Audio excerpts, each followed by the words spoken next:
Does anyone remember this kids show? It was called Candle Cove, and I must have been 6 or 7. I never found reference to it anywhere, so I think it was on a local station around 1971 or 1972. I lived in Ironton at the time. I don't remember which station, but I do remember that it was on at a weird time, like 4 p.m. It seems really familiar to me. I grew up outside of Ashland and was 9 years old in 72. Candle Cove. Was it about pirates? I remember a pirate marionette at the mouth of a cave talking to a little girl. Yes, okay, I'm not crazy. I remember Pirate Percy. I was always kind of scared of him. He looked like he was built from parts of other dolls. Real low budget. His head was an old porcelain baby doll. Looked like an antique that didn't belong on the body. I don't remember what station this was. I don't think it was WTSF, though.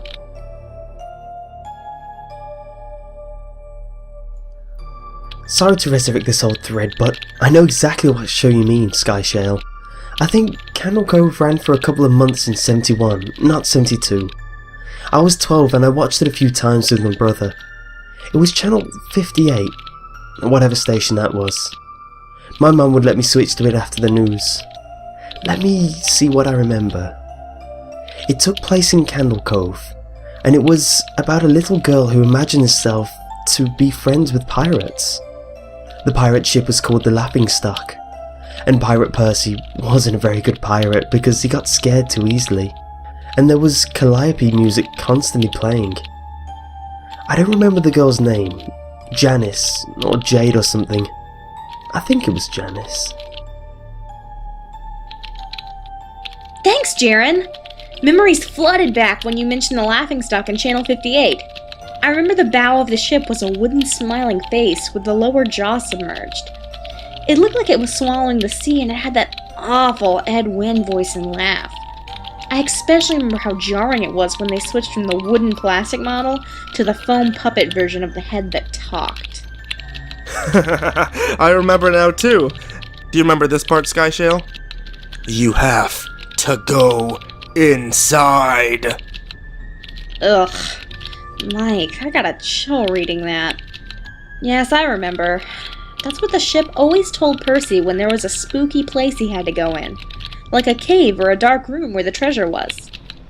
And the camera would push in on Laughingstock's face with each pause. You have to go inside. With his 2 eyes askew and that flopping foam jaw and the fishing line that opened and closed it. Ugh! It just looks so cheap and awful. You guys remember the villain? He had a face that was just a handlebar mustache above really tall, narrow teeth. I honestly thought the villain was Pirate Percy. I was about 5 when the show was on. Nightmare That wasn't fuel. the villain, the puppet with the mustache. That was the villain's sidekick, Horace Horrible. He had a monocle too, but it was on top of the mustache. I used to think that meant he had only one eye. But yeah, the villain was another marionette, the Skin Taker. I can't believe what they used to let us watch back then. Jesus H. Christ. The Skin Taker. What kind of a kid show were we watching? I seriously could not even look at the screen when the Skin Taker showed up. He just descended out of nowhere on his strings. Just a dirty skeleton wearing that brown top hat and cape. And his glass eyes that were too big for his skull. Christ almighty. Wasn't his top hat and cloak all sewn up crazily? Was that supposed to be children's skin? Yeah, I think so. Remember his mouth didn't open and close, his jaw just slid back and forth? I remember the little girl said, "Why does your mouth move like that?" And the Skin Taker didn't look at the girl but at the camera and said, "To grind your skin." Oh, I'm so relieved that other people remember this terrible show. I used to have this awful memory. A bad dream I had where the opening jingle ended, the show faded in from black and all the characters were there. But the camera was just cutting to each of their faces. and they were just screaming. And the puppets and marionettes were flailing spastically, and just all screaming. Screaming. The girl was just moaning and crying like she'd been through hours of this. I woke up many times from that nightmare. I used to wet the bed when I had it. I don't think that was a dream. I remember that. I remember that was an episode. No. Not possible. There was no plot or anything. I mean, literally just standing in place crying and screaming for the whole show. Maybe I'm manufacturing the memory because you said that, but I swear to God, I remember seeing what you described. They just screamed. Oh god, yes. The little girl, Janice. I remember seeing her shake. And the skin taker screaming through his gnashing teeth. His jaw careening so widely, I thought it would come off its wire hinges. I turned it off and it was the last time I watched. I ran to tell my brother and we didn't have the courage to turn it back on.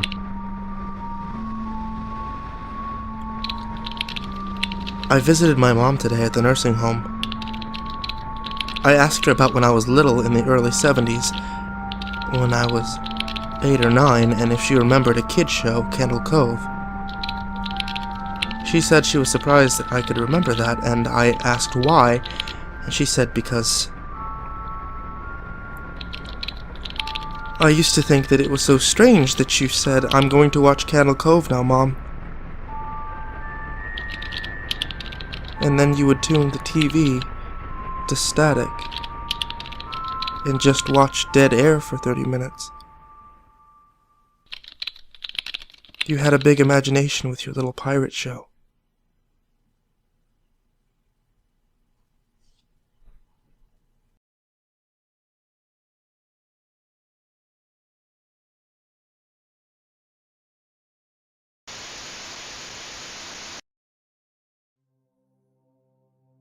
Everybody knows that if you surf the web long enough, you'll see some pretty sick shit. This is especially true if you intentionally dwell into the dark underbelly of the internet. I've seen quite a few things I don't care to admit to, but one thing that I'll always remember is a site called normalpornfornormalpeople.com. The first strange thing about this site was that I didn't find it by actually looking for it. It was emailed to me by someone I didn't know. The email was as follows. "Hi there. Found this site is very nice, thought you might like. normalpornfornormalpeople.com. Pass it on, for the good of mankind." Pretty standard issue chain letter. Although, the URL and the last remark really piqued my curiosity. I was having a very boring day when I got this, so I made sure my antivirus was working and then I clicked on it. It was a very strange, very generic looking site. It gave the impression that the creators just barely gave a shit about making it look professional. The author seemed to have a very tenuous grasp in English, and on the front page was a long, boring and incoherent rant that I don't remember or have saved. The site had a strange tagline, which even today people haven't figured out the meaning of, which was "Normal porn for normal people, a website dedicated to the eradication of abnormal sexuality." And from the sound of that, I wasn't sure whether I was here to watch porn or if I had stumbled onto some kind of eugenics program. But I was here now, and I was very, very curious to see what normal people get their rocks off to. So I scrolled down through the rant and nothing. The page didn't seem to link to anywhere else, and I was about to leave when I noticed every word of the rant was its own hyperlink. So I clicked one of them, and was sent to a white page with a very long list of links in the form of normalpornfornormalpeople.com /random letters. So I stopped for a minute and asked myself if I really wanted to waste God knows how much time clicking random links that will likely give me a virus that will rape my computer. I figured I'd just try for maybe 5 minutes, just to see if anything came up. I clicked one of the links and was sent to another page. The page apparently had totally different URLs to the last one. I was just about to say fuck this when I clicked on the third link and a video download came up. It was called peanut.avi. It was a 30-minute video of a man, a woman, and a dog in a kitchen. The woman would make peanut butter sandwiches, and the man would set it down for the dog to eat. That was all that happened for 30 minutes. It was obvious that the cameraman had to stop filming and wait until the dog was ready to eat again, and the dog seemed rather sick by the end of it. I know what you're thinking. What the hell does that have to do with porn? I have no clue. I've seen a little over 24 videos from this site, and the majority had no sexual activity at all. After watching peanut.avi, I went on a certain image board I frequent to play online show and tell, like I always do with weird shit like this. But someone had already made a thread about it. Some guy who had received the same chain letter as I did. The image board thread got lots of people with nothing better to do to dig through the site, and that's how I saw other videos. Most of those 24 videos were very uneventful, and consisted of people talking to the cameraman in a room with nothing in it but a desk and a few chairs. I mean, literally nothing in the walls, or in terms of furniture. The whole room had a very cold, sterile feel to it. The conversations were just idle banter about previous jobs or embarrassing childhood moments. I kept expecting some kind of discussion about what the people were filming or what the site was about, but of course, nothing. You would never know these videos had anything to do with porn if you saw it out of context. I will say one thing though. The people who appeared in these videos were quite attractive. However, the other videos that actually did feature content, which I suppose could be called sexual, is where things got weird. I'll give brief descriptions of the stranger videos. If you're really eaten up with curiosity, you can try to hunt them down on a torrent site. licksclean.avi. A 10-minute video filmed by a hidden camera in which we see a repairman working on a washing machine for the first 2 minutes. When it's fixed, the repairman talks to the owner briefly and then leaves. The owner checks to make sure the repairman is gone, and he begins to lick all over the top of the washing machine. This goes on for 7 minutes. Jimbo.avi. A 5-minute video of an obese mime performing his act. It was actually pretty funny, particularly one part where he pretends to pull up a chair, then pretends that it breaks because of his weight. In the last 30 seconds of the video, the camera cuts to static briefly and cuts back to the man sobbing quietly, still wearing mime outfit and makeup. Some kind of obscure fetish? Diana.avi. A 4-minute video in which the cameraman talks to a woman in a room different from the interview room. This room looks like the one you'd find in a normal person's house. Exactly where they are is never specified, as Diana only talks about her violin playing. She obviously plays her violin, but she keeps getting distracted by something.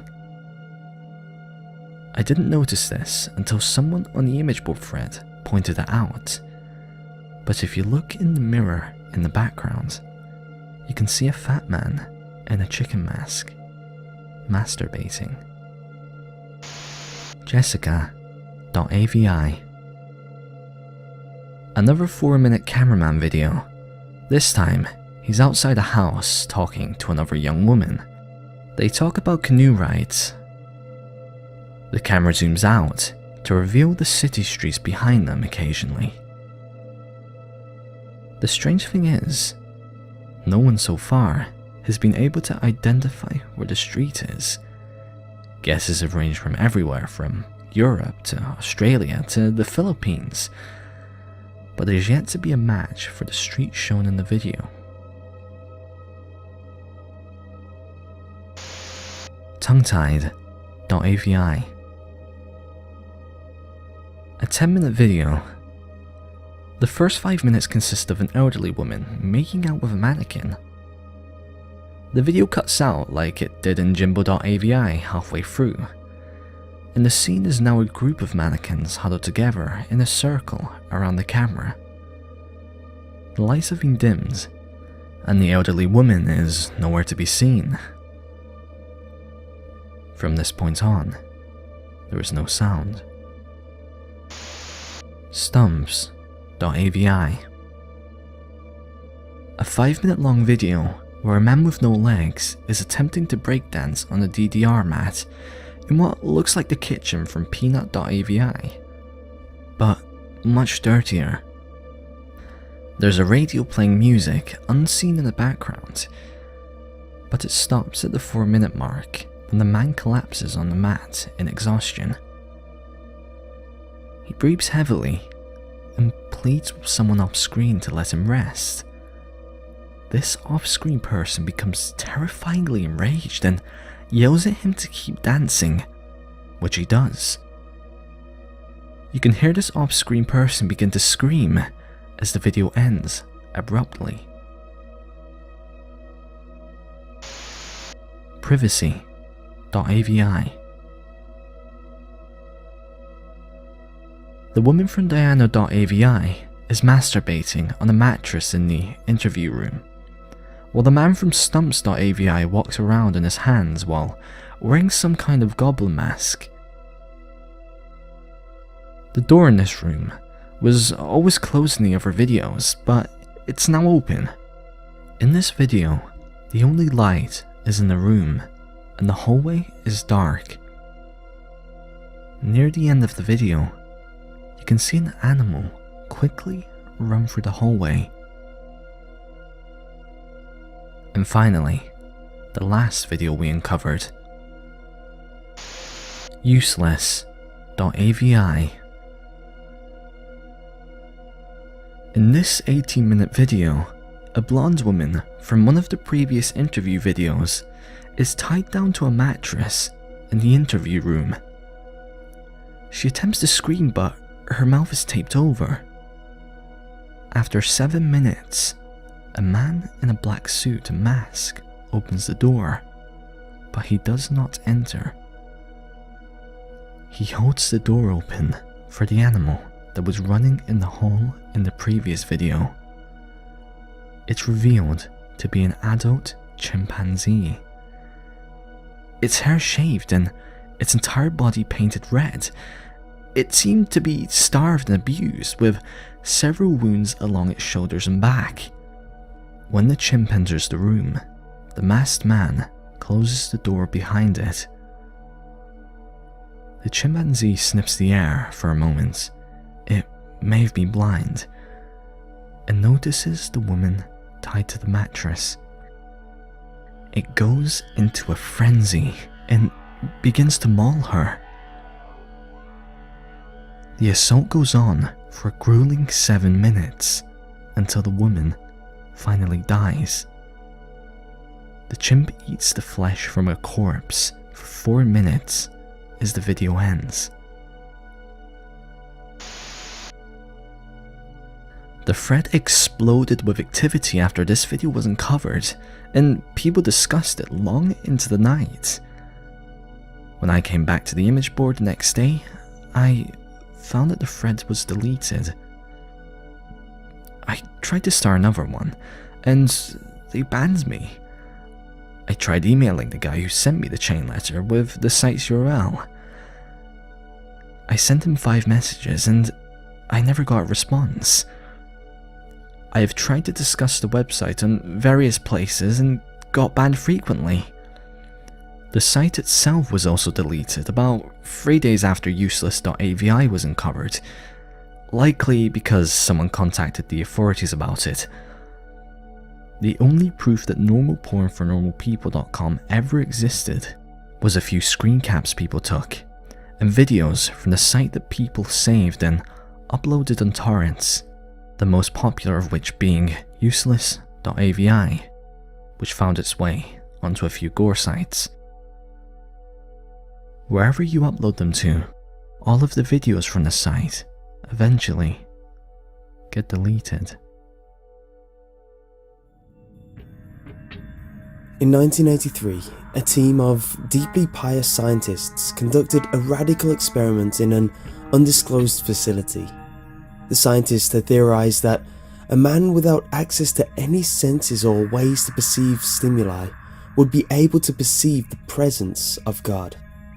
They believed that the 5 senses clouded our awareness of eternity, and without them, a human could establish contact with God by thought. An elderly man who claimed to have nothing left to live for was the only subject to volunteer. To purge him of all his senses, the scientists performed a complex operation in which every sensory nerve connected to the brain was surgically severed.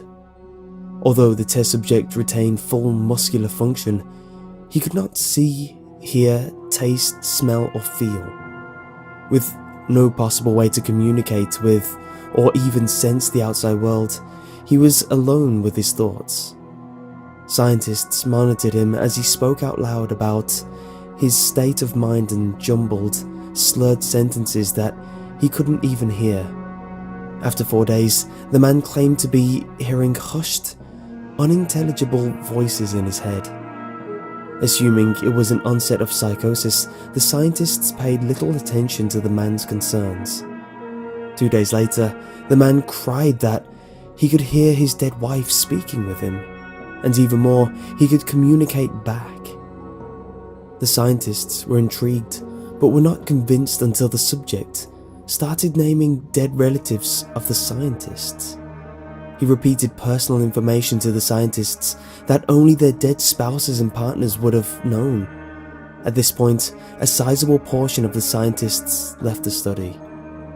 After a week of conversing with the deceased through his thoughts, the subject became distressed, saying the voices were overwhelming.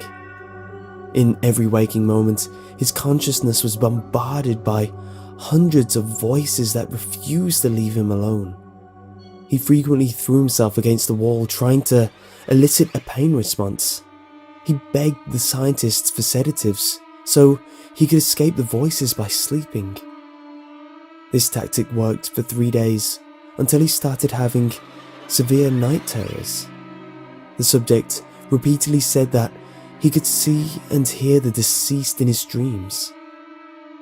Only a day later, the subject began to scream and claw at his non-functional eyes, hoping to sense something in the physical world. The hysterical subject now said the voices of the dead were deafening and hostile, speaking of hell and the end of the world. At one point he yelled, "No heaven, no forgiveness," for 5 hours straight. He continually begged to be killed, but the scientists were convinced that he was close to establishing a contact with God. After another day, the subject could no longer form coherent sentences. Seemingly mad, he started to bite off chunks of flesh off his arms. The scientists rushed to the test chamber and restrained him to a table so he could not kill himself. After a few hours of being tied down, the subject halted his struggling and screaming. He stared blankly at the ceiling as teardrops silently streaked across his face. For 2 weeks, the subject had to be manually rehydrated due to the constant crying. Eventually, he turned his head and, despite his blindness, made focused eye contact with the scientist for the first time in the study. He whispered, "I have spoken with God, and he has abandoned us." And his vital signs stopped. There was no apparent cause of death.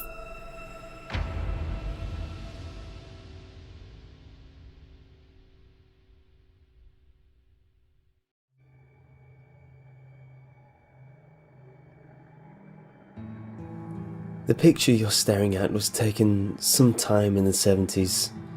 It's the only remaining image I have left of my son, and the artificial being known as ANTRAN, whom we adopted into our family at the time. It was a warm summer back in the mid-70s.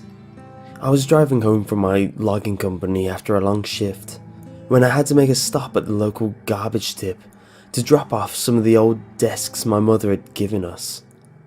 Something caught the corner of my eye as I bent down, and, upon closer inspection, was shocked to see what I originally thought was a doll. A plastic outer shell with metal limbs, and more shockingly, a humanoid face with cold, dark eyes. I'll be honest to say, I was curious at the time and incredibly impressed with the workmanship, so I didn't think twice before placing it carefully along the back seat of my car and took it home. My son's interest was almost as intense as mine, and we bonded over the course of a few days, opening it up, looking at its circuitry and seeing if anything had been misplaced or broken. Eventually, to our surprise, the being, or android, seemed to come to life. Its eyes displayed a somewhat sentient tint to them. Its limbs turned, its hands gripped, and, after a few moments, it managed to stand on its own accord. Needless to say, we were scared, yet fascinated. Who could have created such a wonderful and remarkable piece of work, I thought to myself. It wasn't until a few weeks later that I realized this wasn't a toy or a doll. It showed incredible signs of intelligence and thinking ability. It learned to do everyday things, such as taking the trash out, playing with my son's toys. He even had a favorite, a small red car he'd drive alongside the kitchen counters. It learned to mimic our ways, trying to eat from a fork, despite having no digestive system, moving its mouth despite lacking the ability to speak. I knew this was something else. Perhaps a military piece of hardware? Or a private project? I knew I should have handed him in, but when I watched my boy play with it so happily, his face lit up. I couldn't do it. He was always so lonely. This was one of his only friends. What kind of father would I be to deny him the right of happiness? It couldn't hurt to allow him to keep it for a while. We named him ANTRAN, which was the print in capitals written in a small font across his back. A few months passed quickly, and family life seemed to be improving. He was one of us. My lad's grades improved. His mood improved, everything was getting better. Until one evening in July. I was sitting in my armchair, with a beer watching television. My boy and ANTRAN had knelt down on the rug, play fighting with one another, as boys do, when suddenly my attention was drawn to a loud gasp. I looked down and saw my child gripping his arm. "What's wrong, Adam?" I asked. He rolled up his sleeve, and on his arm was a large, red mark covering his forearm. "ANTRAN pinched me," he replied in a snarky tone. The mark was indeed red. It would soon bruise into a swollen purple lump. My fatherly instincts took over me and, like a parent telling off a naughty child, I shouted at the android. Its cold, metallic face for a moment, seemed to show genuine sadness and sorrow, as though it didn't know its own strength, as though it was sorry. Its lips moved. Whether it was trying to muster up the words to apologize through language or merely copying what I was doing, we will never know. Later on in the evening, I apologized for the shouting, told it everything was okay, and thought nothing of it. A few weeks later, my child came into my room. It must have been early morning. My slumber was interrupted by the gentle creaking of my bedroom door. "Dad?" he whispered. "Yes, son," I replied. "It keeps looking at me." What does?" I asked him through tired eyes. "Antran. He keeps looking at me at the end of my bed." His voice trembled fearfully. I could tell something wasn't right. I noticed him rubbing his other arm and immediately called him over. Pulling up his sleeve, my heart sank. More bruises. Must have been 4, 5, all the way up his arms. "Take off your shirt, Adam," I asked, trying to keep calm. I could feel a cocktail of emotions rising within me. Panic, fear, anger. He took off his shirt. As the waist pulled over his small head, my heart sunk further and my eyes welled up. Before me, my son stood. His small frame coated in bruises, different sizes, different shades of browns and purples. Immediately, I got up and stormed to Adam's room. Nothing. I shouted at the top of my lungs for the being, looking under the bed, out the closed bedroom window. Nothing. Suddenly, a loud knock from above us. Then, hard footsteps. "It's in the loft," I whispered, my eyes to the heavens. As I paced down the corridor, I noticed the walls on either side were coated in scratches, all the way up to the now swinging piece of string that leads to the small loft door. Slowly, I pulled it open, telling my scared son to stay where he was. The ladder fell down and I climbed up.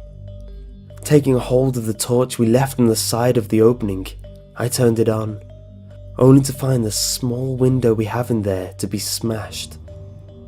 It had escaped. Immediately, I considered calling the emergency services. But who's gonna believe me? A sentient metallic being hurting my child? They'll have one look at the bruises and they'd have locked me up for abuse. I had no choice but to keep quiet.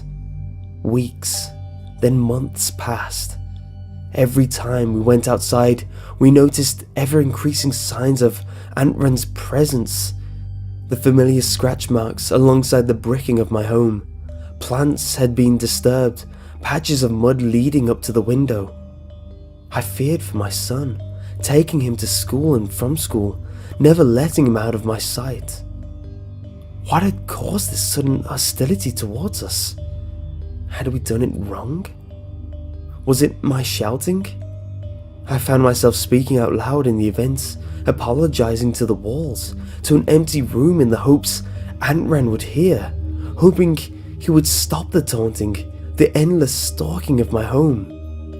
But my attempts were in vain. If I had known what would come, I wouldn't have slept that night.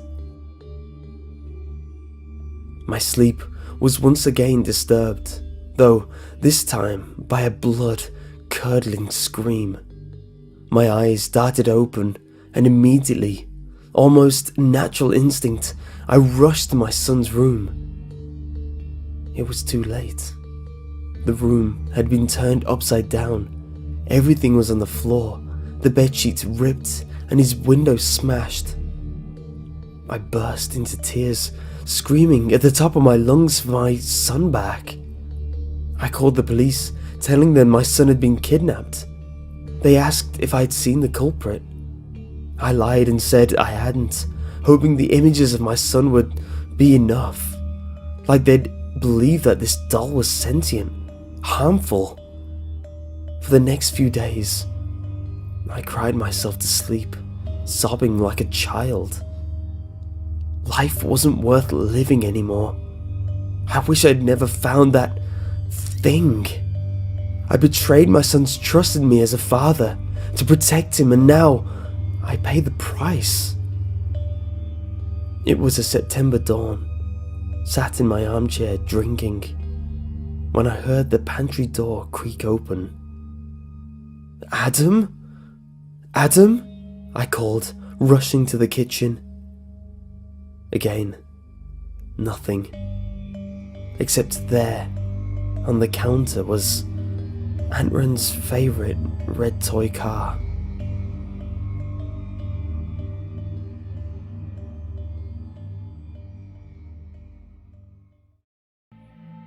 The year is 1999. Well, that sentence brings me back to my senior kindergarten class when I was 5 years old, where we used to read out the date on the blackboard every single day. The year 1999 exists as a stain in my mind, however, as a memory that will not go away no matter how I try to forget it. 1999 marked the year I lost my first tooth, my first time on a plane, and, unfortunately, the early loss of my childhood innocence. That one memory that refuses to be wiped. It all started with that new, or old, TV. At that time, Pokemon was the latest fad to hit the school. Pokemon cards, games, stickers, and the most popular, the TV show.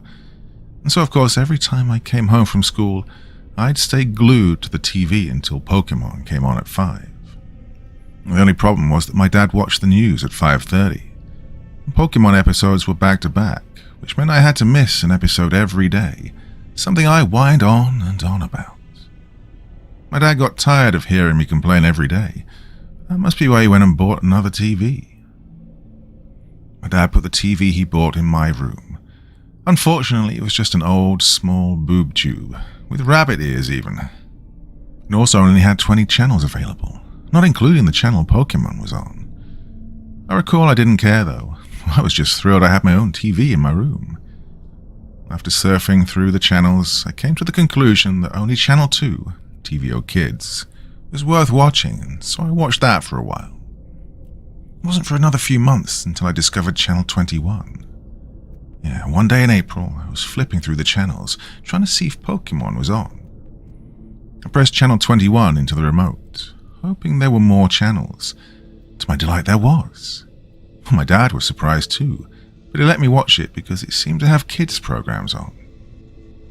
The channel was called Caledon Local 21, and later I found out it was indeed broadcast from the town of Caledon, Ontario, a town very close to my city. The shows I saw on Caledon Local 21 looked poorly made, and I never understood what was going on in half of them. However, as I grew up, every time I thought of that channel, I realized more and more how messed up the shows were, and I had to ask myself, what the fuck was I watching? The following is a list of shows and episodes I remember seeing on Caledon Local 21. I remember such detail even disturbs me, but I guess things like this stand out in your mind for a while. There were only 3 shows I could find on the channel, probably because the channel was only operational between 4 p.m. and 9 p.m.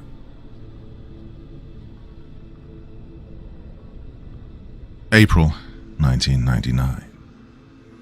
Booby Episode 6. Together. I recall Booby was a show where the characters were simply live-action hands. No puppets or anything, just hands. The show featured a hand named Booby who found himself in a new situation every episode. The show was only 5 minutes long and looked like it was shot in front of a damp, decaying wall, with the hands always on a table with a red tablecloth. Very low budget, obviously. This was the first episode I watched. The episode began with Booby trying to get ketchup out of a bottle. It actually showed him beating himself against the bottom of the bottle for a good 3 minutes. And finally another hand came by and looked at Booby. Together, the other hand said, and it began beating the bottle as well, till some ketchup finally squirted out all over the table. I chuckled slightly at this part. Booby then stared at the ketchup mess for a few seconds before turning towards the camera as it slowly zoomed in on him. Mr. Bear's Cellar, Episode 12. Very sketchy name if you were to look at it nowadays. The show featured a guy wearing a bear mascot costume who would get a new visitor into his cellar every day. Now, it was always a kid. The show was filmed with a camcorder, and not a very good one either. The police asked me a lot of questions about this show. Well, this episode started with Mr. Bear sitting at a table playing checkers by himself. Didn't recognize it at first, but the table was the same one from Booby. He sat there playing for a bit until there was a knock on the door. The camera was then looking up the stairs at the door where there was another knock. Mr. Bear always climbed the stairs and opened the door to reveal two young children. One was a boy about my age, and the other was a girl who looked about 8. Oh, Mr. Bear danced in delight and then started talking to the kids. Couldn't hear any of them that well, I remember. Mr. Bear then led the kids into the cellar, which was quite dark, only lit by a small oil lamp on the table. I can't really remember that much more, except him singing a song which I couldn't hear too well either, probably because of that large bear mask. The episode ended with them playing hide and seek, with the kids hiding in a closet and Mr. Bear counting. May 1999. Soup and Spoon. I don't think this was even a show. I think it was more of a special movie thing. All I know is I stopped watching Caledon Local 21 for a while because I thought this show was too stupid, especially since Pokemon now came on at 4:30 and 5. I don't remember much of this, but it showed a can of soup and a spoon both attached to strings, swinging back and forth, as if someone was holding them and dangling them in front of the camera. Interestingly enough, the show was shot in a basement, which looked just like the one used in Mr. Bear's cellar. And like I said, I can't remember much. The only thing I can remember clearly was the end. The entire thing was only half an hour, and just included stuff I found stupid, such as the spoon chasing the soup around trying to eat him.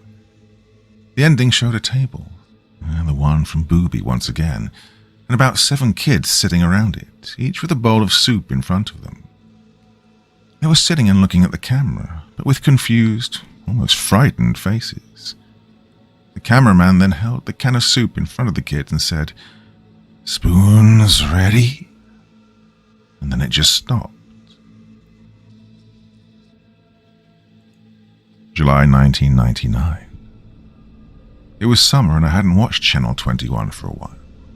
Until one day when I slept over at my friend's house and I decided to check it out again.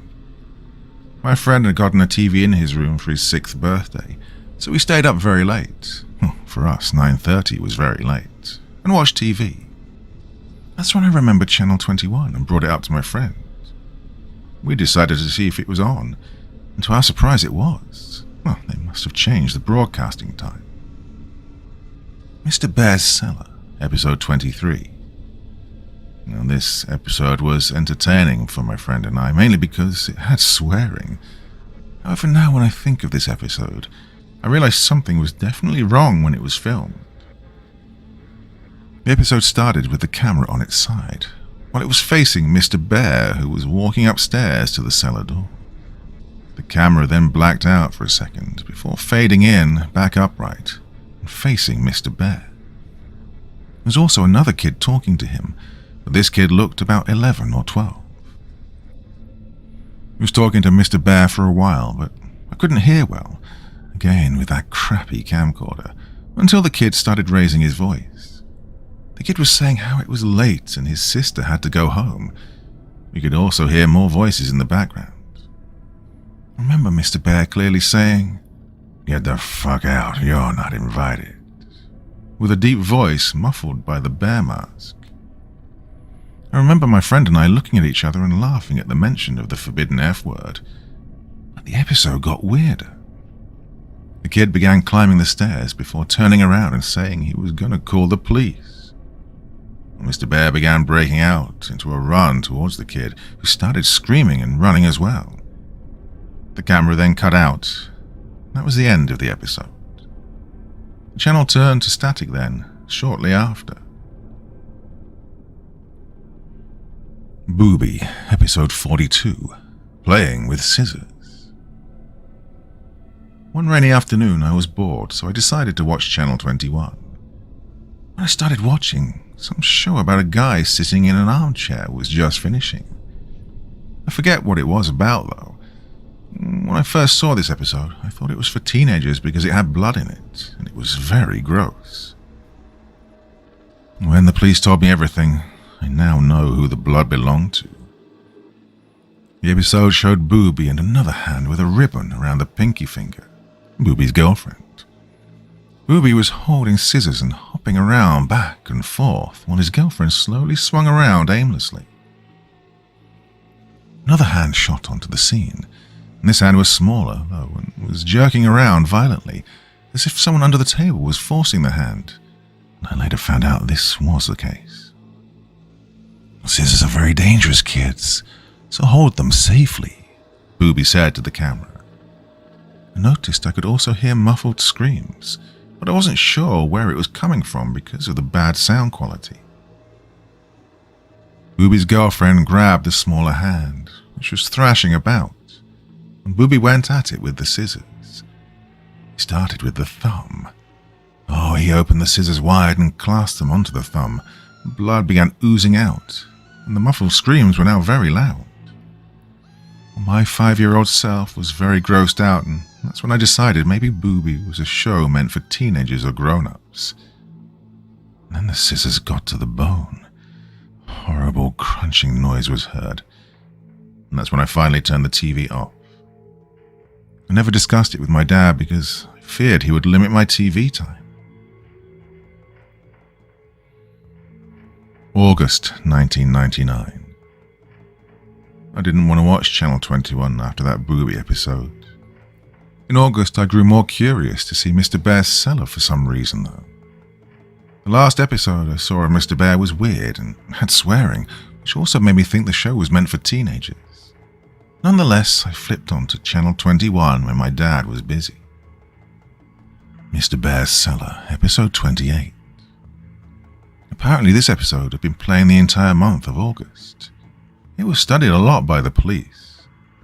The entire episode was just Mr. Bear sitting in a chair talking to the audience. "Hello, kids. Do you want to visit my cellar? If you do, please write me a letter at this address." The screen then switched to a white screen with multicolored letters reading the address, and that was what remained for the rest of the episode. And, well, guess what I actually did?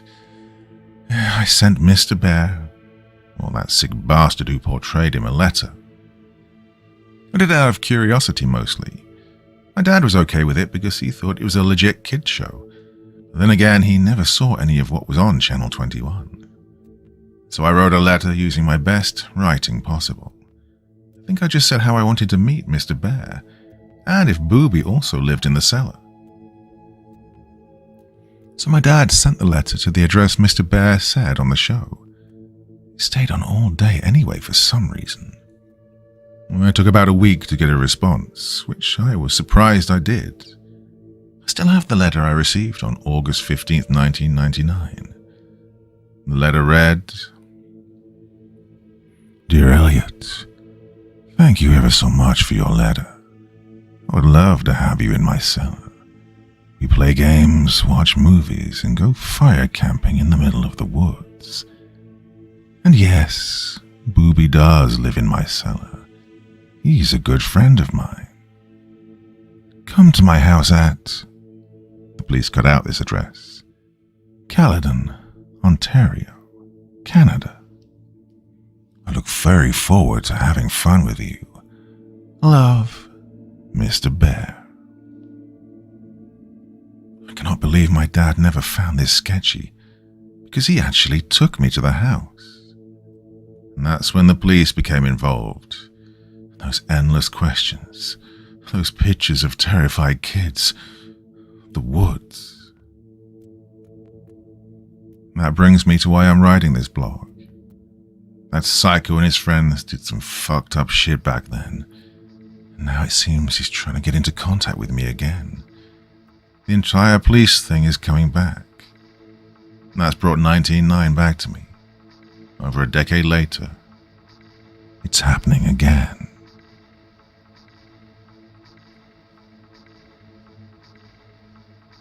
Part 2.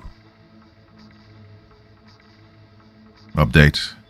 September 21st, 2011. People have been emailing me asking me what exactly happened in 1999. Well, I'll get to that. Those weird TV shows I was watching apparently were meant to attract kids to Mr. Bear's house. What Mr. Bear did shocked the entire town. My dad actually drove me to Caledon along with the address Mr. Bear had left on the letter. The house was actually in the outskirts of the town, in the open farmland. I still remember that house. Well, it looked like an older farmhouse that looked to have been built in the early 1900s. The windows were all boarded up and the house looked in a state of disrepair. As we walked up to the house, I remember my dad checking the address over and over again, and looking at the house in disbelief. And then the door opened. I expected Mr. Bear to be at the door. I was surprised to see a police officer emerge from the creaking doorway. The officer began talking to my dad while I quickly asked if it was Mr. Bear's house. The officer's face cringed slightly and muttered, "Oh, God," or something like that. He started talking quietly to my dad so I couldn't hear, although my dad told me to go to the car anyway. And then we just went home. My dad was quiet the whole way home. I felt that something strange had happened. My dad never told me what happened for a while. I forgot about it anyway, too. Channel 21 no longer came on, and when I asked about it, my dad would not acknowledge its existence. I think it was when I was 13 when I finally learned the truth. I remembered Channel 21 one day and asked my dad about it. I guess he finally decided I should hear the truth. Caledon Local 21 was a local TV channel that ran from October 1997 to August 1999 in the Peel region of Ontario. The entire channel was made from a house in Caledon, the one I visited, and run by a man who was not really known by anyone in the town. The channel was only available to older TVs because the signal was one only picked up by rabbit ears, that's weaker frequency. The man created all the shows on the channel, all of which were kid shows. His hand was Booby, he was Mr. Bear, and he was the mysterious cameraman. The real reason he created the channel was more disturbing than what was originally thought. As you might have already guessed, he kidnapped kids and held them in his cellar. While most people thought he was a serial child molester, he really wanted to use the kids for another purpose. The day I arrived, the man had fled his house the night before. The day before, the police went in for their investigation. I wasn't the only one who was watching. Update, November 9th, 2011. Sorry for not answering any questions for so long. I haven't accessed my email account for some time. Now, anyway, let me finally set things straight about what I know. Back in October, I visited the house previously owned by the man who ran Caledon Local 21. 2 women lived there, operating a daycare business. How ironic. Now to answer the questions you guys emailed to me. Who else watched Caledon Local 21? I know other people watched it for sure, including those kids who wound up at Mr. Bear's house. After some Google searches, I found a few people on the Neoseeker forums who were discussing shows from Caledon Local 21. They talked about the kids' shows I'd watched, but also 2 other shows I'd never seen before. A user named I Am Real Life seemed to know all the shows that were broadcast on Channel 21. Here are the 2 I'd never heard of. The Fallen Angel and Life. I in Real Life described it as a fairly boring show about a guy rambling on and on in front of the camera about how we must please Satan and appease him before it's too late. And Paint with the Soul. I Am Real Life, another user called Siggy92 were discussing this show. They described it as Blair Witch-like, as it consisted of the cameraman wandering around a forest at night, doing nothing particularly interesting. I'll go looking for the conversation and see if I can get the link. Where is Mr. Bear, or the guy who wore the costume? Well, if I did know, I would have said earlier. I have no idea where this guy is, if he's dead or alive, hopefully dead. When I see my dad's friend next time, I'll ask him about this. Maybe I can get more of a definite answer. What did Mr. Bear do to the children? Right, this is by far the most common question I've been asked. I found this out in October as well, via my dad's friend who's a retired Caledon regional officer. Apparently the man playing Mr. Bear took the kids out of the house and into the forest nearby. What he did there, police are not exactly sure. Not exactly sure how it happened, but 16 charred bodies of children between the ages of 4 and 13 were found in a 15 by 15 foot ditch deep within the forest. My dad's friend did not want to go into exact details, but I'm seeing him next Thursday anyway, so maybe I can extort more information from him then. Well, that's all I have for now. Thanks for keeping an interest in my blog. I'll try to gather as much information as I can for my next post. I've actually been getting pretty interested in this myself. It should be my right to know what the hell happened.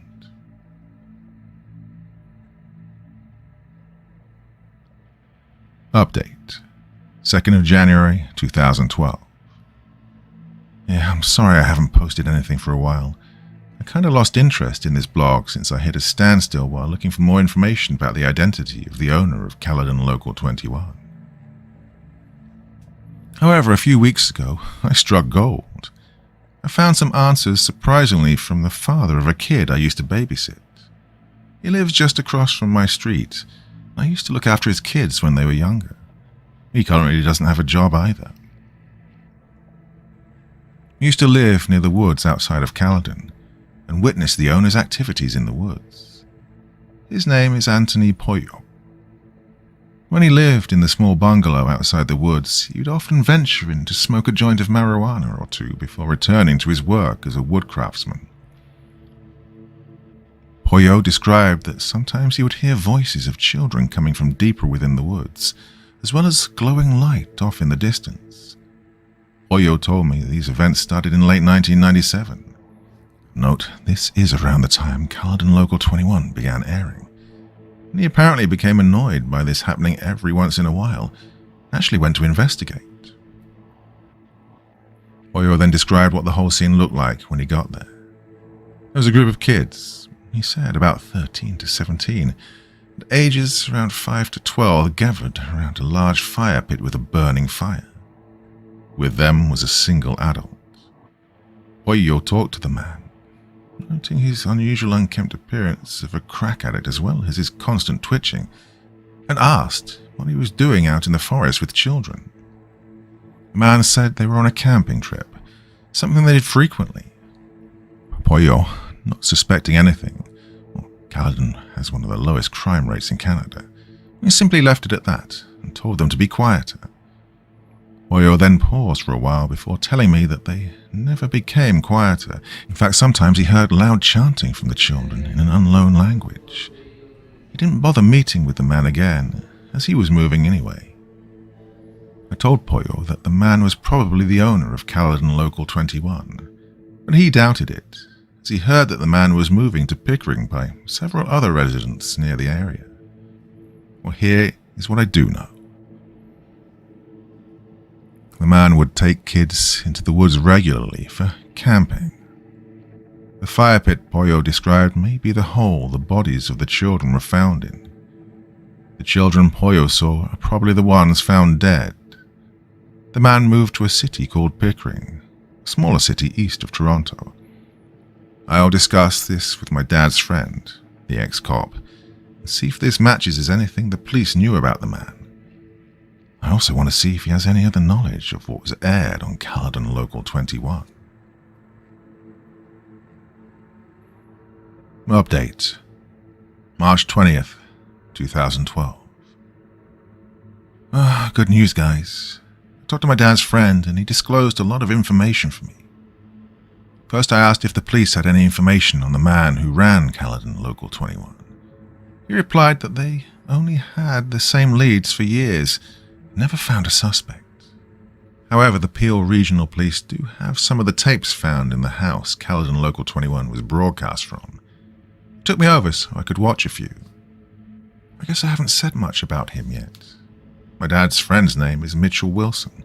Pretty nice guy. He seems to understand my thirst for knowledge on what happened during the late 90s in that house. He feels it was wrong that my dad went so long without telling me much. He took me to the Davis Road Police Station. Now, if you don't know, it's the largest station in Caledon and one of the largest within the Peel region itself.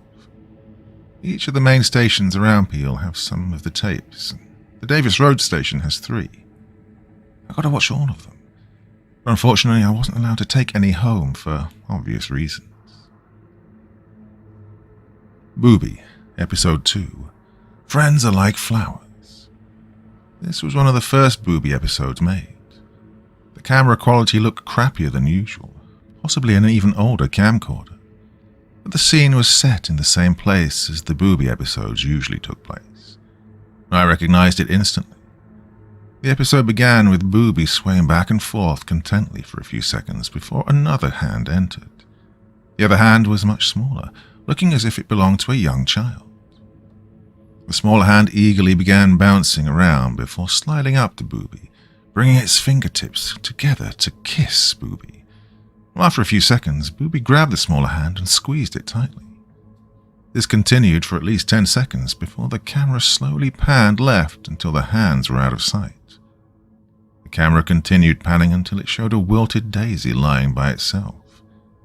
The camera then zoomed in on the daisy slowly as a little girl's voice became audible saying, "Friends are like flowers in the garden of life." The episode then ended. Paint with Soul, Episode 10. Garbage Thrown Away. Now, Paint with the Soul was one of the shows that I Am Real Life and Siggy92 discussed on NeoSeeker. I told the police about this, and they informed me that 12 episodes of the show were made and broadcast between December 5th, 1997 and January 8th, 1998. Well, exactly as I Am Real Life and Siggy described, the episode opened with the cameraman wandering around in a forest. It appeared to be during the evening, as it seemed the sun was setting. The cameraman walked along a path until he got to an area where there was a lot of garbage laying in the leaves.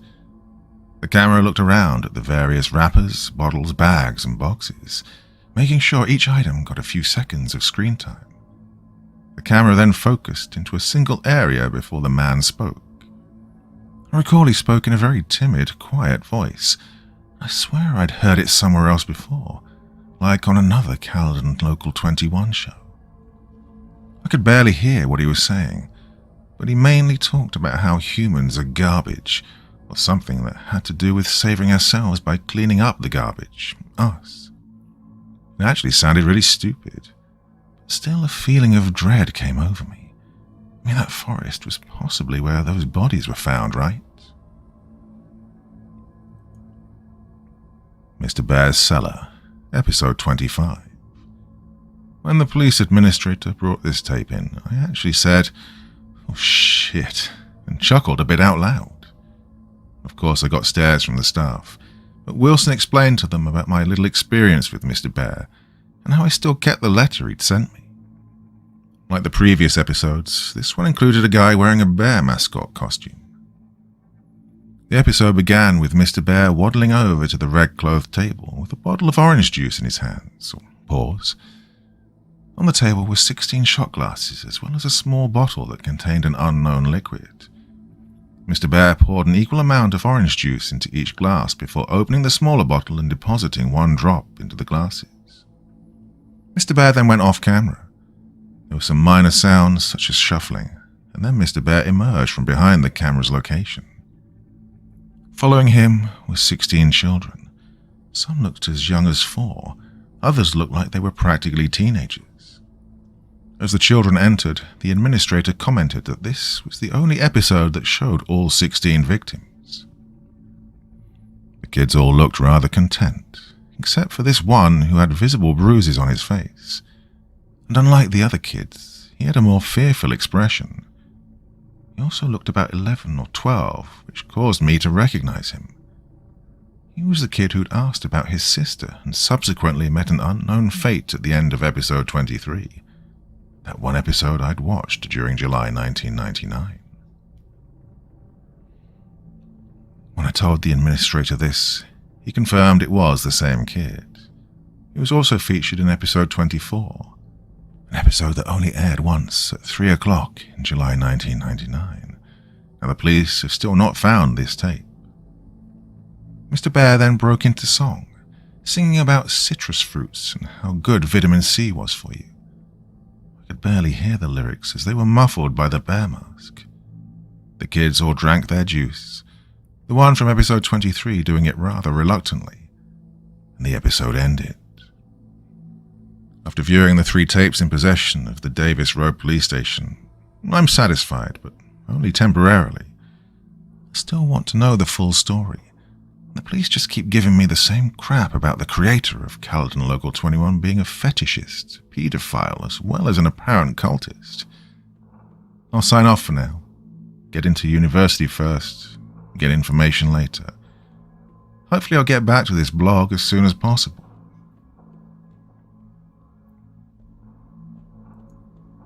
Update. May 12th, 2012. On April 17th, I finally got my G2 license. Now in Ontario, this allows you to drive a car by yourself as well as with some passengers after 6 months. I of course took advantage of this and drove into Caledon for a little Sunday drive. Since I haven't updated this blog in a while, I figured I might as well visit the house where the infamous channel of my childhood was located. The house looked different than when I last saw it in October. The place was no longer used as a daycare and just sat there abandoned. However, it did have a for sale sign showing that someone still owned it, wanting to get rid of it though. The abandoned house drew fuzzy memories from my mind, mainly of that day my dad took me to visit Mr. Bear. A feeling of dread came upon me. What happened to the children while they were living in that house? I walked up the steps to the front door and peered through the window. Inside I could see a nearly empty hallway with a few boxes at the end. At the end of the hallway to the right was an open doorway, presumably leading to the kitchen. To the left were 2 doors, both apparently leading to the rooms visible through the windows outside. I wondered where the cellar entrance was located and whether it had been sealed up. I walked around to the back of the house and found my answer. 2 wooden doors lying at an almost flat angle were padlocked shut. Well, this had to lead to the cellar. Not wanting to hang around, you cannot imagine what was going through my mind at that time, I departed. Behind the house, the empty field continued on until it reached a dense forest that lined the horizon. I wondered if that was the forest where the bodies of the children were found. Well, I thought to myself, fuck it, and proceeded to walk across the field behind the house into the forest. The forest was oddly quiet, save for the few periodic sounds of a woodpecker drilling into a distant tree. I cautiously made my way deeper into the woods, not really caring about the fact that I had no idea where I was going. I don't know how to explain it, but it felt like there was something I had to find. I came to a thinner part of the woods, and a few small houses were in the distance. Hoyo's house crossed my mind, and I wondered if one of these homes had belonged to him.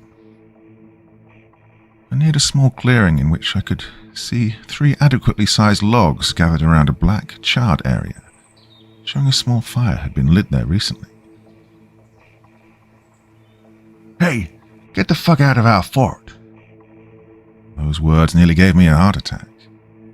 I turned to my left and saw 2 dark-clothed people running towards me.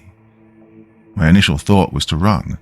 However, as they came closer, I saw that they were really just kids in their early teens, possibly 13 or 14, maybe even 12. As they approached me, they realized my size as well.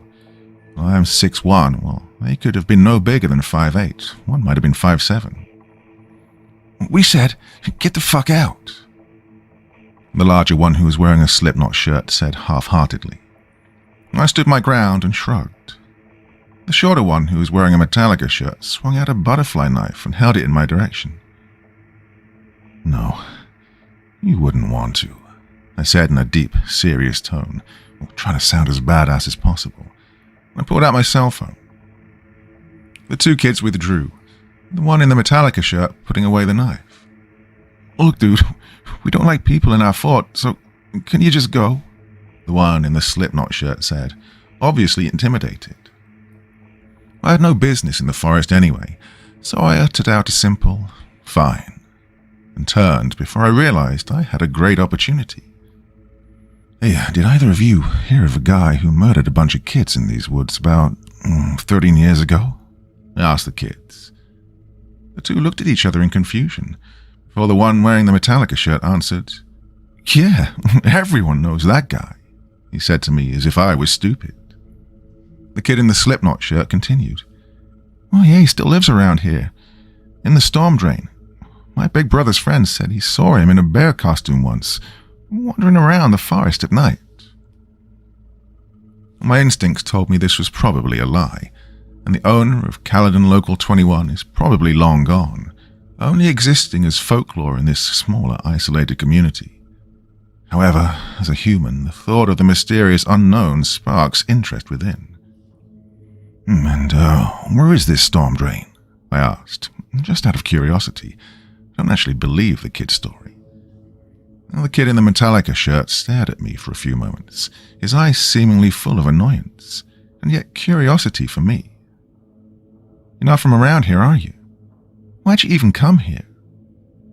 Now, I do admit I was slightly startled by the nature of this question. However, I figured I might as well explain why I was there, just in case people mistook my intentions. I told the two kids about my experience with the man in Caledon Local 21, and that I'd come to maybe seek out some sort of closure. Although, well, I wasn't exactly sure. The kids seemed familiar with the channel as they smiled and looked at each other when I mentioned it. They also became more understanding and gave me a detailed description on how to get to the storm drain. Shortly after, I decided to just run around the way I came and head back to the house, leaving the kids at their fort. But now you're probably wondering why I left out such detail about what the kids told me just now. It is because I'm choosing to conclude what I've gathered now. Right. Here's what the kids told me in detail. The storm drain lies ahead of the kids' fort, the same direction I was heading. The drain ends at a small river, where access water is drained out. Near here is a small playground. The kids told me people rarely use it. The man supposedly lives in the large pipe that rainwater drains out of. People have seen him, although always either wearing a bear mask or the mask and a full-body bear costume. Note, I do not believe this is true, and in fact simply a myth made by the residents of Caledon. The story doesn't seem plausible in any way. Why did no one call the police? Didn't this guy look suspicious? And other questions like these leave the story invalid. I may visit the storm drain. Not because I believe the story, but because I want an excuse to visit Caledon again, so this blog doesn't die. With no more tapes to watch, I don't know what to talk about anymore. Look, thanks for continuing to support me and my blog. I know many of you were looking forward to more information about what happened in Caledon during the year 1999. I'll do my best to continue my research into the topic. Elliot, out. Update. October 4th, 2012.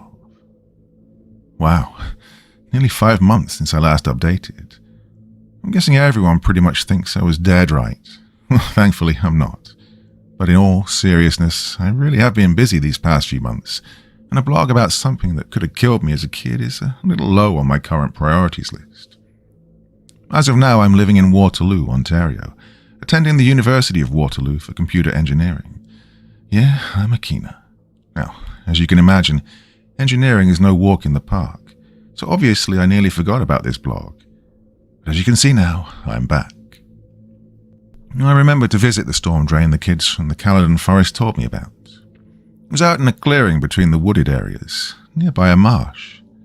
Unfortunately, I found absolutely nothing, save for a turtle that retreated into its built-in home when it saw me. I snapped some pics of the pipe, which I've posted as well. Also, let me tell you, it was not a storm drain like they said it was. What I saw was a simple pipe, possibly to channel the access water from the marsh. When I returned to Caledon, however, I simply kept putting off uploading everything until I forgot all about my blog. It just didn't seem important anymore. Please forgive me. It wasn't until only recently that I'm now interested in my case again. On September 10th, I received an email from this email address: returnthebee@hotmail.com. Funny, am I right? Well, it gets better. I'm going to copy and paste the exact email this guy sent me. Dear Elliot, my dear, dear boy, I've missed you ever so much. Ooh, how you've grown. Your twinkling eyes have stayed the same, however. Those eyes looking for adventure. Oh, how imagining them brings warmth to my old bare heart. The day you came to visit me, I felt so happy. I wanted to go out and pick strawberries. Oh, you told me you'd come looking. Oh, yes, he told me you'd come looking. Now it'll be soon. You won't be so lonely soon.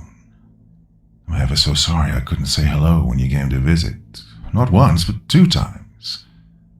Do not fret, however. You will soon finally get to play with the other children. I'll try making my cellar even more cozy than before. 100 fuzzy hugs, Mr. Bear.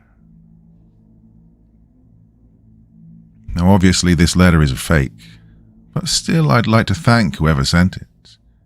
Just reading this letter creeped me out.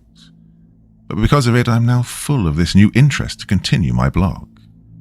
I guess it's just funny trying to pursue the mysteries I've always questioned. Now my roommate knows all about this. He thought the letter was real.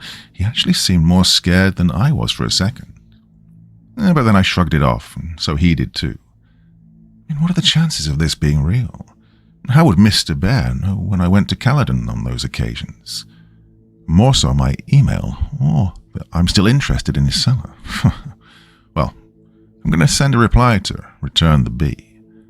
Wow, just looking at that email address, you can tell someone wanted to freak me out. It didn't really work though, although to whoever you are, thank you for sparking my interest back into the full matter. Maybe I can find out more about what happened to Mr. Bear, hopefully because, although I don't buy that email, part of me still feels anxious. Thank you to all those who are still following me and have become avid fans. You're also why I'm choosing to continue this. Thanks, guys.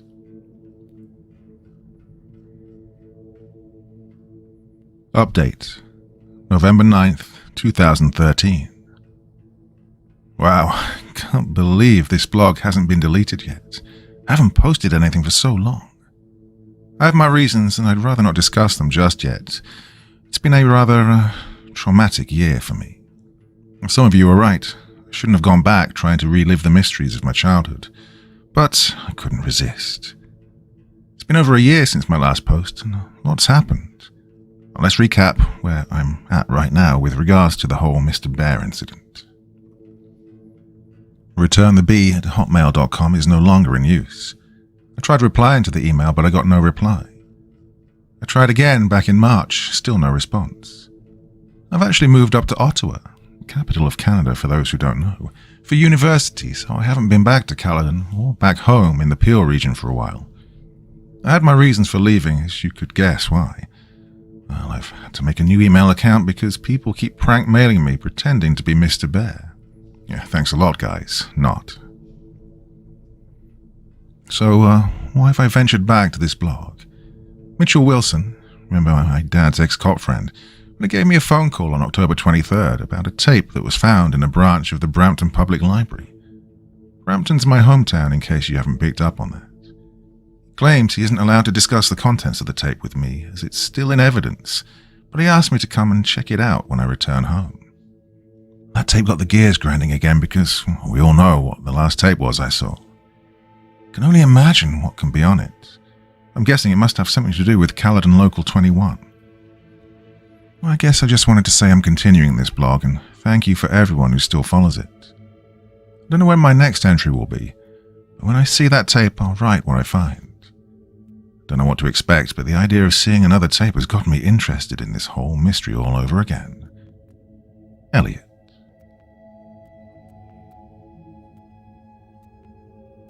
Update. January 16th, 2014. Well, it's been a long year for me. University's been giving me the usual sleepless nights, especially since I transferred to Ottawa, which is the place to party. Sarcasm. And now I'm back home with my dad in Brampton, a town I grew up in. I got home on the 18th of December.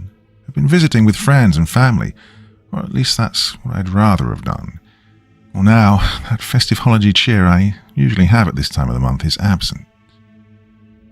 To answer the hundreds of emails and comments I got, yes, I did see the tapes that my dad's friend, Mitchell Wilson, promised to show me. These tapes, however, act as a curse. I want to know more, yet I want to forget everything. Oh, I couldn't help it. I needed to see those tapes. Not only for myself, but for all you guys who are just as intrigued as I am about that ominous man in a bear suit from my past. However, after viewing those tapes, I felt that bit of dread deep inside me once again. That feeling where I know that all those kids in those videos are dead, that I could have been one of those kids, and that humanity is a dark, dark place. Well, if you haven't skipped this paragraph for the juicier details below, thank you for listening to my rambling. On January 1st, I called Mitchell Wilson and asked if there was a time where I could come by and view the tapes. Things were pretty slow at the station because of a snowstorm, so he said I could come down any time that day. The tapes were located at a branch not far from me, so I braved the slushy roads and terrible Brampton drivers and made my way to the Peel Regional Police Station located at the Bramley City Centre. I met Wilson at the front desk, where he then led me up to the second floor and into a small office. He instructed me to have a seat and wait while he went and got the tapes. Before leaving the office, he turned to me and said, "I know you're curious, but, are you sure you want to do this?" Of course I did, or at least thought so. Besides, Wilson's friend had pulled a lot of strings to get me in there, and I didn't want to waste the opportunity. The particular station had 4 tapes on hand. I was only allowed to watch 3 of them, however, because the 4th tape was apparently too damaged to be played on a VCR. Paint with the Soul, Episode 3. How to Dust a Room. I'd almost forgotten about this show. Never did see it on TV, but I did see that one episode at the Caledon police station. The episode opened up with the camera panning around a small empty room. There was a window on the wall opposite of the door. Outside, it was light out. The cameraman walked towards the window, revealing a small clearing before a dark, thick forest about 15 feet from the window. The cameraman panned around to face the door and finally spoke. "Today, I'm going to show you how to properly dust a room." I recognized the cameraman's voice, the same from before. Quiet, timid, only this time with a clear stutter.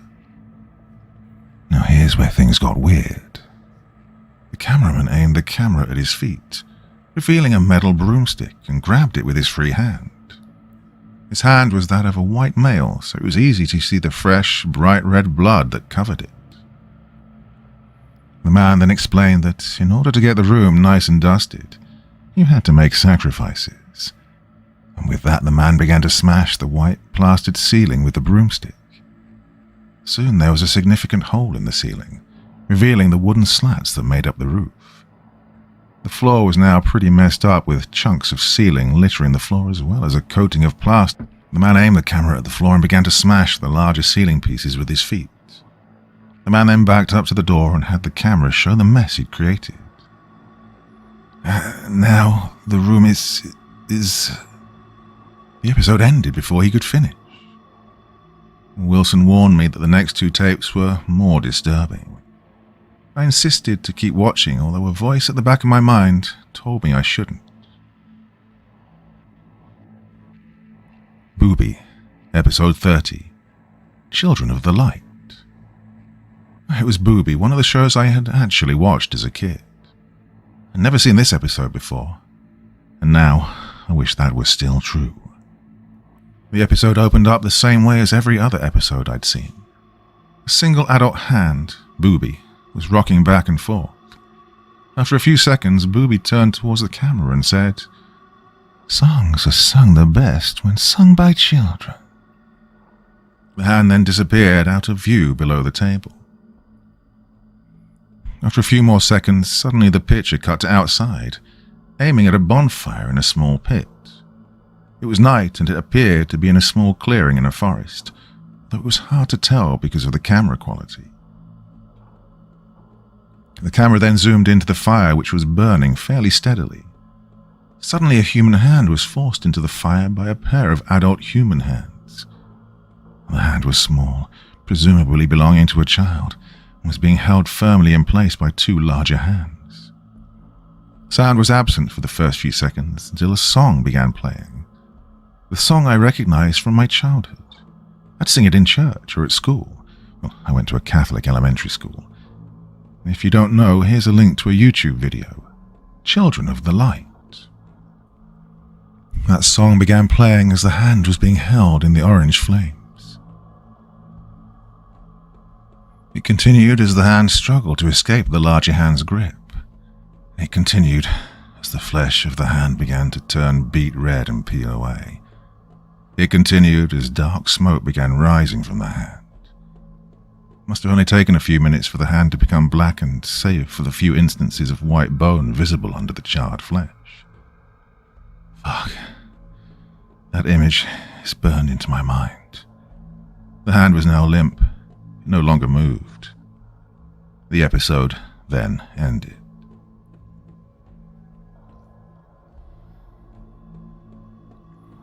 Mr. Bear's Cellar, Episode 30. Oh, Mr. Bear never ceases to disturb me, especially after what almost happened when I was younger. This episode took place outside in a forest at dusk, making it slightly hard to see, especially considering the quality of the film, a trademark of anything from Caledon Local 21. The episode started with the camera being held in the paws of Mr. Bear, aiming it at himself.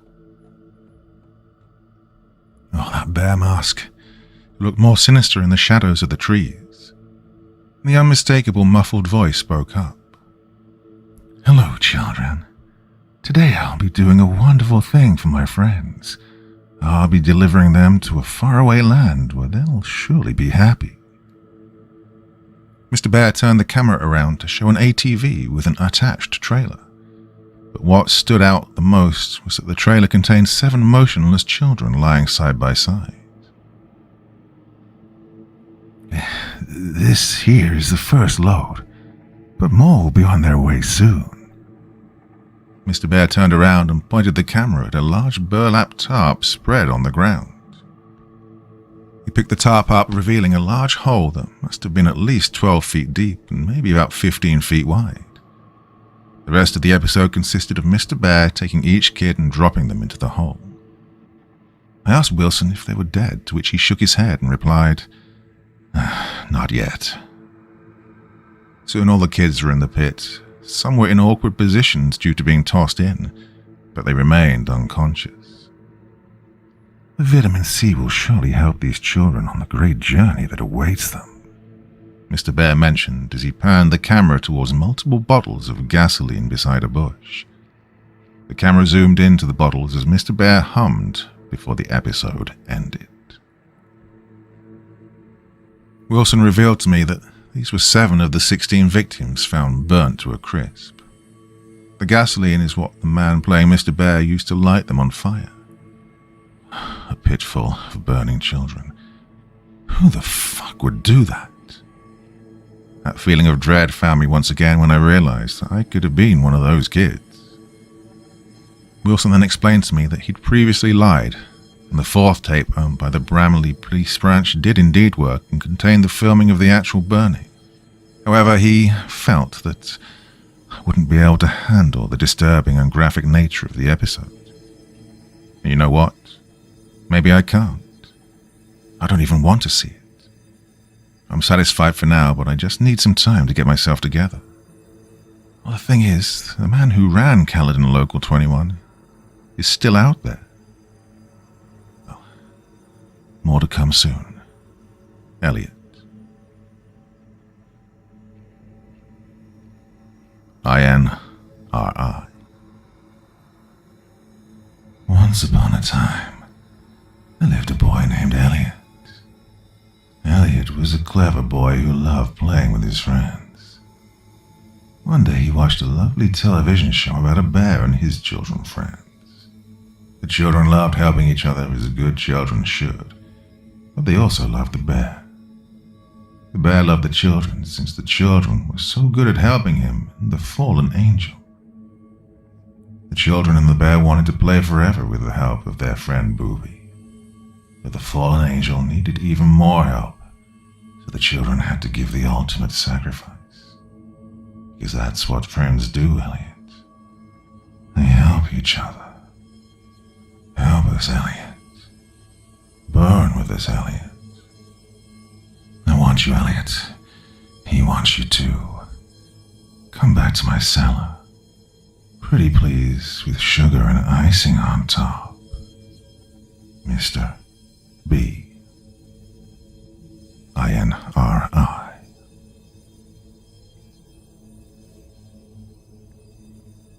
Update, April 14th, 2015. I wanted to update more, I truly did. However, certain circumstances had turned me off of the whole Caledon Local 21 thing. I've since then had hundreds of emails about my blog and was even in contact with a magazine about my story. Now's the time to come clean to everyone. Where have I been for an entire year? Well, the story of Pandora's box is true, and I opened it. I opened it last June when I watched the 4th tape in possession of the Bramley Police Branch. The other subject I'd like to address is the number of joke/fake emails I've been getting from people claiming to be Mr. Bear. Right, let's start with the 4th tape. This is what traumatized me into stopping my search temporarily. After a few weeks of playing silent, I decided to ask Mitchell Wilson if I could view that infamous 4th tape he'd talked about. I don't know why, I just felt that viewing that tape would give me some closure.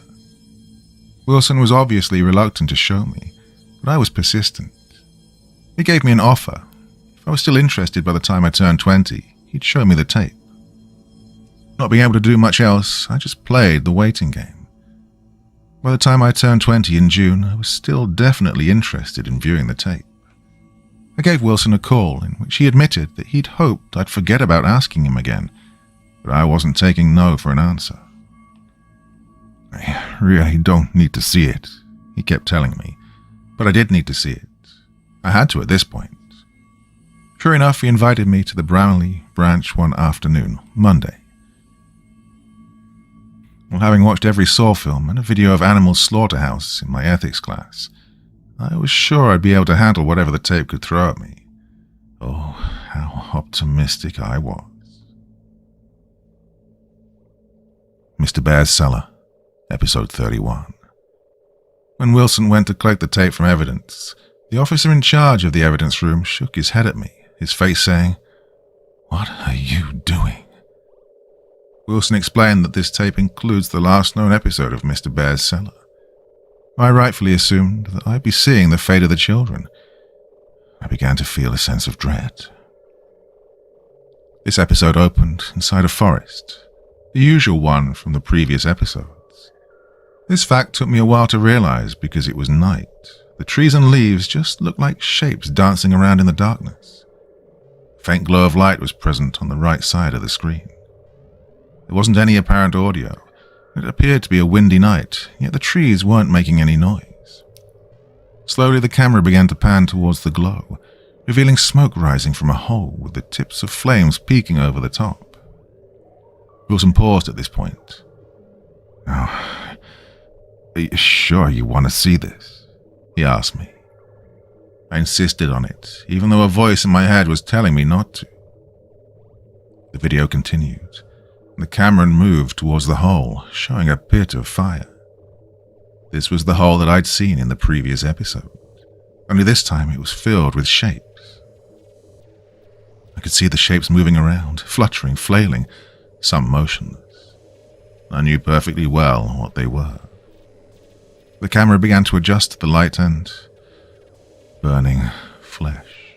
Red, black, a blur of surreal movement and colors. I wish I could forget what I'd seen, but you can't forget a scene like this. This was not a horror movie, this was reality. Human beings being killed in a horrifying way, a fate that I could have potentially met. The video suddenly cut to dawn, the camera now positioned farther away from the hole. The fire was out, however there was still smoke smouldering up. A figure was up ahead. I recognized it right away. The Mr. Bear suit was laid out on the ground. Empty, it looked just as unnerving. The suit was laid out in the shape of a cross. The cameraman did a lap around the suit, treating it like a treasured artifact. Placed at the head of the suit was a sign. In bold red letters, INRI was printed. The cameraman moved back to the end of the suit, zooming in on the bear's face, and the episode finally ended. I was speechless. It was like a dream. You can find a lot of terrible things on the internet, but I'd never seen anything like this. Wilson asked if I was okay, and I replied with a shaky, yes. I assured him as we left I was fine and that the video gave me some closure over the whole incident. He didn't seem too confident in me, but he left it at that. He was right, though. I had nightmares for weeks. I gave up. I didn't care about the whole thing anymore. A sick man burned a bunch of kids alive, attracting them with fake TV kids channel. I could have been one of his victims, and yet I'm still here. Suppose I should be grateful. I feel guilty. Am I still here only on pure luck? 10 months later I'm back, but now I need to address something else. My email has been flooded with messages. Some people ask for more details. Some ask if I can upload the tapes. And some people email me claiming to be Mr. Bear. Well, first, I can't get the tapes uploaded as A, they're in police evidence, and B, I have no idea how to get VHS onto the computer. Now to the people pretending to be Mr. Bear. You're not fooling me. When you have dozens of people pretending to be the same person, it doesn't work. I've even seen a fake Caledon Local 21 YouTube channel, which is cute, but still not real. Even more annoying is the fact that someone hacked my account just to put up some demented poem about me on this blog. I'll leave it in the entry above this one, just to show you guys. I've contacted an admin about the entry and was told that the entry was posted on Halloween. Spooky. Attached to the email, paintwithb@aol.com, which I assume is another joke email. I'm over episode 31 now. The images of what I saw will stick with me for a while, but I want to do one last hurrah. I'll get into contact with Mitchell Wilson again and hopefully get set up with the tapes in possession of the other Peel police branches. I'll try to update you guys as soon as I can. I'm sure this won't take a year again. Thank you to everyone who still reads this. Elliot.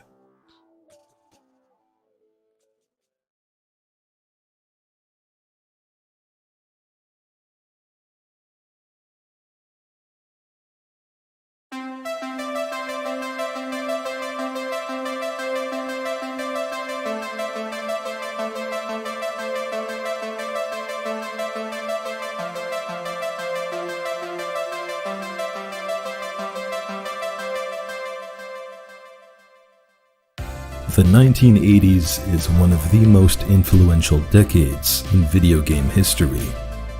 If you were around during this time, you would have witnessed the rise and fall of all things gaming. Up until 1983, various consoles and titles were being pushed out left and right, many of these titles being extremely similar to others. It was at this point when the infamous video game crash of 1983, also known as the Atari crash in Japan, spawned a tidal wave that saturated the worldwide video game market.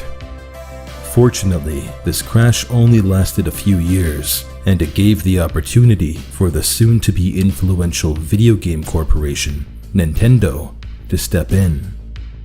In October 1985, the Nintendo Entertainment System was released in North America, with iconic launch titles such as Duck Hunt, Wrecking Crew, and Super Mario Bros. The system exceeded all expectations, as family households rushed to purchase this device, thus reviving the once-deceased video game market. This in turn paved the way for other corporations to succeed, such as Sega with Sonic the Hedgehog, and Sony with the debut of the PlayStation. But with the NES came many interesting games, one of which was released a mere few years after the launch of the console. Godzilla, Monster of Monsters, released in December 1988, is a game where you play as Godzilla and Mothra, fighting giant monsters on each planet across the solar system, aiming to reach Planet X, where King Ghidorah awaits a final battle. The gameplay is what you would expect for a late 1980s title. You start on Earth, which is represented by a hexagonal map, where you can move either Godzilla or Mothra in a chess-like pattern.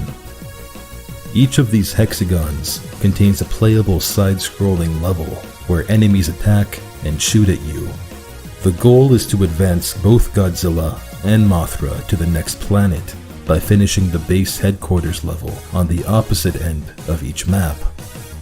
In addition to this, there are between 2 to 8 monster boss battles on each planet that attempt to block you as you progress.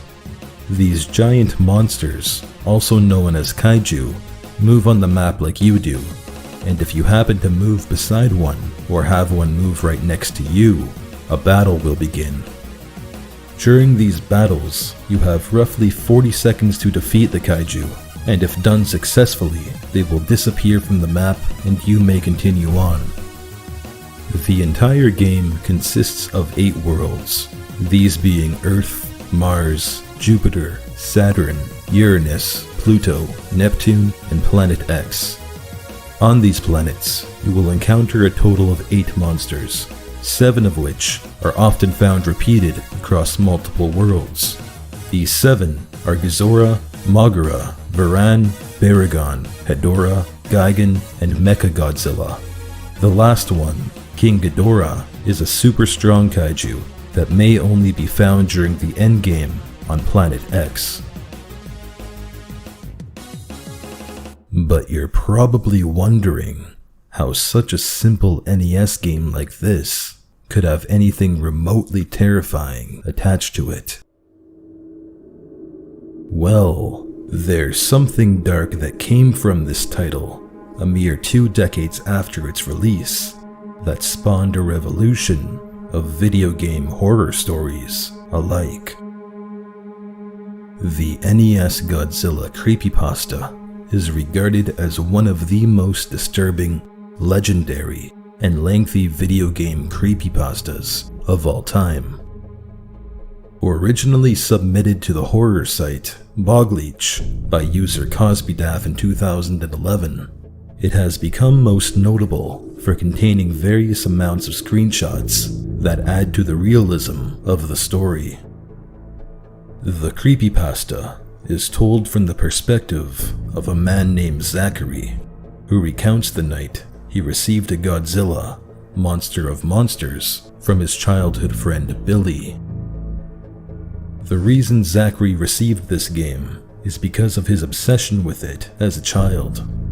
He states how he was gifted it for his birthday back in the day, but later traded it in for another game, something he regretted for many years.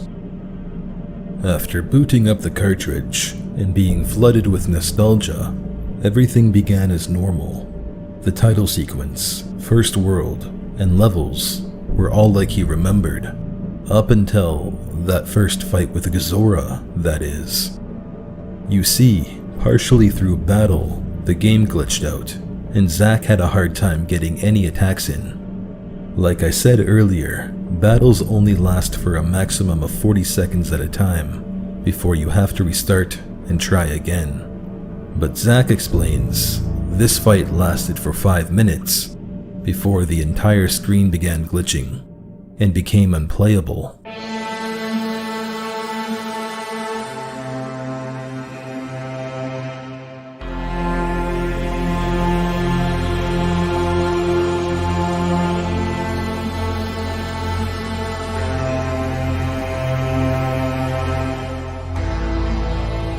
As most NES players would, he pulled the cartridge out from the console, blew in it, and reset the game. Afterwards, everything seemed back to normal. Zachary finished playing Earth with nothing out of the ordinary and proceeded to the next level, Mars. But this is where problems began arising again. After defeating Godzilla for a second time, the screen began glitching out again, this time with Godzilla's eye spawning all over the screen in a dark red color. At this point in the narrative, Zack proclaims his regret on ignoring these glitches, foreshadowing something more sinister later on in the story. But of course, as most creepypastas go, he continues on anyway. In the next boss battle, he encounters Mogura, this time twice the size he is normally. After a swift fight, instead of sinking to the bottom of the screen after death, as per usual, Mogura's sprite shattered and began melting, which of course never actually happens in the real game. Then, strange enough, Zack found the next monster to be Titanosaurus, a kaiju never before seen in the original game. Nothing strange happened during this battle, which led Zack to believe he must have an early copy of the game, which would explain the glitches, never before seen effects, and new monsters. After fighting his way to victory and proceeding through Earth's headquarters level, he expected to be greeted by the word Jupiter, but instead was confronted with a new planet, Pathos. If you thought things were wrong before, then this is the moment when everything in the game broke down. Upon initial glance of the world map, Zack noticed many irregularities from the game he remembered. Instead of green, the color of the map was blue. The level icons changed from their usual shape to strange rock-like structures. The music was also more ominous, giving Zack an unsettling feeling. And in addition to these changes, he noticed a new character on the board, Biolante, who wasn't even created until 1989, a whole year after the creation of Godzilla NES. Zack kept convincing himself this was still an unreleased version of the game, possibly even created to hype up the upcoming 1989 Godzilla movie at the time. But oh, was he so wrong. The levels were ominously empty, void of all enemies and ambience. In contrast to the unsettling red moon above the player's head. But it wasn't until the boss battles where things took a wild turn. Although their kaiju on the board looked as they normally do, the monsters during battle were completely wrong in every way possible. These mutated beasts, like most things shown so far, were never ever seen in the original game. In fact, none of them even currently exist within the entire Godzilla universe. And I know I keep saying this over and over, but bear with me for a moment here. Although these moments Zack experienced could be described as eerie, unnatural, and/or disturbing, they aren't even the most unforgiving part of this narrative, as it's at the end of Pathos where the most pivotal moment of the game steps in. The moment that changes everything about this story.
What you just watched is the infamous chase level.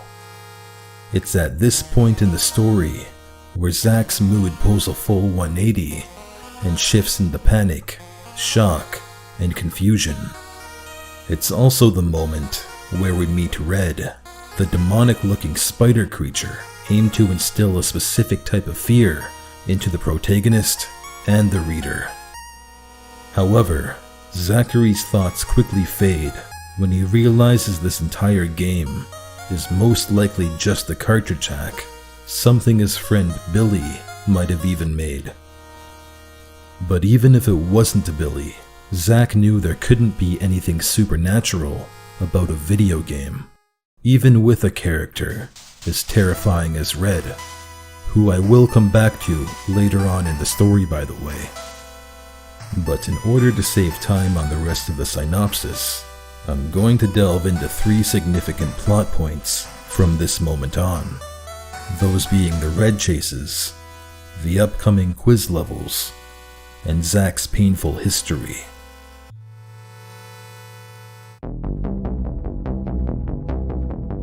In the next 5 worlds, named Trance, Dementia, Entropy, Extus, and Zenith, which take the place of the planets Jupiter through Planet X, Zack comes across a strange mechanic that unintentionally adds the inexplicable cherry on top to the story. Meet Face, who is just that, an unequivocal face who resides within the quiz levels. In these levels, marked with a question mark on the world map, Zack finds 2 boxes with yes and no marked inside them, and Face perched in between. On each planet from this point on, Face asks Zack a series of 12 questions, some of them as simple as, is the sun hot, or is water wet? But sometimes, they are a little too personal, such as, do you like hurting people? Or, have you been sullied by a family member? Whilst yes, the premise is disturbing, Face is never actually hostile, and there are no right or wrong answers according to our narrator. Only 23 reactions Face will showcase upon Zack selecting yes or no. 11 of them he figured out, but 12 of them not quite. Nonetheless, this was always a recurring event on each of the levels, something that felt like a breather for Zachary. Zach sometimes even received new characters to play as from Face. Up until the ending, that is, which I will come back to later. Next comes Red. Unfortunately, its chase levels are also recurring, but with a twist in each iteration. At the end of Trance, the same planet where Zack met Face for the first time, Red's level begins with platforming obstacles that Red crushes and eats as it chases Zack. It differs slightly from the first encounter, nonetheless still follows the same mechanics. But the true terror comes when Zack outruns Red and beats the chase level. In ecstatic gamer fashion, Zachary proudly roars, "Not this time, asshole." However, the second after that final word slips off his tongue, Red's head turns and faces the screen with this deadly stare.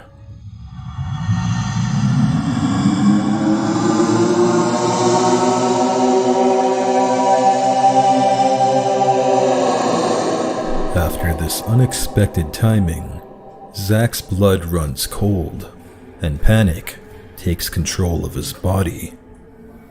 But once again, he quickly calms down, and most of his fears subside. It's this moment that adds to the overall realism of the narrative. You see, many creepypastas at the time relied on hyper-realistic graphics and the narrator being oblivious to the fact that such things just don't happen in real life. The fact that Zack ultimately dismisses Red's stare as just a coincidence and holds on to the idea that he's playing a hacked cartridge is a long departure from what most creepypasta writers did at the time. And in my opinion, it's more realistic, and therefore a lot scarier. Although we know that something very wrong will end up happening to Zack later on, due to the nature of this story, we still have a moment of empathy for him during this scene, as it's also how our mind would work if we were ever put in this scenario. However, that all gets thrown out the window when Zack finally arrives on Entropy, the sixth world in this story.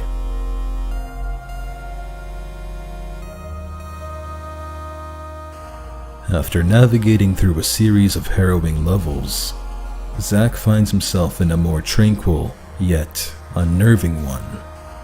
Completely void of monsters, with nothing but a large pale moon and an empty grass plain, Zack feels something familiar about this place. After a bit of navigating, he comes across a body of water. At this moment, the moon breaks open, and a curled up humanoid figure falls into the water, and seconds later, a monster dubbed as the Moon Beast appears.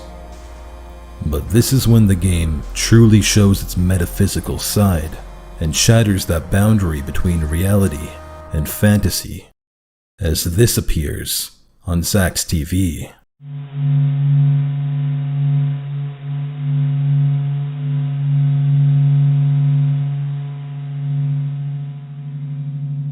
And that now leads us into the third segment from the latter half of this creepypasta, Zachary's painful history. To save time and my own effort on trying to explain this to you, I am going to read you an excerpt from the story that explains this segment in greater detail. Back when I was in middle school, I had a girlfriend named Melissa. She suffered from some kind of mental disorder that caused her to go into episodes. When she was in an episode, she would stand or sit perfectly straight and still, and her face would instantly lose any expressions she had before. She would speak very clearly, without any hint of emotion. When it was over, she would start trembling and sometimes bury her face in her hands and remained silent for several minutes. I can't really convey the feeling it gave me in words, and I won't try. You had to see this in person to understand. But despite this, she was a very kind person, and I cared about her dearly. We liked to hang out in a field at night and look at the stars. But one night, she didn't say anything to me at all. She just stared directly at the moon, trembling. I tried to talk to her, but she suddenly sprung up and ran right into traffic. I tried to stop her, but I was too late. She got hit by a truck and was killed that night. I looked her right in the eyes when the wheels went over her neck. That sight has always haunted me.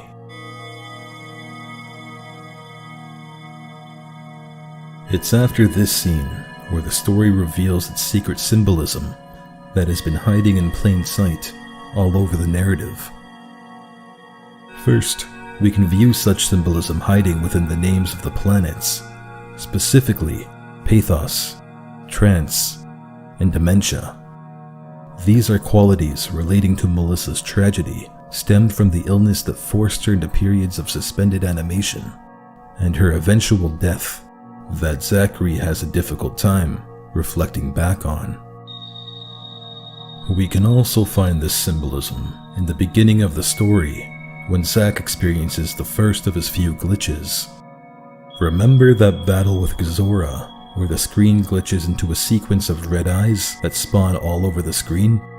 Well, it wouldn't be too doubtful to pinpoint this as a symbol for Red's eye. Watching the narrator play and waiting for the moment to reveal itself to him, especially since we now know something in this game is sentient and is attempting to communicate with Zachary.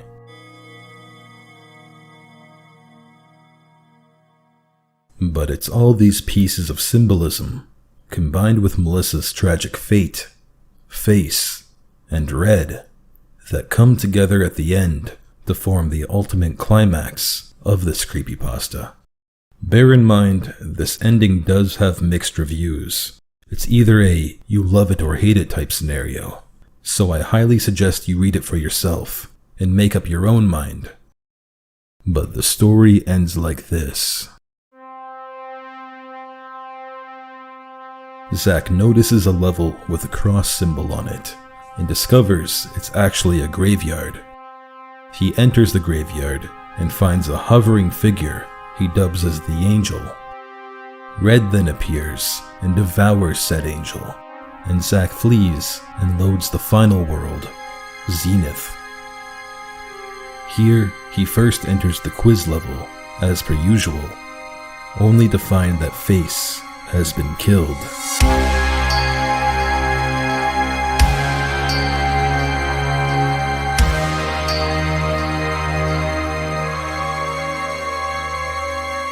He continues on and fights through a series of grotesque monsters until he arrives to his ultimate showdown with Red.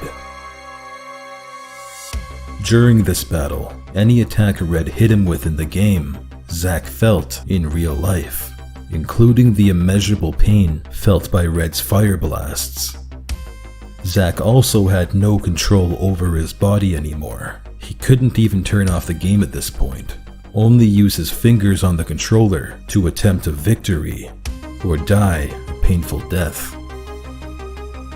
He had an incredibly difficult time getting any hits on Red, as it was crushing all of his characters.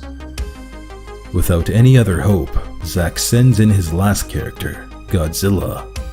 Here, Red tells Zachary that it was the one who killed Melissa.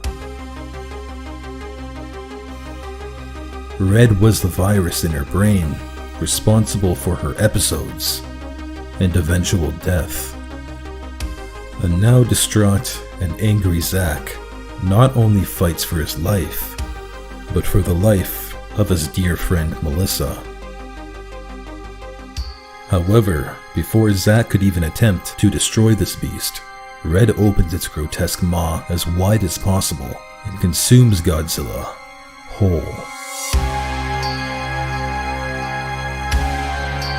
Ready to accept his death, Zack gives up. But moments later, the angel from earlier interrupts the battle and reveals itself to be the spirit of Melissa. She confesses Red has been torturing her spirit and warns that Red will do the same to Zack if he loses this battle. And just before she fades away, she bestows Zachary with a new character.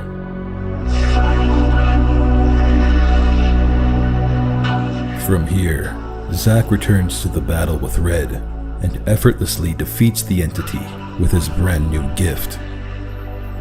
After defeating Red, Zack finds he has been teleported back to the graveyard, and Melissa thanks him for saving everyone and promises they will see each other again.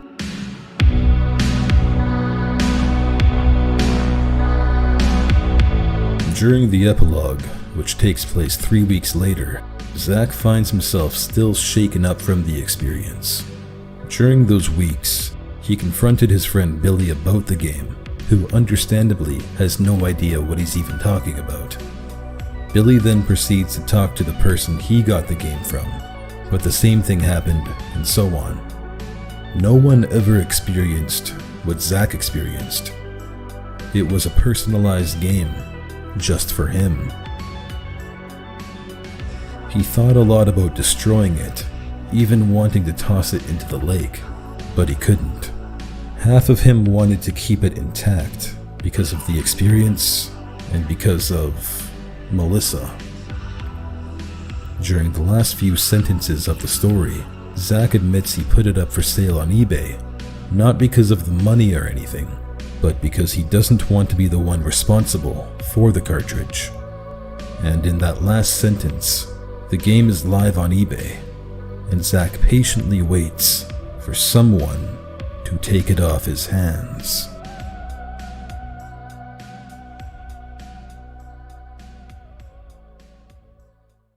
Oh, wow. Thank you for bearing with me through that very lengthy synopsis and side analysis. Now that's out of the way, let's look back and see why this story is what it is. According to Venngage, whom studied 72 popular creepypastas, they discovered there are a total of 7 vital elements required for crafting the perfect creepypasta story. First, you need the narrative to be written in a first-person perspective. This gives the tale a more personal touch, like a friend telling you a story. Secondly, it needs to explore unexplained phenomena, something that the reader won't know about, thus allowing the element of suspense and/or surprise to take control. Additionally, the story should delve into themes of death or tragedy, include some sort of monster or supernatural entity, showcase fear via photos and/or videos, and finally, end on a cliffhanger. And it's all of these elements that, when put together, form one of the most disturbing and well-written creepypastas of all time. If you compare these points to other classics, such as Ben Drowned, Squidward, or even the Russian Sleep Experiment, you will notice they all share a similar pattern, but Godzilla is written differently. Its unique structure is split into various chapters, each ending on their own mini cliffhanger, in what could only be assumed to keep the viewer engaged. Zack was also not your typical protagonist. A lot of the time, main characters follow creepypasta cliches that make us scream at our computer screen at how delusional they can be. But Zack dismisses most disturbing story elements as complete coincidences, something that any conventional person would do in real life. That is, up until the game enters his mind and pulls out his darkest memories, of course. But I mean, I'm sure we'd all be freaking out at that point too. But as I stated earlier, many who have read this creepypasta agree that the ending is a little too far-fetched from the rest of the story, especially when he ends up selling the damn cartridge on eBay of all places. Like, come on, man. You said you didn't do it to be selfish, yet you are giving someone else a game that could potentially kill them. Anyway, it does leave the story open for more, and that is actually the reason why it ends like this. You see, there has been a sequel to this creepypasta in the works for many years, titled NES Godzilla Replay. In this story, a guy named Carl purchases Godzilla Monster of Monsters from Zach on eBay and discovers his own personalized anomalous adventure. The story is still in development, but parts and snippets of it exist out there as far as I'm concerned. But the reason this sequel isn't ready yet, and I'd say this is also the reason why the original creepypasta is proclaimed as one of the best, is because the author, CosbyDaff, is actually a professional artist. They are the one who created every single monster, anomaly, and terrifying moment found within the screenshots of the original story. They are also the one building the world of the sequel from the ground up. But for now, we will just have to wait for the long-awaited sequel to find out what eventually happens after the game is booted up again. Okay, so here's my story. B16. Have family down in Alabama. Family own a large amount of land in Huntsville. Uncle owns a big house and a bunch of trailers that they put out in the woods for hunting or camping. Down south cousins suggested we go on a trip. I know I'm a kid from the city, from Chicago, but they tease the hell out of me for it.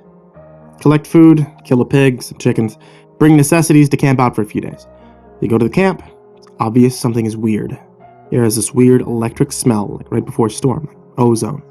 We think nothing of it and unpack, go down a little creek to swim for a few hours. All of a sudden, some older white guy and a white teenager come out of the bushes. He has a shotgun in the crook of his arm, says hello, asks us what we're doing this far back in the woods. Tell him about my uncle, who he knows, and says we're camping out. He tells us we need to be real careful out here and stick together. There's a big animal in the woods. His son, who's my age, asks if he can stay and hang out with us. Say okay. Okay, I'm going to stop with the green text thing because the story's fairly long and the format's harder to write in. So, we end up playing football, digging around with me. There's this one white kid named Tanner. It's 5 of my cousins and 4 of their friends. In total, there are 5 girls, 6 boys. We're all around 15 or 16. We end up just dicking the whole day away. So we head back to the camp, pulling out some stuff for a campfire, even though the trailers both have kitchenettes. Tanner says that his family's property sits up against my uncle's. We want to run home and ask his dad if he can come out and camp with us. My cousin Rooster says that he's going to go with them since it's going to get dark soon. One of the girls also wants to tag along. It's around 7 o'clock. And it's starting to get pretty dark. Now they have flashlights to take the trail down Tan's property. The rest of us chill. We have smokes, drinks, kiss on the girls. About 30 or 40 minutes later, there's a smell of ozone again. They could smell it over the smell of the fire that we had started. It's real nasty. It's coppery smell. It's like right after you have a nosebleed. And it stops. It wasn't exactly like dried blood, but it was like that nasty metallic, that back of your throat smell. We immediately think that it's some kind of electrical malfunction and someone left a hot plate on or something. So we search, nothing's on. We can all smell it. All of a sudden, we hear people booking it down the path towards us, and Rooster, Tan, and the girl all come running out into the clearing out of breath. They don't even break stride. They all run into the trailer right by where the fire is. And we'll get the hell out of there and into the trailers. They all end up calming down. Even Rooster's crying his eyes out at this point. All the while, fire is guttering lower and lower. So my other cousins say, screw it. And they're about to go outside and get the generator out of the shed between the trailers. Tanner goes, no, lock the front door, ain't nobody else going outside. He's been crying too. His eyes are bloodshot and puffy. His pants are all dirty. So he goes to tell us that they went up to the house. His father said sure, he could go out camping, but to make sure they were careful on the way back. And then maybe they should take one of the hunting rifles just in case. Evidently, Tanner had seen something in the yard a few days ago. One of their pigs had come up ripped up and half-eaten. They assumed it was just some big cat or coyote, even though they don't usually mess with living animals. He had gone upstairs, packed his stuff, told his dad that they would be okay without the rifle because coyotes avoid people, so they started walking back towards where we were camping at. So Rooster finally stops crying and shaking. girl already had, but she was just like staring out the window with this dumb look on her face. He says they got halfway into the woods towards the camp when they started to hear something in the forest. It was almost pitch black by this time, so they weren't sure at first what the hell it was. Girl says that she heard something in the bushes right off the trail. They all beam their flashlights over there, and there's someone, standing back in the woods in a little hollow. So Rooster said they shouted at him, told him that he was scaring the hell out of them, and what a dick he was. He says that's when he realized that the guy was facing away from them. So they kept walking. They start smelling that nasty, coppery ozone smell. They say that they look off into the forest on the opposite side, and it's a dude standing in the forest, backwards, slightly closer to the path. So now they start power walking, and Tan keeps going.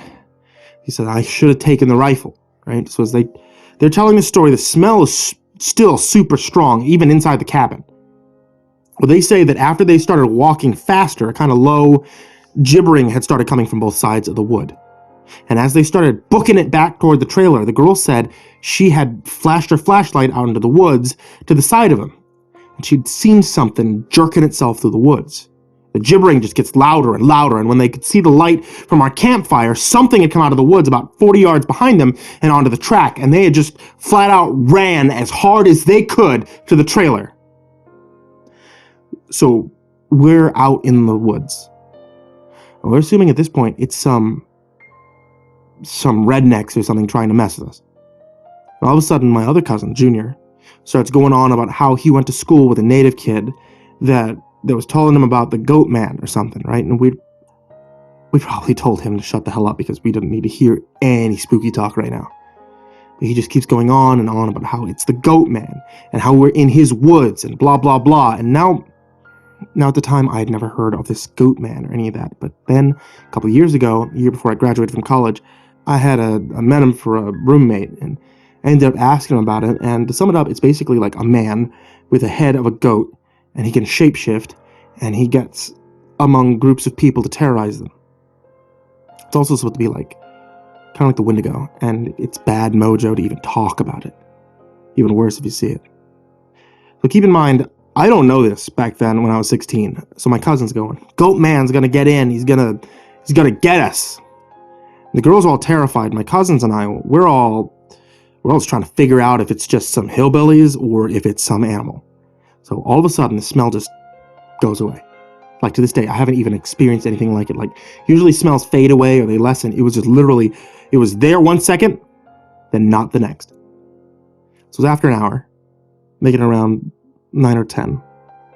We've stopped, freaking out enough to go back outside and soak the fires again. We figured it's just some asshole trying to mess with us, so we don't go back home because we think if we do, they'll chase us through the woods or something crazy, so nothing else weird happens that night. We stay another night, and for the main part of the night, nothing happens. So at about 1 a.m, we're outside, we're getting drunk, we're telling ghost stories. And someone is finishing some too spooky story, I don't remember what about. The smell comes back. And it is so strong. It was one of the girls literally starts vomiting. I stand up. You can actually feel how clammy the air is. I say we should get inside. This isn't right. We should have just left, right? So we all go back inside. We're standing around. My cousin just keeps going on about how it's the Goatman. My cousin Rooster tries to tell him to shut up. And all the while, I'm just feeling like something is wrong, and I can't figure out what the hell it is. So we end up sitting in there for a while. The smell is just as strong. We're terrified. We're huddled in this camper. We end up cooking brats for everybody because nobody wants to go outside. It's one of those packs of like 4 brats, right? So we have a total of 3 packs. I grill them up on the stove. I give everybody a hot dog. I get mine.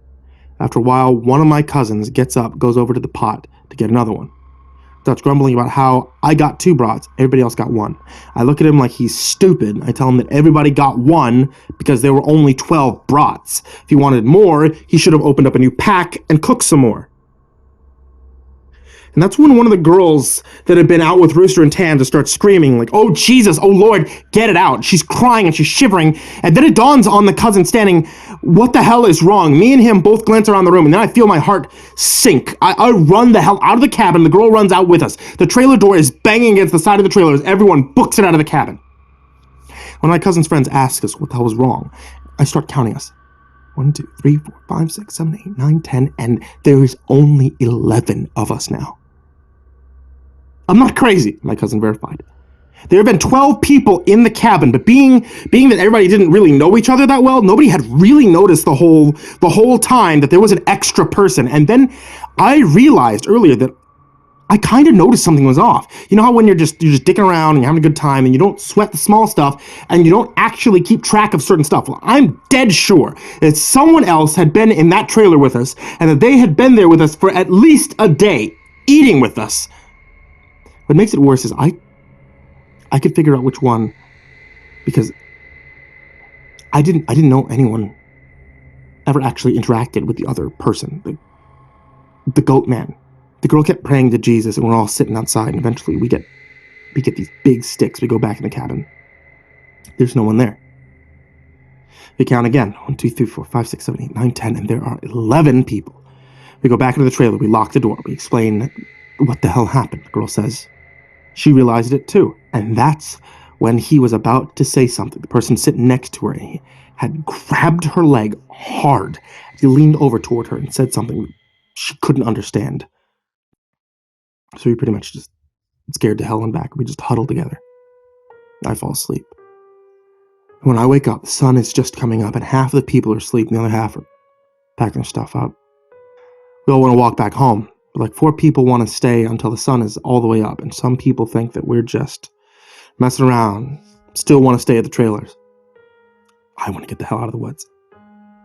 The girl's name was Kira, the one that the Goatman had touched. And anyway, I asked her if she really thinks it was something bad. She says she just wants to go home. She doesn't want to be in the woods alone for another night, so we decide to split up. Okay, the 4 that want to go can go. But I have to stay because I have the keys to the cabin. It's my uncle's, and I have to lock up. Now, I'm like stupid mad at this point because I feel like people aren't taking this seriously. And I definitely didn't want to be out in the woods for another night. So I spend the rest of the day trying to convince the rest of the people, now 4 girls, 4 guys, to get the hell out of Dodge.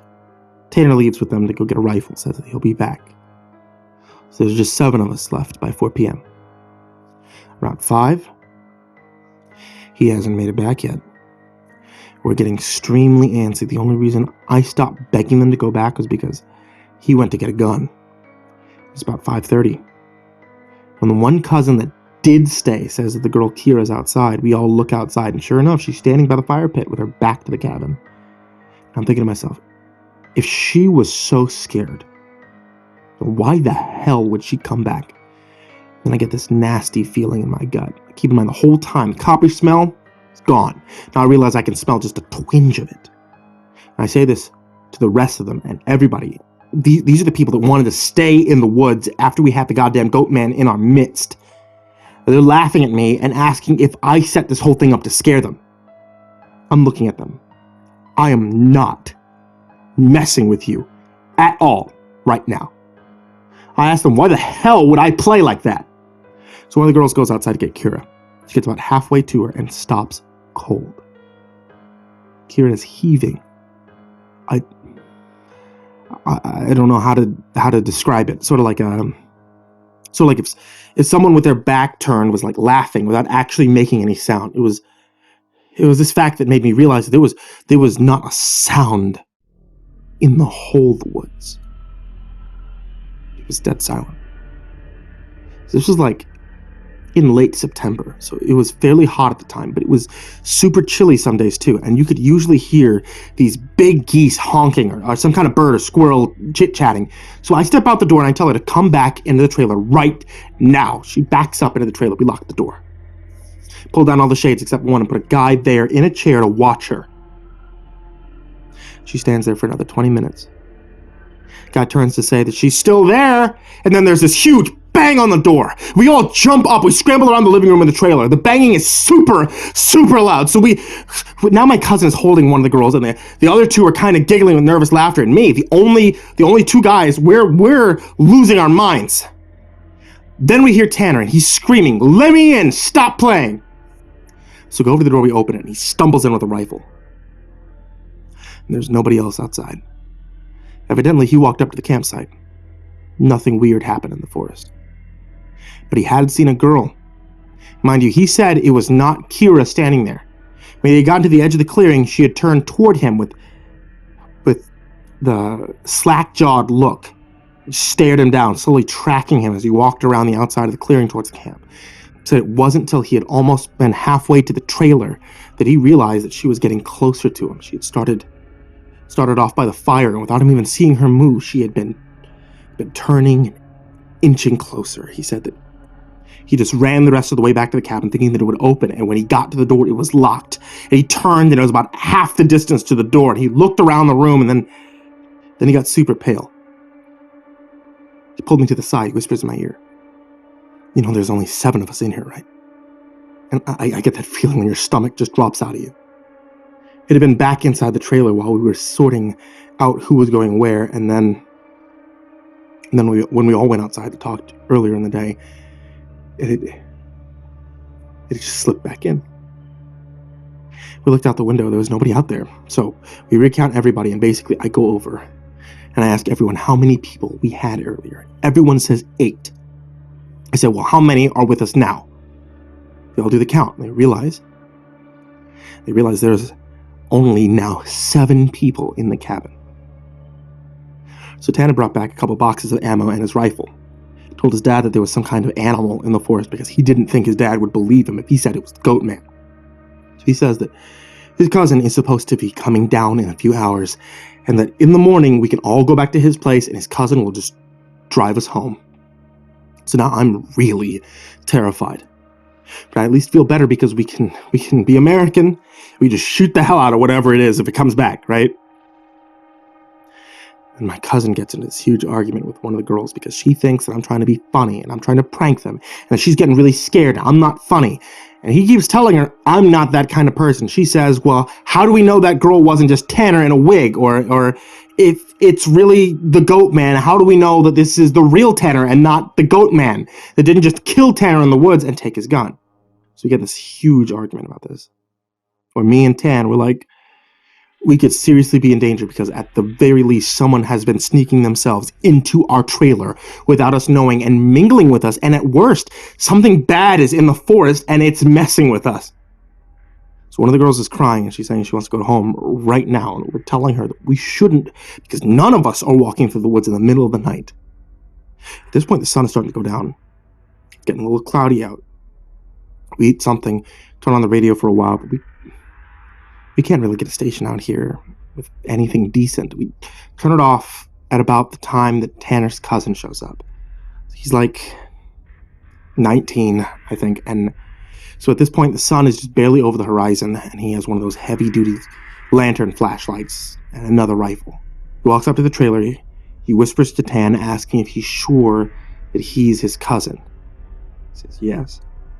Guy looks behind him, all around the camp. He walks in. Kind of glances at all of us. He looks a little confused. He's like, where's your other little buddy at?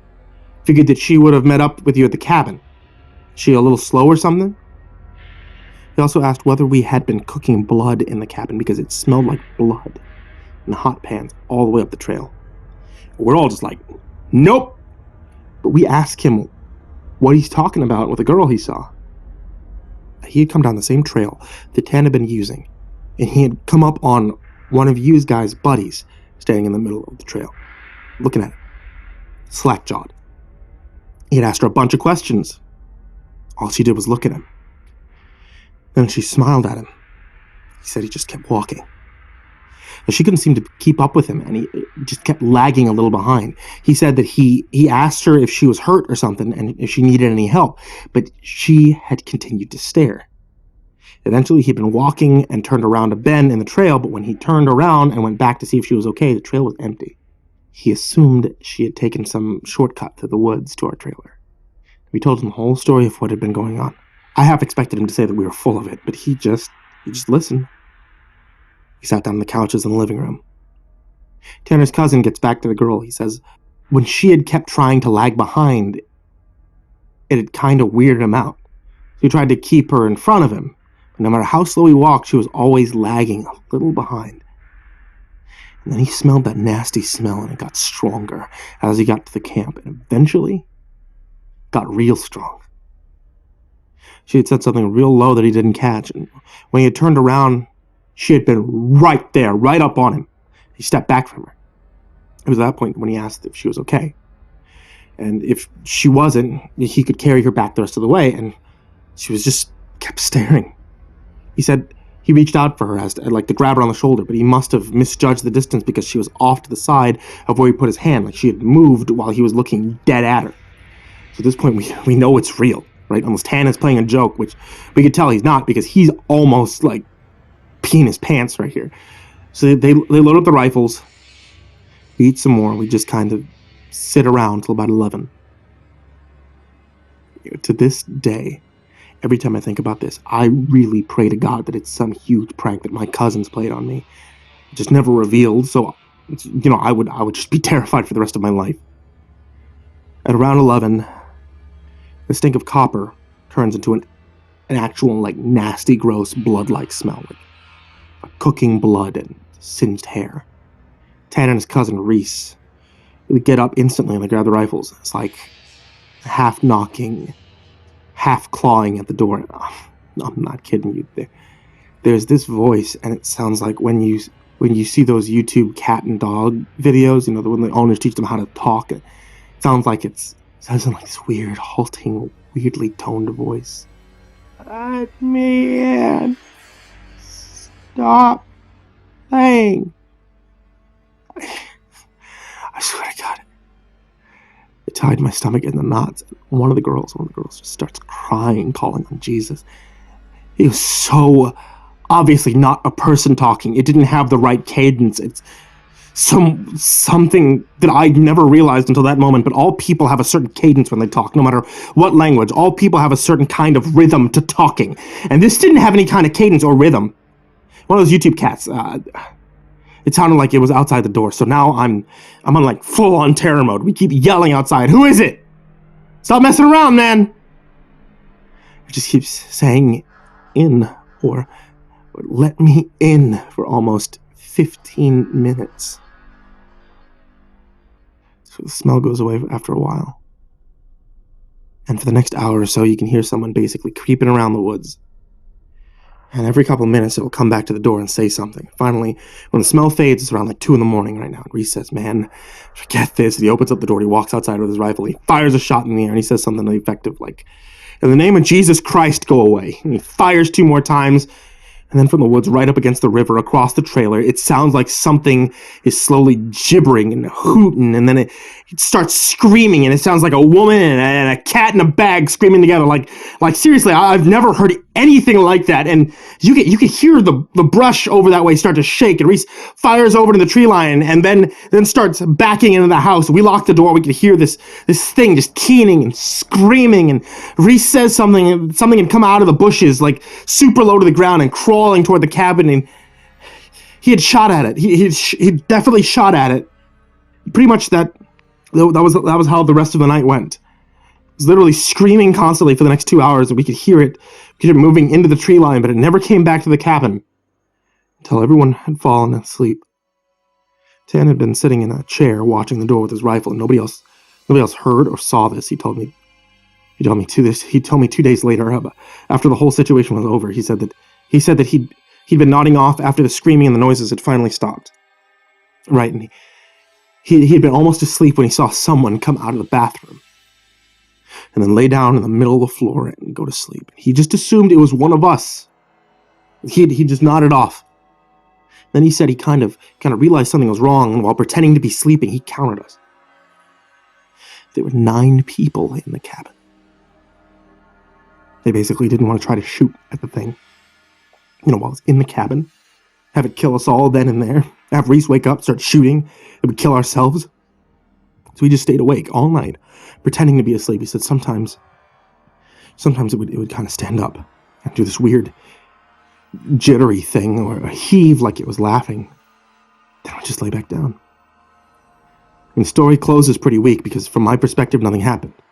We woke up. All I noticed was that Tan was a little jittery and he was avoiding looking at us, but we ate some breakfast, we packed up, we started walking to his house. He stayed last in the cabin and said that he locked up, bringing my uncle's keys to just start walking, he'd catch up, which I didn't really want to do. We got up the path, and when he came running up, basically, we just jogged back to his house. His cousin took us home. And there's a window in the bathroom. Tan had gone back to lock up and looked in there. We were too stupid to lock a screenless window. The window was wide open when he went in there. Guessing it had been doing that all along, waiting for us to fall asleep or slip up, get in among us. Walked with us all the way back to his house, and then he said it lagged to the back of the group, looked him dead in the eyes, and walked back into the woods. I had this doll for quite a while now. It was a beautiful porcelain doll. You know, the way that most porcelain dolls look like. It was just like that. Wavy long blonde curls, black eyes, a beautiful pink and red dress, with a typical headband with lace around the edges. It was a doll I had received from my mother at an early age. At that age, I had always thought it was such a pretty doll, a perfect look. My grandmother had almost 50 dolls of that kind, all of them beautiful, perfect porcelain dolls.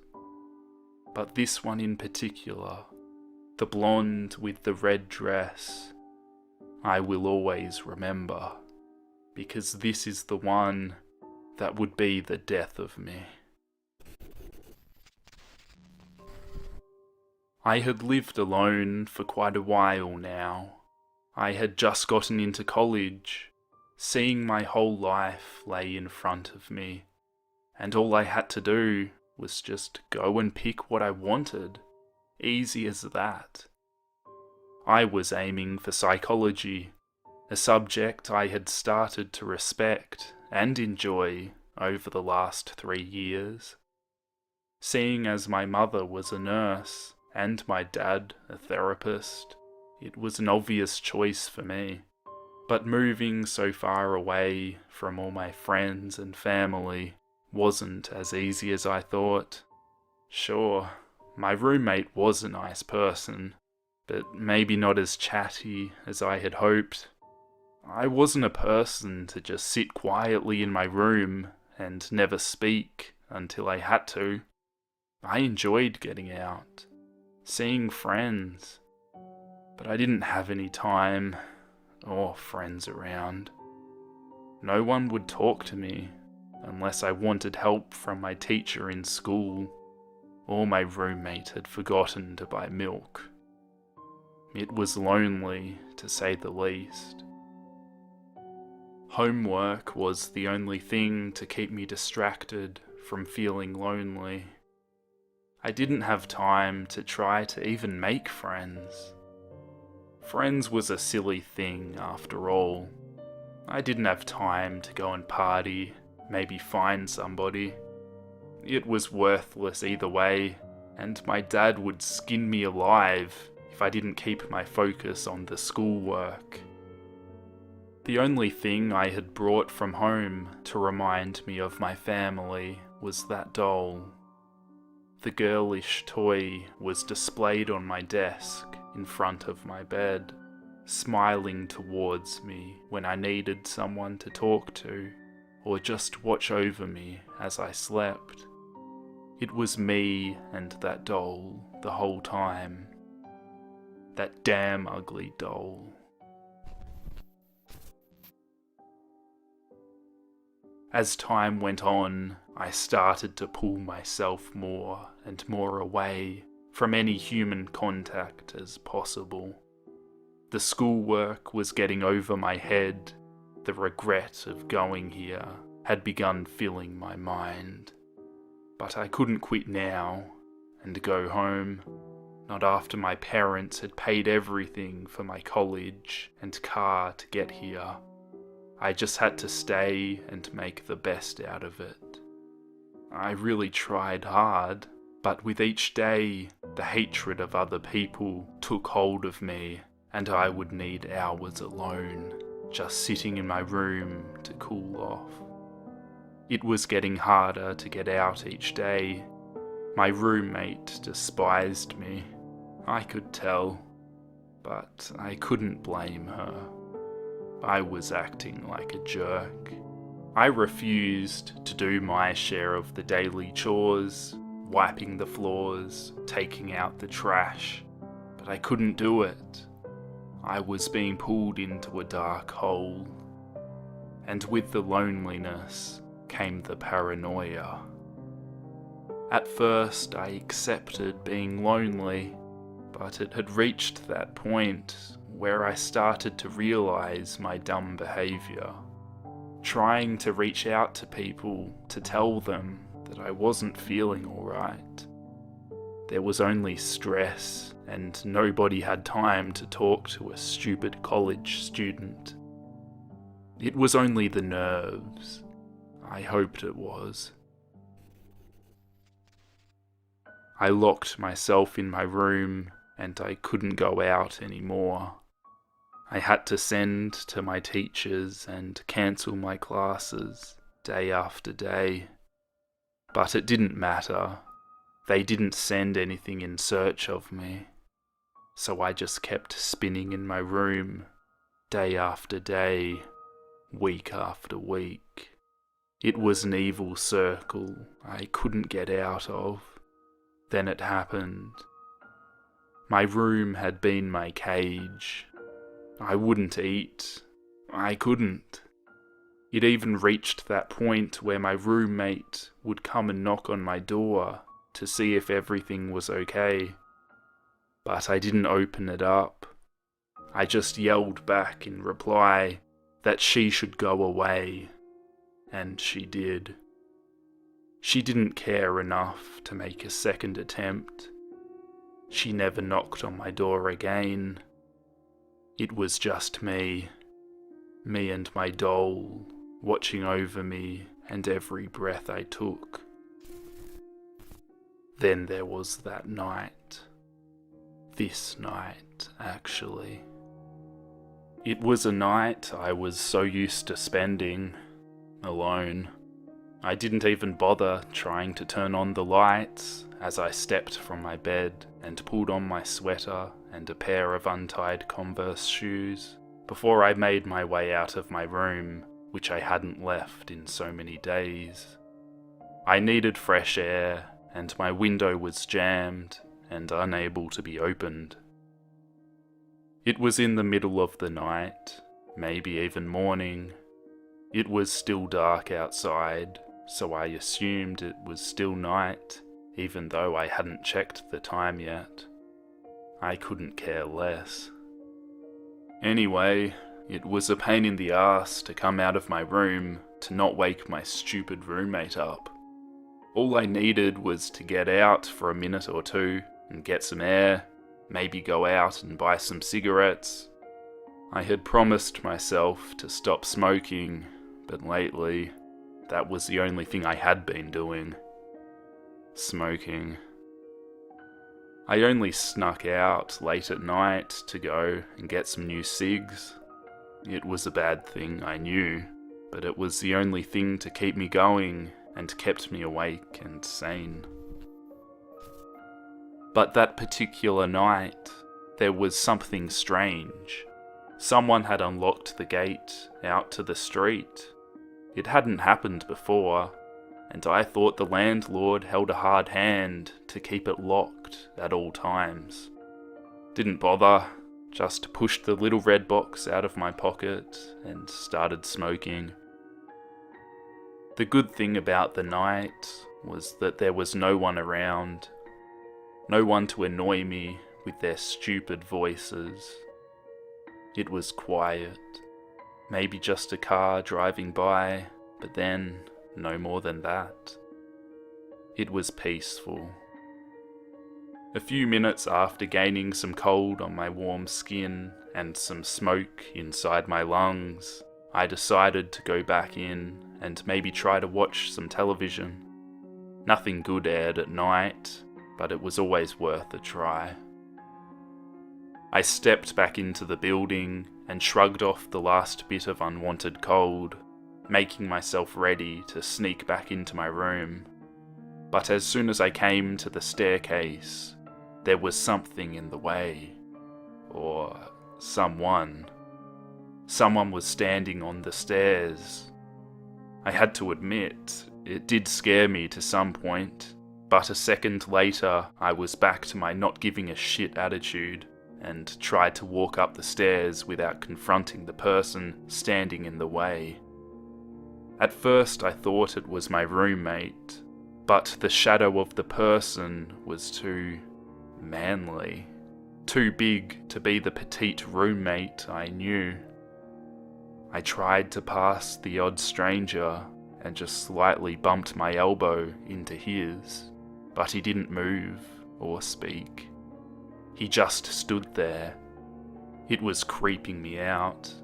The scenario was too freaky, but of course there were other students in this apartment building just waiting to scare the shit out of some other poor first-year student, but I wasn't the one to be fooled.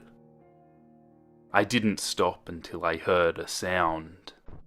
It was one of those sounds where it just causes your concentration to break shut. It was distracting, scaring, unnerving.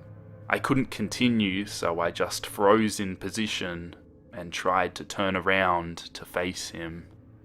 At first, there was a cracking sound, the sound that had startled me.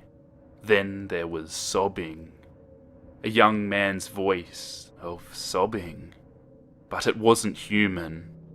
Yeah, maybe to some degree, but the voice was pitching up, like it was breaking through a bad static screen. I stood only a few steps away from the man in the shadow. I wanted to break away from my sudden frozen state of mind, but I couldn't. I was stuck, like my feet had been nailed to the stairs. I was trying to speak, but he spoke before I had the chance to. It was getting clearer to see now. Since spending some more time in the darkness, my vision was beginning to clear. He was wearing some kind of jacket, black. Everything black. A sewn cap with strings falling out from a hole in the back, also black. His hair was torn but long, like he hadn't been able to cut it for a long time or showered it. His appearance was etching inside my mind, but his voice appeared like a dagger in my ears. When he spoke, he made off another static noise, like a broken radio. But he spoke in words. I tried to calm myself down, but I was already too scared to try to bring myself to relax. "You're here alone, aren't you?" I swallowed hard. The thought of somebody spying on me this entire time was filling my head with the urge to vomit, feeling disgusted by this man and his voice. I just shook my head. No response. I couldn't give him a reply. I should have. Maybe it could have changed this whole situation for the better. Maybe if I hadn't been there now, scared for my life. But I was, and he knew that as well. But when I didn't give him the response he expected, he turned to me, and his sight was one of the most terrifying yet fascinating faces I had ever seen. He wasn't scarred or wounded in any way to make me feel uncomfortable by his appearance, but his eyes and his mouth, There was a weird glow, a golden orange glow. It filled both his eyeballs and his mouth, his teeth shining through in a bright yellow light. It glowed in the dark and cast a light across us, on the stairs, the floor, on me. And I could see his smirk on his grey-paned face. That's when I snapped. It wasn't human, and I had to get away from here. I broke through the invisible bonds and threw myself up the stairs, running up quickly as my untied shoes slammed against the wooden floor. I fled to my room without any second thought. Hopefully, my roommate that I had been ignoring for so many weeks would hear me and call the police. I closed the door after me and locked it, my stumbling feet bringing me across the floor and into the desk, knocking my precious family doll onto the floor. The porcelain broke and I gasped in panic, trying to recollect myself and my thoughts. There was no more noise after I had slammed the door to my room. No roommate coming after me, no weird glowing man in the stairwell. Just me and my broken doll laying on the floor. I tried to scream or cry, call for any help at all. It wasn't real. I had become too crazy, insane. After spending so many months just being alone, this is what had happened. I was laying on the floor, broken and shattered to pieces. I didn't know what to believe anymore. I didn't sleep. I sat on the floor, pacing back and forth by crawling as best as I could. The cigarette from before now just sat like a needle in my throat. I was thirsty, but I couldn't move out to the kitchen to drink anything.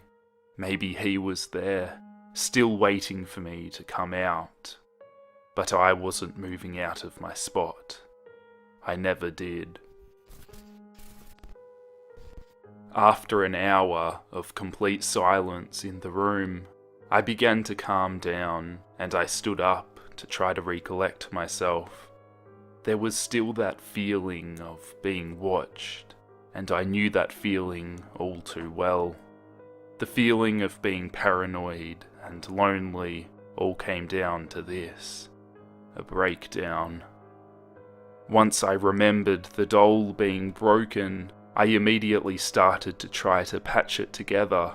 It was like the only thing I could focus on. My best friend. The doll.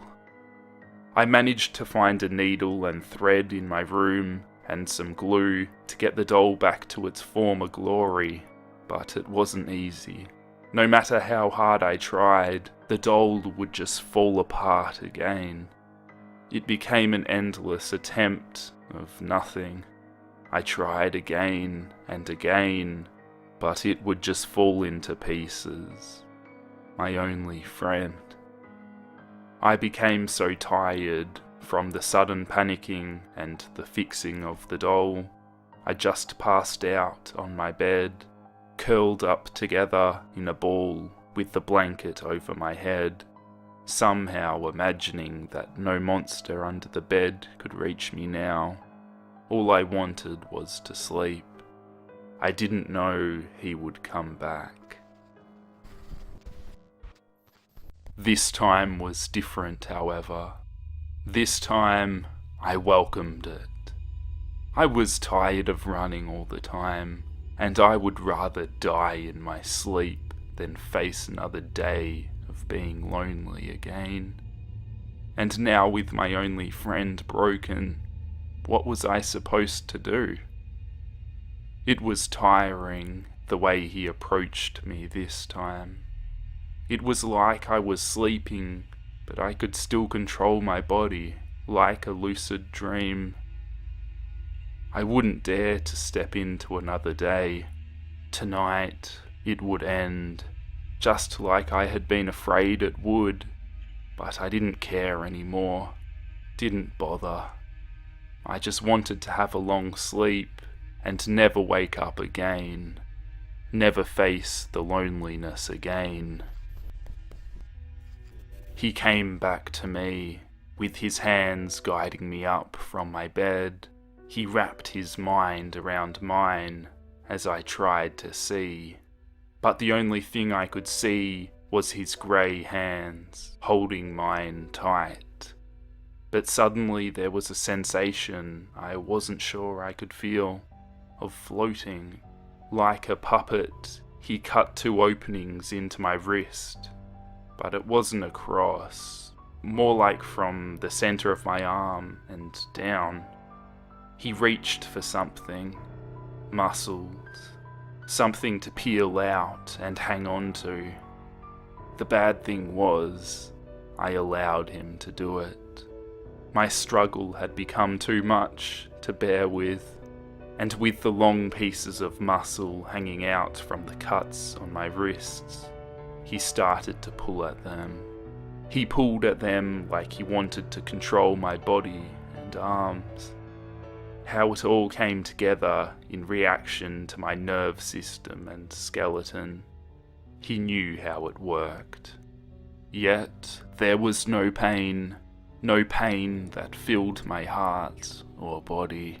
Just another piece of my mind staying at ease again. It was a wonderful feeling. It was like nothing else mattered. And as he continued to cut me open, he began to sing. They call me the puppeteer. My fingers are thin and my hands are stained with my tears. For the puppets I steer, with my strings and my dreams. It took me only a minute to lose every sense of my touch. My nerve system had been crushed under the hand of this man, this thing, breaking every bone in my body. I could feel him twisting my ribs and twisting my hip bones, all for it to make it easier for him to turn me into what he saw me fitting to be. It was like the long pieces of torn muscle were strings, controlling my limbs and my head flailing from side to side. All I could see was his smile, so I smiled back. They call me the puppeteer, my body dark and my eyes hunger of gold. In my eyes no one is alone, and with my strings and dreams, you shall be my friend too. The last thing I could feel was his hand tugging around my neck. Then, snap! At first I was afraid to see death approaching me this way. I had never thought of it this way. I would have said no and refused if I could have decided it on my own, but I didn't. I said yes. With a broken neck, death was just half a second away. Then there was nothing but a golden smile and his warm hands holding my strings as my body fell. Early the other morning, my roommate found me, dead. I had committed suicide by hanging myself off the ceiling fan, assuring my death. I had jumped from the bed. Beside me was that doll, the broken porcelain doll with the red dress and lovely blonde hair. You may be wondering how I'm writing this to you now, or how I found a way to contact you. I found it necessary to write down my story before I passed it on. This is my legacy. This is what I'm leaving behind. I couldn't stand the loneliness anymore. I couldn't stand facing the problems on my own. It took so long. Too long. Dear Mum and Dad, I'm sorry.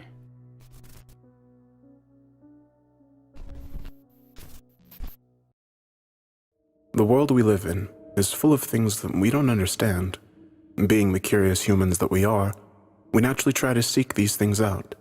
Doing so has led us to remarkable discoveries and inventions that we never could have imagined 100 years ago. We have defeated disease, built to the sky itself, and even created machines that could take us beyond the clouds into the stars. If our ancestors could see us and what we have created, I'm sure many of them would see us as gods. Our innate curiosity and lust for knowledge has not always led us to greatness, however. True evil and darkness have also been uncovered in humanity's conquest of knowledge, and in the end, I fear this evil will be our doom. I do not say this from the standpoint of a great philosopher who has sat and simply pondered things either. No.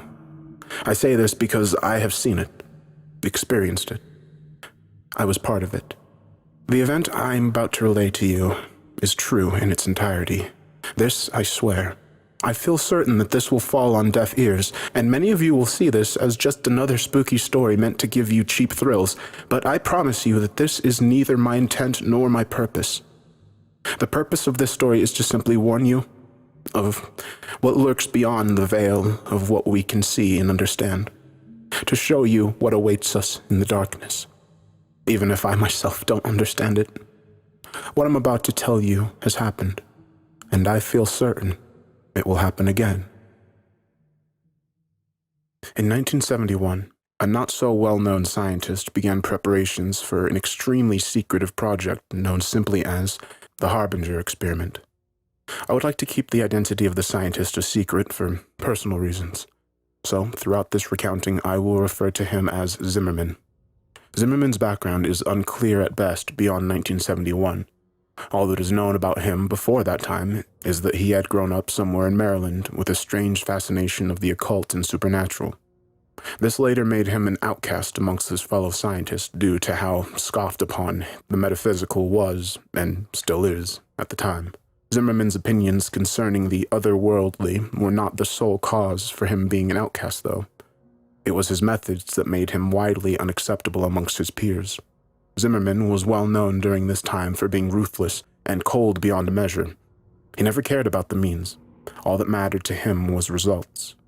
And if he predicted the results to be valuable enough, anything would be worth obtaining them. It was this insatiable and brutal lust for the truth that made him feared amongst those that knew of him, and the few that knew of him and did not fear him believed in him and followed him and his work closely. The word harbinger itself has such a mysterious and intimidating taste to it. Maybe it's the way it rolls off our tongues, or maybe it's simply due to its association with the project. But the word always seems to carry a certain amount of doom with it, which could make sense. The word itself means to warn or forebode. I can't imagine Zimmerman's reason for giving the experiment this title, but in retrospect, it fits perfectly. Zimmerman came to select a few, me being one of them. He told us he was working on something big, and that he needed people who could keep confidentiality and not spread idle gossip of his work. While he did not fully trust some of us, he did know that we were professionals, and that for some reason or another, we were all in dire need of employment. I had worked at the local clinic as a doctor. I was caught stealing medication and promptly fired. This left a very dark mark on my resume. So, work was hard to find, and lived near where the experiment would take place. So, I guess you could say it was a convenient choice. As you can imagine, I jumped at the opportunity.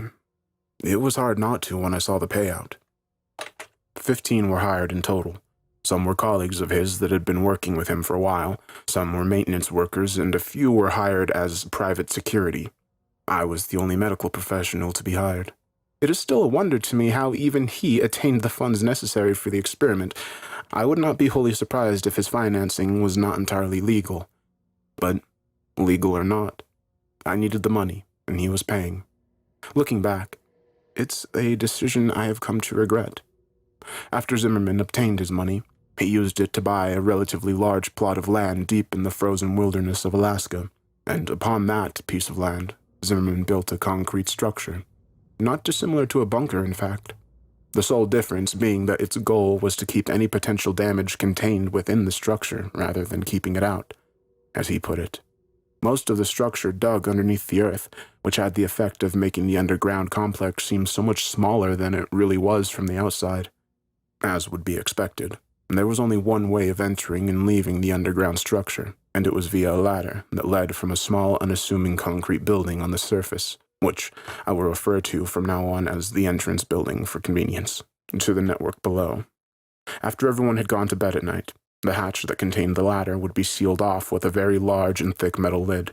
Zimmerman was very strict about this. Located not far off from the entrance building was a series of wooden cabins that would serve as the sleeping quarters for the staff that Zimmerman had hired. Compared to the entrance building standing on the surface, the underground system was massive. At the center of the complex was a control room. This is where all the facility's electronics and such were linked to. This included security cameras, lights, and door controls. Consoles, monitors, and computers lined the walls of this large central chamber. This is also where the ladder in the entrance building connected to the underground complex. Connected to the control room were 3 doors. One led to a smaller room that served as an infirmary, another led to a break room, and the last door led into the hallways. The hallways are where the complex began to feel extremely eerie. They were, for some reason, laid out in an extremely confusing scheme that led in circles and complete dead ends. These hallways made up a vast majority of the complex, and it would be very easy to get lost in the maze if you were unfamiliar with the complex. But if you knew where you were going, you would find yourself standing before one of 3 8-by-8-foot rooms before long. Each room had a camera hooked up to one of the corners of the room, and all 3 of those cameras were connected to a corresponding monitor in the control room. Cameras were also scattered throughout the hallways so that whoever was watching their corresponding monitor could see anywhere they wanted to, when they wanted to. Thick metal doors stood at the entrance of each of the 3 8-by-8-foot rooms. You would have to enter a 4-digit code into the panel located near the door. I remember when I first arrived at the complex, how badly the hallways frightened me.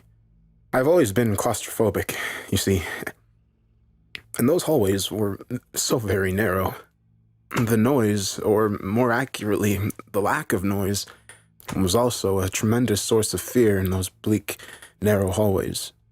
It was always so unnaturally silent, as if the entire world had stopped moving. It really made you feel like you were trapped down there. Thankfully, though, I only rarely ventured into those hallways, for I was the only medical professional in the facility, and I had virtually no reason to go into them. In the beginning, I found it so peculiar that Zimmerman would ask for a medical professional like me on a project like this, but by the time it was over, I understood why. The official purpose of the Hariger experiment was to test and observe the effects of extended isolation on the human mind. This was what was listed on the reports being sent out at least, but unbeknownst to all of those who were not participating in the project, excluding the subjects, the true purpose was much darker. Like I said, Zimmerman had always had an obsession with the occult and supernatural.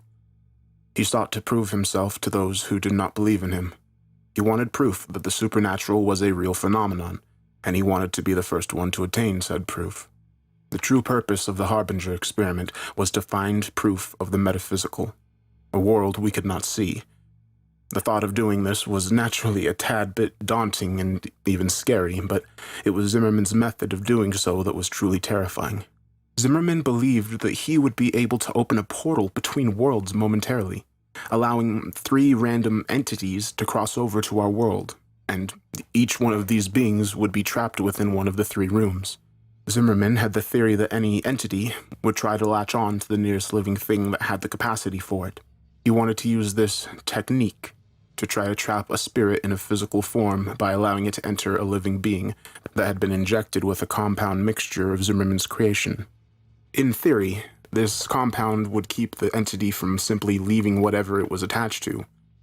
The only way it would be able to leave a host who had been injected with the compound was through death. According to Zimmerman, the host would have to be something living, with a will strong enough to survive the possession. And there's only one known living species that possesses the amount of will required for this: humans.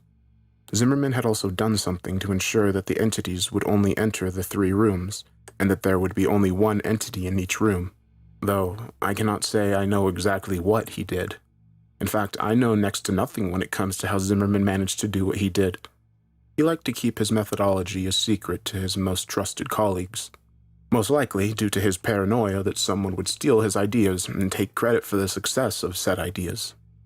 If I had known that this was the true purpose before I signed up, I may have reconsidered. Zimmerman decided not to tell us until we were all gathered at his fortress. I doubt we would have been allowed to. The security team Zimmerman had hired was loyal to him, and the payout, it was likely that Zimmerman had given them the order to not allow any of us to leave. There were 3 different subjects included in the experiment. All were native to Alaska, and each one was lured into the project under the belief that they would be participating in a harmless study of the effect of isolation on the human mind, as I mentioned before, which is why none of these subjects objected when they realized that they would be confined to one of 3 rooms that I mentioned earlier. The first subject was a young man. He was apparently out of work and desperately needed the money that he had been offered for participating in the study. The second was a woman. By looking at her, I could tell that she was an addict of some sort. The third and final subject was an older man, a drifter, if I had to guess. One thing that they all had in common was that none of them had any family or friends left. In short, no one would miss them, which is why they were chosen for the project. I'm sorry, I wish I could supply more information about the subjects, but all of this has been drawn from memory, and I was given little information on the 3 to begin with. The experiment did not officially begin until 1987, 16 years after its original announcement. I was eager to begin, so I packed and headed out to the complex as soon as I could. I arrived at the complex a week before the subjects had even signed up, and a whole month before the project even began. I was not the first to arrive by any means. When I got there, Zimmerman, his colleagues, and the security team had already arrived. I suppose you could say I was among the people Zimmerman did not trust to arrive first. Everyone had arrived about a week before the experiment began. There was a noticeable rift between those who were simply there for money, like me, and those who were followers of Zimmerman. All the preparations were in place. The subjects had been sealed in their rooms, the cameras, lights, and speakers were fully operational, and all the staff members had settled in. The time had come for the experiment to officially begin. Zimmerman asked everyone to report to the control room around 9 p.m. to witness the beginning of the experiment. He wanted everyone to be present when he proved that all of his theories had been correct, and that he was not just a madman. He wanted us all to see the fruits of his labor. When everyone had finally gathered in the large control room, Zimmerman turned to us and simply said, "Observe." He then turned his back to us, leaned into the microphone that would project his voice through the 3 rooms, and he began chanting in his strange language that I feel certain no one but Zimmerman could understand. We all observed the 3 large monitors on the wall, silently waiting for something to happen. The subjects all stood in their rooms, dumbstruck by Zimmerman's chanting, staring at the monitors with confused expressions on their faces. After about 5 minutes, I felt something awful. I cannot explain what exactly it was, but a horrible feeling of dread washed over me, riddling me with fear. It was then that the ground actually began to shake subtly, and the lights began to flicker. Zimmerman continued chanting into the microphones as if nothing was off or wrong, while the subjects began dashing around their rooms, screaming for help. Then suddenly, the ground stopped shaking, and the monitor's images turned into static.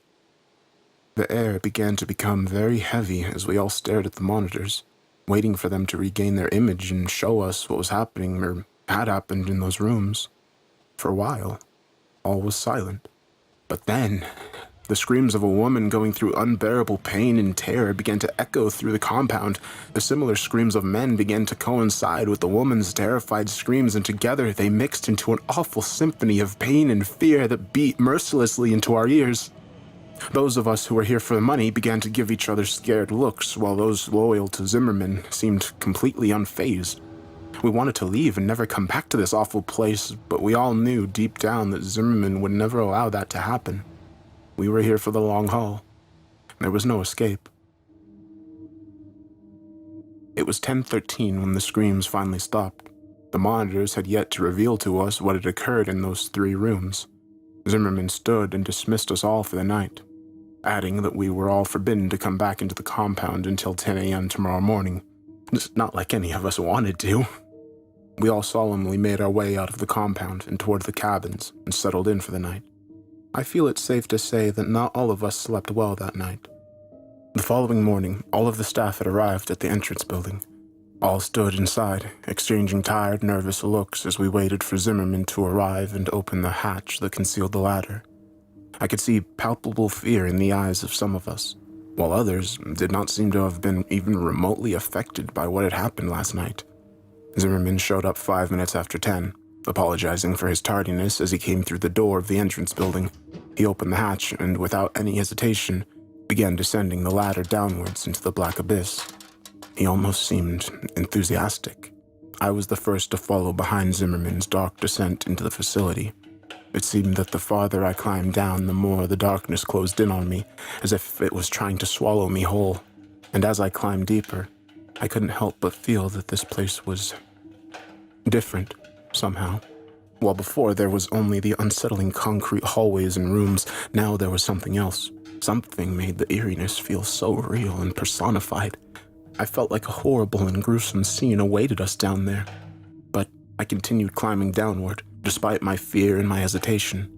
This was no longer just a spooky bunker. There was darkness and malevolence in the air. A true evil now lived here, and I could feel it. We all could. I finally felt my foot touch ground and let out a silent sigh of relief to be on solid ground. Almost as if on cue, the light bulbs came alive, dousing the room in their warm and welcome light. Zimmerman must have turned on the power, I thought. I allowed myself to take a couple steps to examine the control room. It was exactly as we had left it last night, for which I gave a silent, thankful prayer. It was almost as if nothing unusual had ever happened. I shook myself from my thoughts as I remembered the static-filled monitors from the night before. I let my eyes slowly make their way toward the monitors on the wall, anticipating the grim and fearful scenes that would be on them. My attention was first grabbed by monitor 1 and 3, which were still pure static. It would have been a small relief, but then the motionless image on monitor 2 caught my eye. Room 2 had been entirely still, and everything seemed entirely untouched. I couldn't help but grasp as I noticed the only thing that was different. The woman lay in the center of the small concrete room. An expression of fear and terror was frozen into her gaunt face as she lay silent and motionless on her back. Zimmerman's expression turned angry when he saw this. He ordered that the second monitor be turned off, and it was. We didn't ask why. It's not like any of us wanted to see the dreadful scene any longer. He also ordered that if the images on monitors 1 and 3 did not return within the next 2 hours, the security team would be sent to investigate the rooms. The security team nodded at hearing this. They made it seem as if they had no fear, but I could see it in their eyes. The subtly loud tick-tock of the clock was the only sound that echoed through the control room while I stared at the monitors. An hour and 50 minutes had gone by. The static was still all the occupied monitors 1 and 3. All the other staff members were working except me. This was due to the fact that the project had been completely injury-free thus far, so I essentially had nothing to do but just wait for someone to hurt themselves. Zimmerman, a couple of his colleagues, and I were the only ones that occupied the room. They quietly chatted amongst each other on the other side of the room, while I spent my time reading and pondering the situation I currently found myself in. I'd clearly made a mistake coming here. The corpse lying in room 2 was evidence enough of this, and God only knew what awaited us in rooms 1 and 3. My thoughts were soon interrupted as monitor 3's image returned. The clear image now displayed on the screen made everyone's eyes noticeably widen. What was displayed on the monitor was horrifying. A humanoid thing stood in the center of the room, staring directly at the camera, unmoving. It was wearing the jumpsuit that Subject 3 had been issued, but this clearly was not the same man that had entered the room. What caught my attention first was its eyes. They were solid black and twice the size of a normal human's. They seemed so endless and so cold. Its head had also grown with the eyes in such a symmetrical and unsettling manner. The being had also shed all of the hair it once had, and even from the monitor I could see how unnaturally smooth and clear its skin was. It had also seemingly grown in height and stature, which could be seen in the fact that the jumpsuit was now visibly far too small for its wearer. Its limbs had grown especially long. Its arms hung almost as low as the creature's knees. What we were looking at was in no way the same man we had sent in. Fear. Fear was all I felt as I continued to stare into the monitor at the thing in the room, and my fear seemed to be shared by those around me, which made me feel kind of good. It may sound awful, but it was a bit satisfying to see that Zimmerman and his colleagues could feel fear too. But at the same time, it was worrying because this showed that this was not part of Zimmerman's plan. We all stared into the monitor at the thing, despite our fear. It was almost as if we were in a trance. My already present fear began to grow and spread rapidly through my body as I became lost in the creature's eyes, trapped in its terrifying, hypnotic gaze. After what felt like forever, I managed to break eye contact with the creature and divert my attention from the monitor. When I did so, I felt the fear fade considerably. After a short while, Zimmerman ordered his security team to make their way to Subject 1's door, just as he said he would do. The security team left without question, armed only with batons and pistols. I focused my attention on watching the men progress through the hallways towards Subject 1's room via the cameras. Even through the not-so-high-quality cameras, it wasn't hard to tell that these men were afraid of what awaited them. Their heads were downcast as they walked, and they did not possess the same confidence within them that they did when this project began. They looked like scared boys being sent off to a terrible war. Eventually, they made it to the door. We had perfect vision of them in the door via the hallway camera. One of them said something through their walkie-talkies and made a motion towards the camera. In response, one of Zimmerman's colleagues buzzed the door open. The men already had their pistols out by the time the button was pushed. Slowly, the door began to open. We all watched eagerly as the men began to approach the door, guns aimed inside. Suddenly, and without warning, there was a loud shriek, and as something bounded out of the room at the men, the monitor turned into static. Immediately, we could hear screaming echoing down the hallways, followed shortly after by the distinct sound of gunshots. We could do nothing but wait. After a couple of minutes, the screaming and gunshots stopped. We all waited and prayed, hoping that whatever bounded at them from the room would not be the one to return to the control room. After a couple more minutes, 3 of the men came back, carrying with them the corpse of the 4th. He had massive cuts covering his chest, and his face was shredded. I was used to gore, being a doctor and all, so I felt somewhat unfazed by the mass of shredded flesh and bloodied meat they carried with them. But many of the others went pale and vomited. The security team all wore emotionless expressions and eyes filled with terror. One of the men finally looked up at us. He stared at us for a while with those wide eyes of his. "It's dead," he finally managed to mutter in a shaken and scared voice. A couple of hours went by. The dead man's name was Frank. He was buried outside in the cold Alaskan ground. 2 of the men were unharmed, physically at least. The 3rd was alive, but only barely. His body was covered in bloody slashes and one of his eyes had been gouged out. I managed to stabilize him, but only just. The other 2 men vaguely explained what happened. Apparently, Subject 1 leaped out at Frank after the door had opened, only it wasn't really Subject 1 anymore. According to them, it had a hideously contorted face and long, sharp claws. They claimed to have shot it over a dozen times before it fell dead. Then, they emptied another dozen bullets into it just to be sure it really was dead. Only once they knew it was did they come back. After tending to the wounded man, I went to investigate the monitors. As afraid as I was at seeing what those monitors may have held, I needed to see. Subject 3 was the only one left now, and I needed to see to make sure that the creature was still in his room. It seemed to be more like a jail cell than an ordinary room at this point, though, which was probably a good thing. The camera displaying Subject 1's room and the hallway outside it still displayed a static-filled screen. No one was sent to repair them or investigate. We just had hope that Subject 1 was well and truly dead. Monitor 3's image was exactly the same as I'd left it. Subject 3 was still staring directly into the camera at us. He was still in the exact same position, and if it were not for the small fan in the corner of the room, I would have thought I was looking at a still image. In a way, I felt relief at seeing this. Relief that he was still in his room and had not escaped while no one was looking.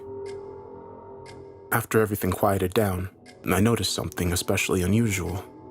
There was a strange sound emanating from somewhere. At first, it was barely noticeable. The only reason I heard it was because of how extremely quiet it was in the infirmary. But as time went by, it slowly began to increase in volume. After about an hour, it was loud enough that everyone else could hear it too. After a couple more hours, its volume had increased so much that we could determine what the noise was. It was a song. One of the staff members identified it as Living in the Sunlight by Tiny Tim. Apparently, his father loved the song and listened to it frequently. The song seemed to be on a loop and kept replaying itself. Although we were able to identify the noise, we remained unable to identify its source. We all knew that it wasn't coming from the speakers because we had turned them off. It sounded to be emanating from within the walls themselves. More time ticked by as we all began to become increasingly agitated by the song. I spent most of my time in the infirmary, attending to Frank or in the control room. Fear hung in the air, and the presence of unmistakable darkness and evil was no doubt its source. Subject 3 still had not moved. We had kept his unblinking gaze fixed on the camera the entire time. It always felt like he was staring directly at me, no matter where I was in the room. I think this effect was also felt by others due to the fact that they seemed to move around the room a lot and for seemingly no reason. After a few hours, the song was so loud that people had to almost shout in order to communicate. We had been trying to find its source so that we could turn the song off, but it was to no avail.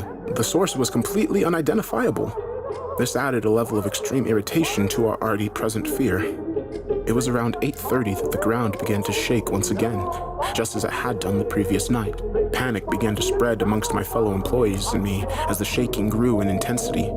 During this, I had the sudden instinctual feeling to look over at Subject 3's monitor. It was gone. Almost as if on cue, the power went out, and thankfully, the song did as well. Ever since the security team came back, panic had been slowly building amongst the staff, and Zimmerman was powerless to stop it. When those lights went out, the calm projections that everyone had been trying to maintain left us, and the fear in all of our hearts took over. The emergency backup lights kicked on shortly after the power went out, which I gave a silent, thankful prayer for. The lights were dim, but they still allowed me to see a lot. Total panic seized us as many of my fellow staff members began screaming and rushing to the ladder in an attempt to escape. But too many were trying to use it at once, and no one was able to get very far on the ladder without someone else pulling them to the floor and taking their place. Zimmerman was shouting for everyone to calm down, but his dominating and intimidating personality had no effect here, and his demands fell upon deaf ears.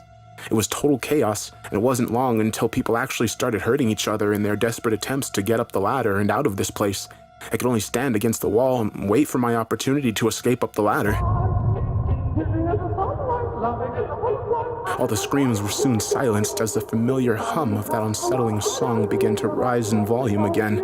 Only much quicker this time, and this time, it was clear that the noise was coming directly from the maze-like corridors. People stopped fighting and shouting as all of our attention shifted to the door that led into the hallways. The song quickly got louder than it had ever been before, which forced many of us to cup our ears with our hands in an attempt to silence the noise. Suddenly, the song just completely stopped. Silence. That was all that filled the room as we stared at the thick metal door in anticipation for what was coming. It felt like ages had gone by, but in reality it was probably only seconds before the silence was broken. The door suddenly and violently burst open and the music started again, louder than it had ever been before. The suddenness and the volume of this caused many of us to recoil by falling to the ground and grabbing our ears in an attempt to block out the noise. I glanced up for just a second, and in the doorway stood a tall, smooth-skinned figure with long limbs and eyes so dark and malevolent that you could clearly see them in the dim lighting. After I got my bearings, I looked upwards at the creature once again, just in time to see the thing pick up and rip Zimmerman in half in one fluid movement, dousing the room and everyone in it with his blood, intestines, and organs. I was no stranger to gore, but the sight of that was too much for me to bear. I hunched over immediately after seeing this and vomited all over the cold cement floor. That ladder is my only hope of survival, I thought to myself as I forced myself to a standing position, and as my eyes rose along with the rest of me, I could see the thing ripping and tearing through people as they scattered in an attempt to escape it. It was distracted, and as awful as it sounds, this was my only chance to get up that ladder. I forced my legs to move towards the ladder, trying to block out the terrified screams of my fellow staff members and the unbearably loud music. I could hear gunshots coinciding with the screams and terrible sounds of flesh being ripped apart somewhere in the mess of noise. I reached my hands outwards and felt a wave of relief come over me as my fingers came in contact with the hard metal rungs of the ladder. I gripped them and began to climb upwards as quickly as I could in my disoriented state.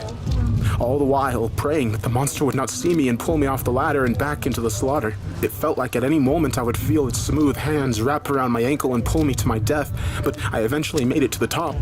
There was no question in my mind. I had to close the hatch and seal that thing down there, even if it meant certain death for my colleagues. I could not allow that thing to escape. I gripped the thick metal lid and pushed with all my might in an attempt to seal the underground complex off. Despite how dense and sturdy it was, the lid was surprisingly easy to move, and it did not take very much effort to push it over the hatch, even in my weakened state. In seconds, the hatch was completely covered by the dense metal lid. I collapsed on my side and began to vomit some more as exhaustion overtook me, and as I lay there, I realized something. Aside from my labored breaths, the only thing I could hear was the faint echo of that song from down below. I felt as though I would lose more of my sanity if I continued to lay there and listen to that song, so I once again forced myself to my feet and began to make my way to the wooden lodge I'd stayed in the previous night. It was where I'd left my baggage, and also where I'd left my keys to my truck.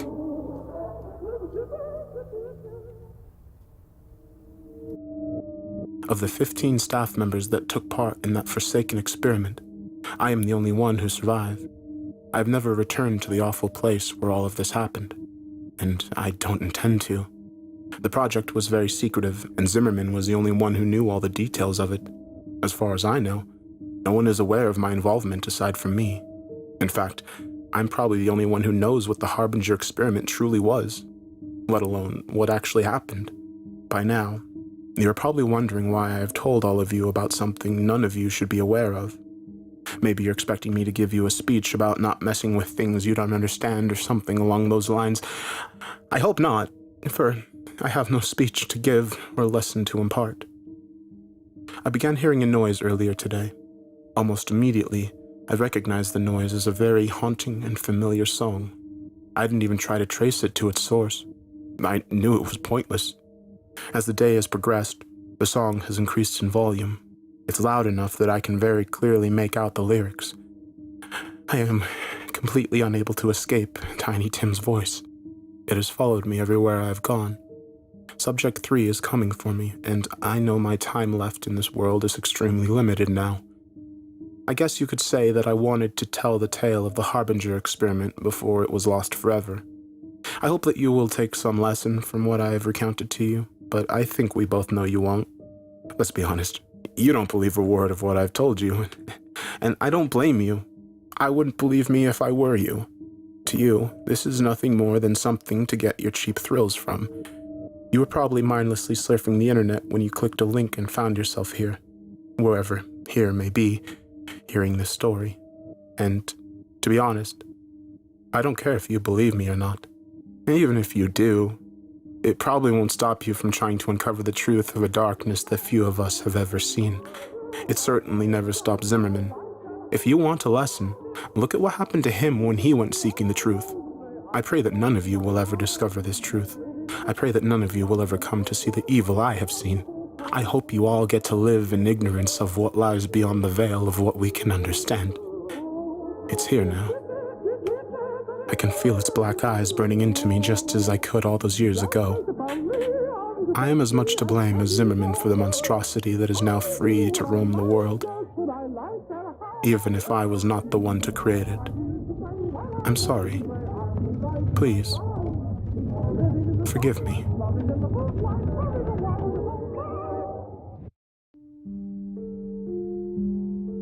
This is long, so I apologize for that. I've never had to tell this story with enough detail to actually explain it all the way, but it is true, and it happened when I was about 6 years old. In a quiet room, if you press your ear against a pillow, you can hear your heartbeat. As a kid, the muffled, rhythmic beat sounded like soft footsteps on carpeted floor. Almost every night, just as I was about to drift off to sleep, I would hear these footsteps, and I would be ripped back to consciousness, terrified. For my entire childhood, I lived with my mother in a fairly nice neighborhood that was in a transitional phase. People of lower economic means were gradually moving in, and my mother and I were two of these people. We lived in the kind of house you see being transported in 2 pieces on the interstate, but my mom took good care of it. There were a lot of woods surrounding the neighborhood that I would play in and explore during the day, but at night, as things often do to a kid, they took on a more sinister feeling. This, coupled with the fact that, due to the nature of our house, there was a fairly large crawl space underneath, filled my mind with imaginary monsters and inescapable scenarios which would consume my thoughts when I was awoken by the footsteps. I told my mom about the footsteps, and she said that I was just imagining things. I persisted enough that she blasted my ears with water from a turkey baster once just to placate me, since I thought that would help. Of course, it didn't. Despite all the creepiness and footsteps, the only weird thing that ever happened was that every now and then, I would wake up on the bottom bunk, despite having gone to sleep on the top. But this wasn't really weird, since sometimes I'd get up to piss or get something to drink, and could remember just getting back to sleep on the bottom bunk. I'm an only child, so it didn't matter. This would happen once or twice a week, but waking up on the bottom bunk wasn't too terrifying. But one night, I didn't wake up on the bottom bunk. I had heard the footsteps, but was too far gone to be woken up by them. And when I was awoke, it wasn't from the sound of footsteps or a nightmare, but because I was cold, really cold. When I opened my eyes, I saw stars. I was in the woods. I sat up immediately and tried to figure out what was going on. I thought I was dreaming, but that didn't seem right. Though neither did me being in the woods. There was a deflated pool float right in front of me, one of those ones shaped like a shark. This only added to the surreal feeling. But after a while, it seemed like I just wasn't going to wake up because I wasn't asleep. I stood up to orient myself, but I didn't recognize these woods. I played in the woods by my house all the time, so I knew them really well, but if these weren't the same woods, then how could I get out? I took a step and felt a shooting pain in my foot, which knocked me back down where I had been laying. I had stepped on a thorn. By the light of the moon, I could see that they were everywhere. I looked at my other foot, but it was fine. As a matter of fact, so was the rest of me. I didn't have another scratch on me, and it wasn't that dirty. I cried for a little bit, and then stood back up. I didn't know which way to go, so I just picked a direction. I resisted the urge to call out, since I wasn't sure I wanted to be found by who or what might be out there. I walked for what seemed like hours. I tried to walk in a straight line, and tried to course correct when I had to take detours, but I was a kid, and I was afraid. There weren't any howls or screams, and only once did I hear any noise that scared me. It sounded like a crying baby. I think now that it was just a cat, but I panicked. I ran, veering in different directions to avoid big thickets of bushes and collapsed trees, and I was paying close attention to where I stepped because by that point, my feet were in pretty bad shape. I paid too much attention to where I was stepping and not enough to where those steps were leading, because not long after hearing the cry, I saw something that filled me with the kind of despair I haven't experienced since. It was the pool float. I was only 10 feet from where I had woken up. This wasn't magic or some supernatural space bending. I was lost. Up until that moment, I thought more about getting out of the woods than how I got in, but being back at the beginning caused my mind to swim. I wasn't even sure that these were my woods. I had only been hoping that they were. Had I run in a huge circle around that spot, or did I just get turned around and start making my way back? How was I going to get out? At the time, I thought the North Star was just the brightest star, and so I looked and found the brightest one and followed it. Eventually, things started to look more familiar. A dirt ditch my friends and I would have dirt clod wars in. I knew I had made it home.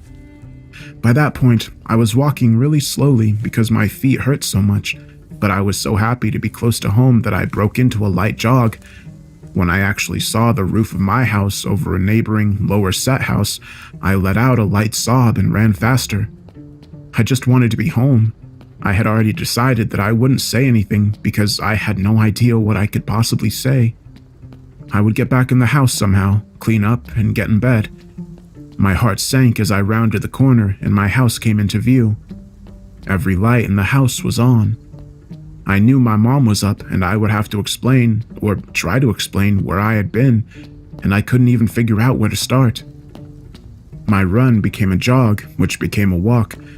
I saw her silhouette through the blinds, and although I was worried about how to explain things to her, that didn't matter to me at that point. I walked up the couple of steps to the porch and put my hand on the doorknob and turned. Right before I pushed it open, 2 arms wrapped around me and pulled me back. I screamed as loud as I could. The feeling of being so close to being safe and then being physically pulled away from it filled me with the kind of dread that is, even after all these years, indescribable. The door I had been torn away from opened, and a flash of hope shot through my heart, but it wasn't my mom. It was a man, and he was enormous. I thrashed around and kicked at the shins of the person holding me, while also trying to get away from the person who had just come out of my house. I was scared, but I was furious. Let me go! Where is she? Where's my mom? What'd you do with her? As my throat stung from screaming and I was drawing in another breath, I became aware of a sound that had been present for longer than I had perceived. Honey, please calm down. I've got you. It sounded like my mom.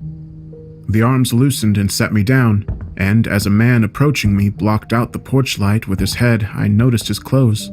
He was a cop. I turned to face the voice behind me and saw that it really was my mom. Everything was okay. I began to cry, and the 3 of us went inside. I'm so glad you're home, sweetie. I was worried I'd never see you again. I'm sorry. I don't know what happened. I just wanted to come home. I'm sorry. It's okay. Just don't ever do that again. I'm not sure me or my shins could take it. A little laughter broke through my mom's sobs, and I smiled a bit. Well, I'm sorry for kicking you, but why'd you have to grab me like that? I was just afraid that you'd run away again. I was confused. What do you mean? We found your note on your pillow, she said, and pointed at the piece of paper that the police officer was sliding across the table. I picked up the note and read it. It was a running away letter. It said that I was unhappy and that I never wanted to see her or any of my friends again. The police officer exchanged a few words with my mom on the porch while I stared at the letter. I didn't remember writing a letter. I didn't remember anything about any of this. But even if I sometimes went to the bathroom at night and didn't remember, or even if I could have gone into the woods on my own, even if all of that could have been true, the only thing I knew at this point was, this isn't how you spell my name. I didn't write this letter.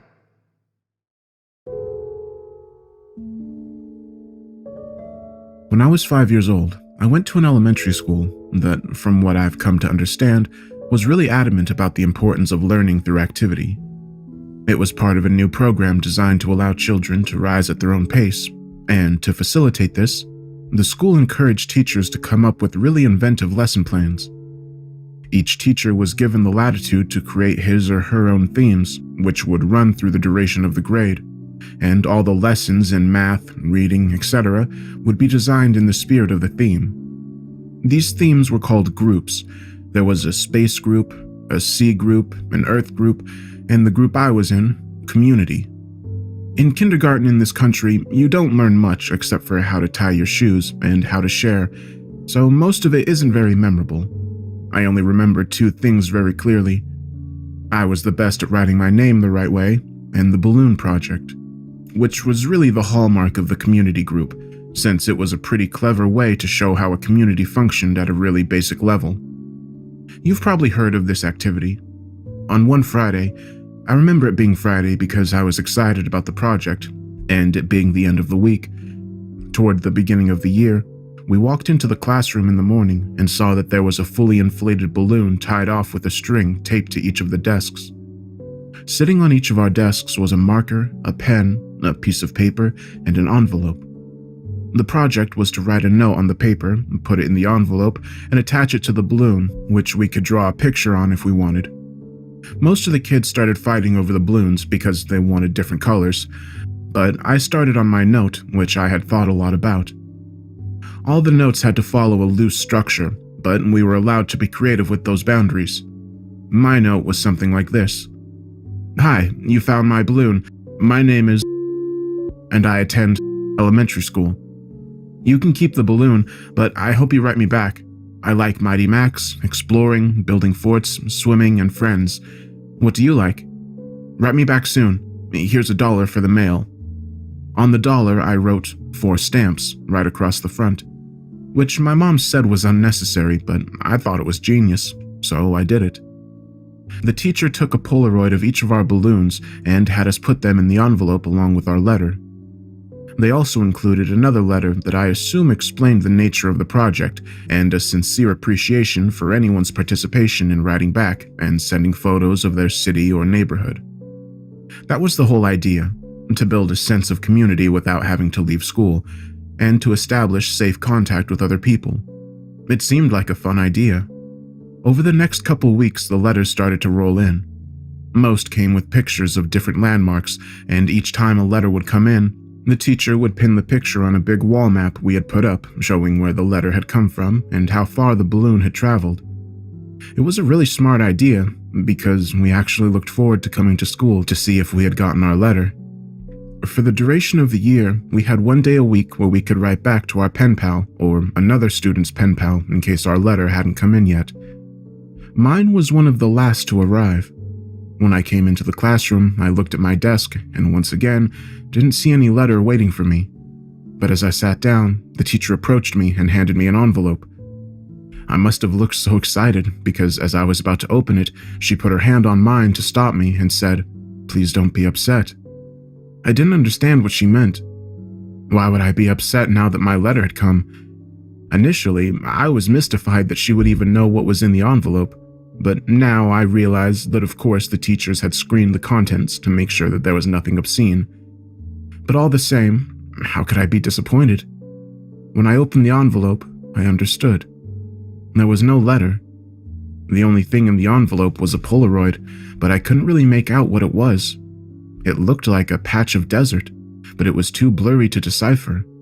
It appeared as if the camera had moved while the picture was being taken. There was no return address, so I couldn't even write back if I wanted to.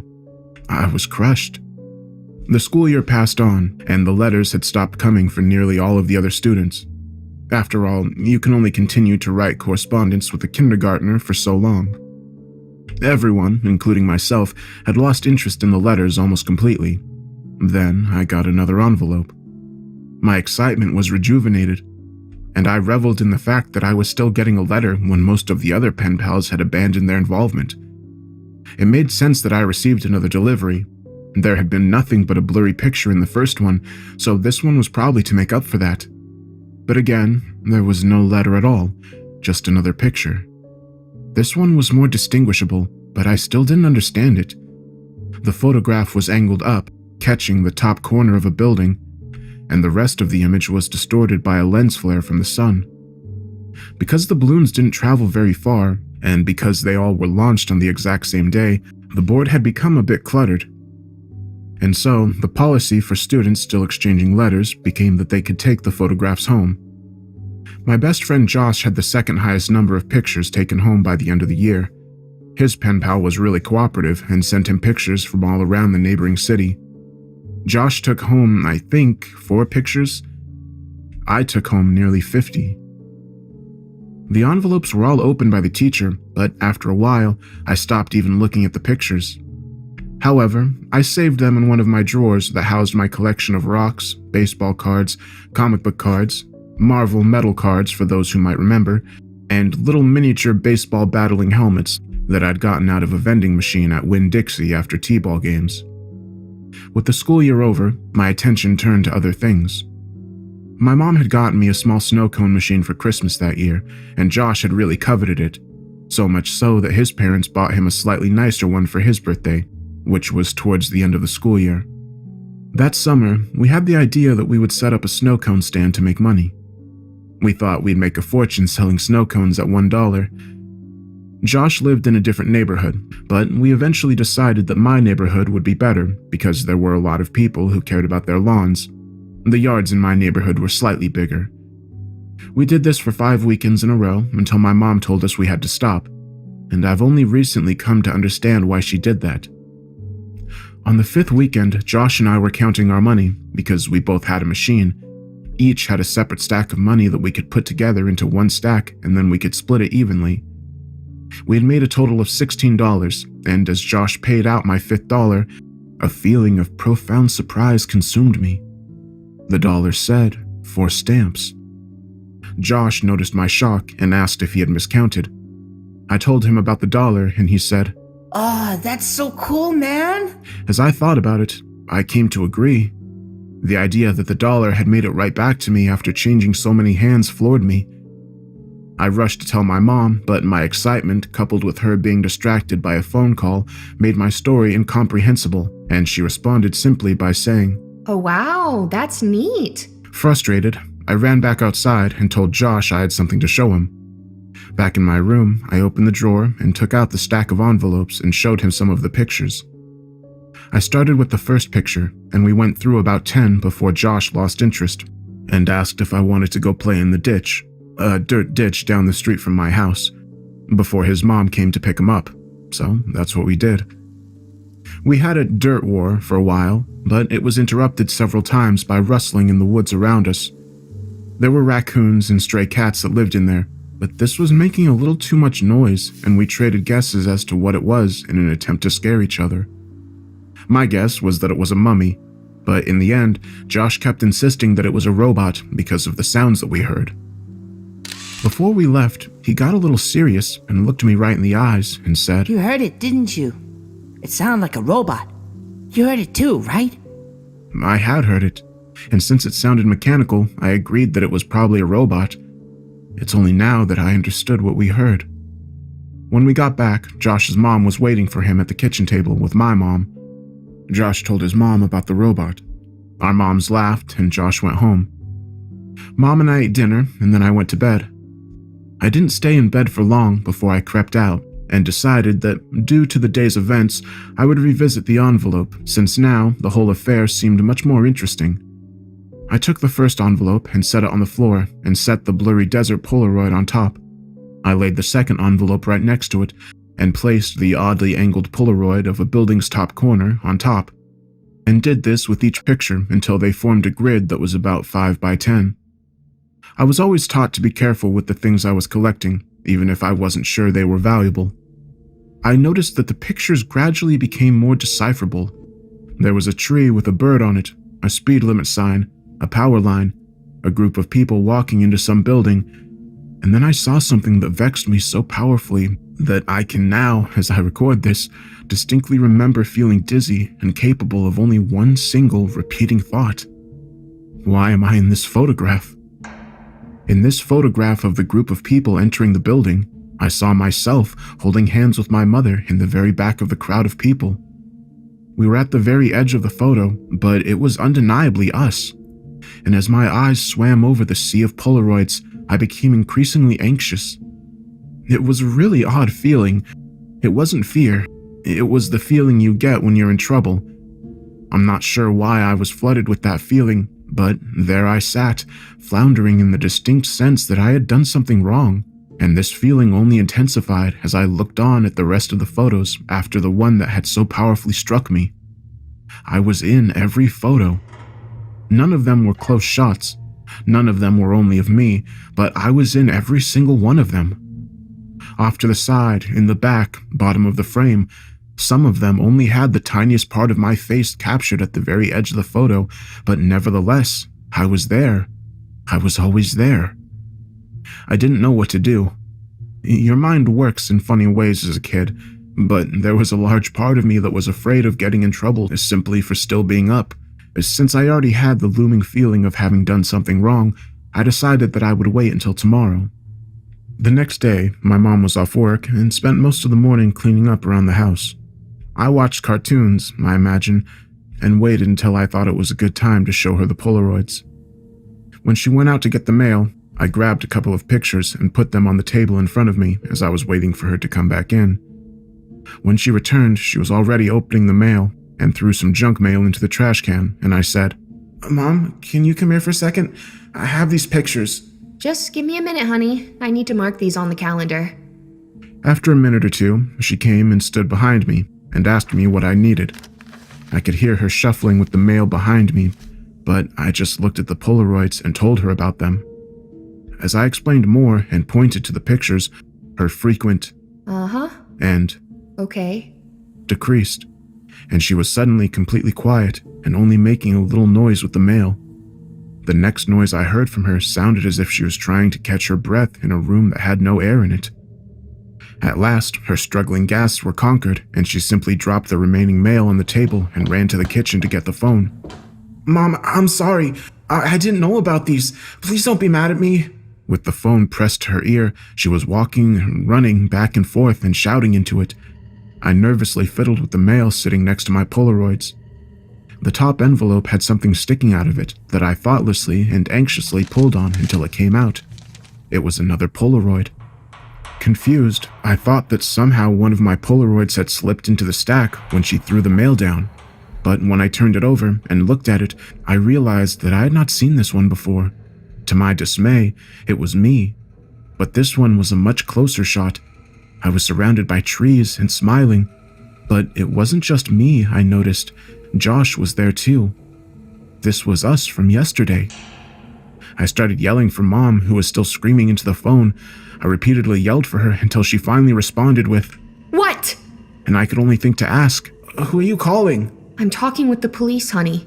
"But why? I'm sorry. I didn't mean to do anything." She answered me with a response that I never understood until I was forced to revisit these events from the earliest years of my life. She grabbed the envelope off the table, and the picture of Josh and I spun and slid, landing next to the other Polaroids in front of me. She held the envelope up to my eyes, but I could only look at her and watch as all the color began draining out of her face. With tears welling in her eyes, she said that she had to call the police because there was no postmark.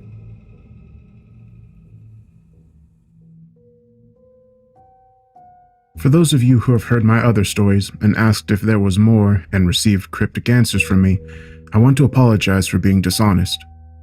I said several times in the comments that nothing really happened after footsteps, but that wasn't true.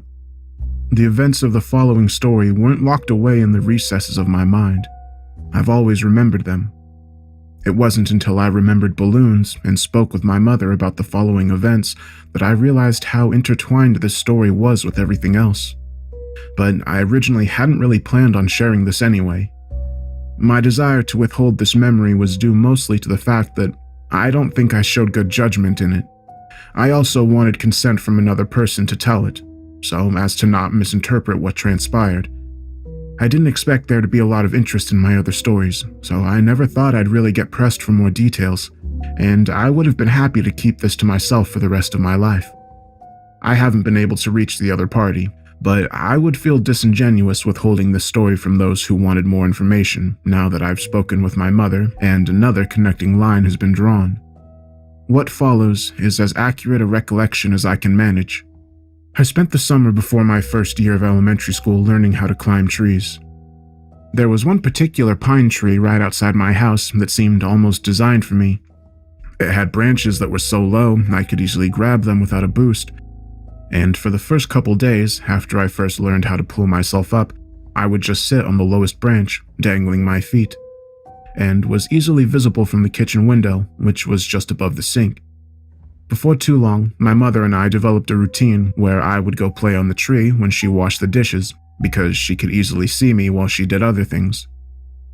As the summer passed, my abilities grew, and before too long, I was climbing fairly high. As the tree got taller, its branches not only got thinner, but more widely spaced. I eventually reached a point where I couldn't actually climb any higher, and so the game had to change.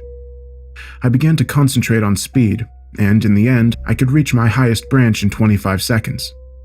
I got too confident, and one afternoon, I tried to step from a branch before I firmly grasped the next one.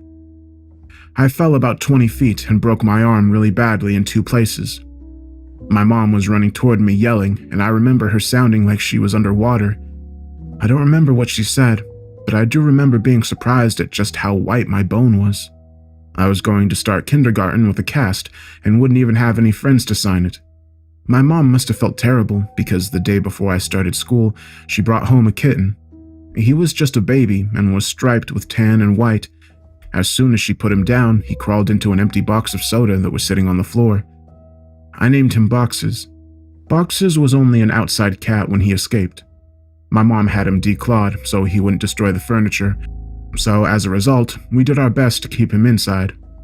He'd get out every now and then, and we'd find him somewhere in the backyard chasing some kind of bug or lizard, though he could hardly ever catch one because he had no front claws.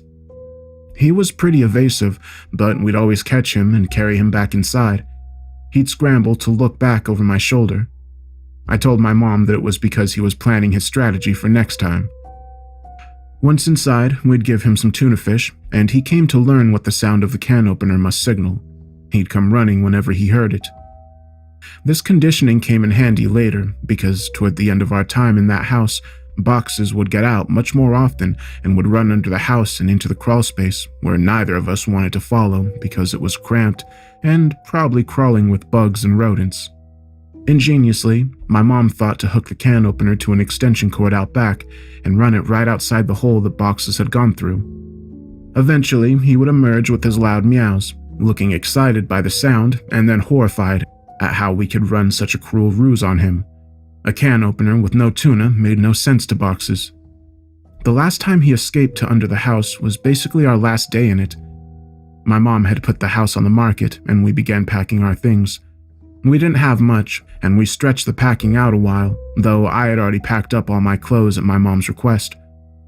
My mom could tell I was really sad about moving, and wanted the transition to be smooth for me, and I guess she thought that having my clothes in the box would reinforce the idea that we were moving, but things wouldn't change that much. When boxes got out as we were loading some things into the moving van, my mom cursed because she had already packed the can opener and wasn't sure where it was. I pretended to go look for it so I wouldn't have to go under the house, and my mom, probably completely aware of my little scam, moved one of the panels and crawled in. She came out with boxes pretty quickly and seemed pretty unnerved, which made me feel even better about getting out of it. My mom made some phone calls while I packed a little more, and then she came back into my room and told me that she had spoken to the realtor and that we were going to start moving into the other house that day. She said it like it was excellent news, but I thought we had more time in the house. She originally said we weren't moving until the end of next week, and it was only Tuesday. What's more, we weren't completely finished packing. But Mom said sometimes it was just easier to replace things than pack them and haul them all over the city. I didn't even get to grab the rest of my boxed clothes. I asked if I could call Josh to say bye, but she said we could just call him from our new house, and then we left in the moving van. I managed to stay in touch with Josh for years, which is surprising since we no longer went to the same school. Our parents weren't close friends, but they knew that we were, and so they would accommodate our desire to see one another by driving us back and forth for sleepovers, sometimes every weekend. For Christmas one year, our parents even pooled their money to get us some really nice walkie-talkies that were advertised to work across a range that extended past the distances between our houses. They also had batteries that could last for days if the walkie-talkie was on but not used. They would only occasionally work well enough that we could talk across the city, but when we stayed over, we'd use them around the house, talking in mock radio speak that we had taken from movies, and they worked great for that. Thanks to our parents, we were still friends when we were 10. One weekend, I was staying over at Josh's, and my mom called me to say goodnight. She was still pretty watchful, even when she couldn't actually watch me, but I had gotten so used to it that I didn't even notice, even if Josh did. She sounded upset. Boxes was missing. This must have been a Saturday night, because I had spent the night at Josh's the previous night, and was going to go home the next day because we had school on Monday. Boxes had been missing since Friday afternoon. I gathered that she had not seen him since returning home after dropping me off. She must have decided to tell me he was missing, because if he didn't come home before I did, then I would be devastated at not only his absence, but how she could have kept it from me. She told me not to worry. He'll come back. He always does. But Boxes didn't come back. 3 weekends later, I stayed at Josh's again. I was still upset about Boxes, but my mom told me that there had been many times when pets had disappeared from home for weeks or even months, only to return on their own. She said that they always knew where home was and would always try to get back.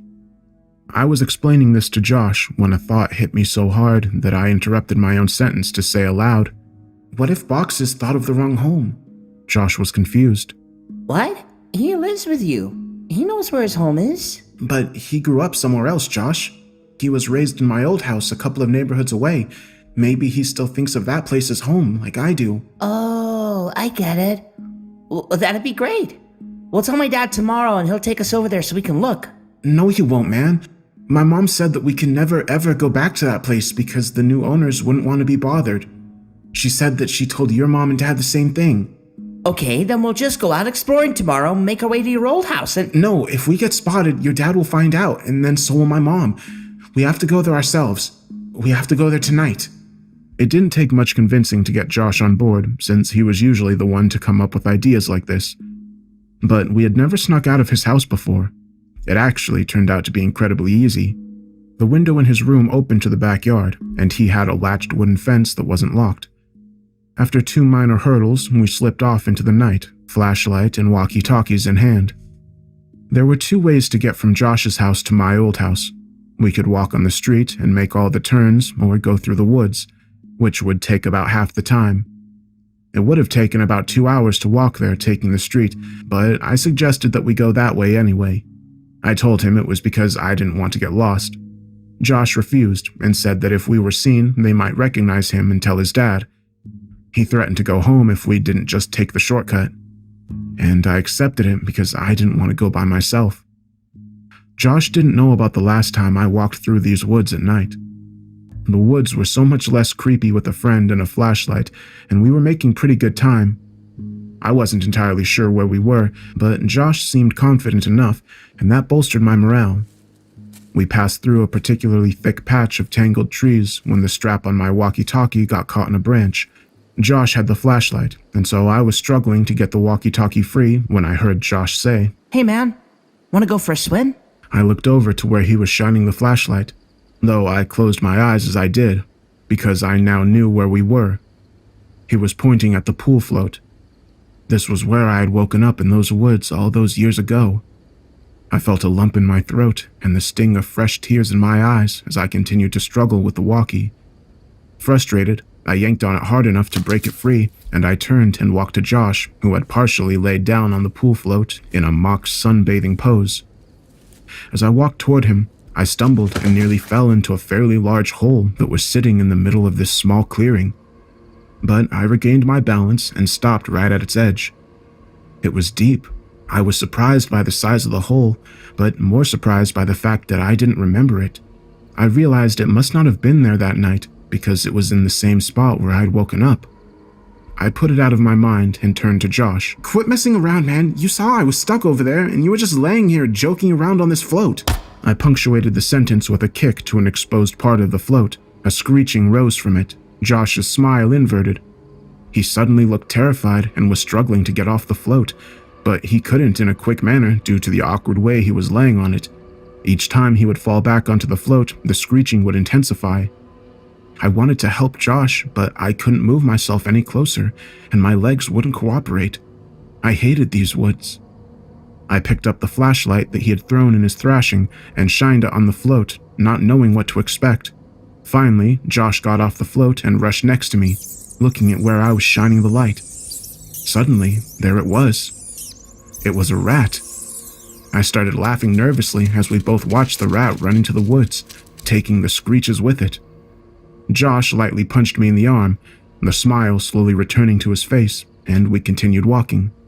We quickened our pace and made it out of the woods faster than we thought we could, and we found ourselves back in my old neighborhood. The last time I had rounded the bend ahead, I had seen my house fully illuminated, and all the memories of what transpired came flooding back. I felt a skipping in my heart as we were finally turning the corner and about to face the full view of my house, remembering last time how incandescent it was. This time, all the lights were off. From a distance, I could see my old climbing tree, and as my mind traced the steps of Casualty backwards, I realized I wouldn't be back here this night if that tree hadn't grown, and I was briefly in awe of how all events were like that. As we got closer, I could see that the lawn looked terrible. I couldn't even guess when it had been last mowed. One of the shutters had partially broken loose, and was rocking back and forth in the breeze, and overall, the house just looked dirty. I was sad to see my old home in such a state of disrepair. Why would my mom care if we bothered the new owners if they cared so little about where they lived? And then I realized there were no new owners. The house was abandoned, though it looked simply forsaken. Why would my mom lie to us about our house having new people in it? But I thought that this was actually a good thing. It would be easier to look around for boxes if we didn't have to worry about being spotted by the new family. This would make it quicker. Josh interrupted my thoughts as we walked through the gate and up to the house itself. Your old house sucks, dude. Josh yelled as quietly as he could. Shut up, Josh. Even like this, it's still nicer than your house. Hey, man. Okay. I think boxes are probably under the house. One of us has to go under and look, but the other should stay next to the opening in case he comes running out. Are you serious? There's no way I'm going under there. It's your cat, man. You do it. Look, I'll game you for it, unless you're too scared, I said, holding my fist over my upturned thumb. Fine, but we go on shoot, not on 3. It's rock, paper, scissors, shoot, not 1, 2, 3. I know how to play the game, Josh. You're the one who always messes up, and it's 2 out of 3. I lost. I wiggled loose the panel that Mom would always move when she had to crawl under here for boxes. She only had to do it a couple of times since the can opener trick usually worked, but when she had to do it, she hated it, especially the last time. And as I looked into the darkness of the crawl space, I had a greater appreciation for why. Before we moved, she said that it was actually better that boxes ran under here, despite how hard it could be to get him out. It was less dangerous than him jumping over the fence or running around the neighborhood. All that was true, but I was still dreading doing this. I grabbed the flashlight and the walkie and began to crawl in. A powerful smell overtook me. It smelled like death. I turned on my walkie. Josh, are you there? This is Macho Man. Come back. Josh, cut it out. There's something wrong down here. What do you mean? It stinks. It smells like something died. Is it boxes? I really hope not. I set down the walkie and moved the flashlight around as I crawled forward. Looking through the hole from the outside, you could see all the way back with the right lighting, but you had to be inside to see around the support blocks that held the house up. I'd say there was about 40% of the area that you couldn't see unless you were actually in the crawl space, but even inside, I discovered that I could only see directly where the flashlight was pointing. I realized that this would make scouting around the place much more difficult. As I moved forward, the smell intensified. The fear was growing in me that boxes had come here and something had happened to them. I shined the flashlight around, but couldn't see much of anything. I wrapped my fingers around the support block to pull myself forward, and as I did that, I felt something that made my hand recoil. Fur. My heart sank, and I prepared myself emotionally for what I was about to see. I crawled slowly so I could prolong what I knew was coming, and I inched my eyes and the flashlight past the block to see what was on the other side. I staggered back in horror.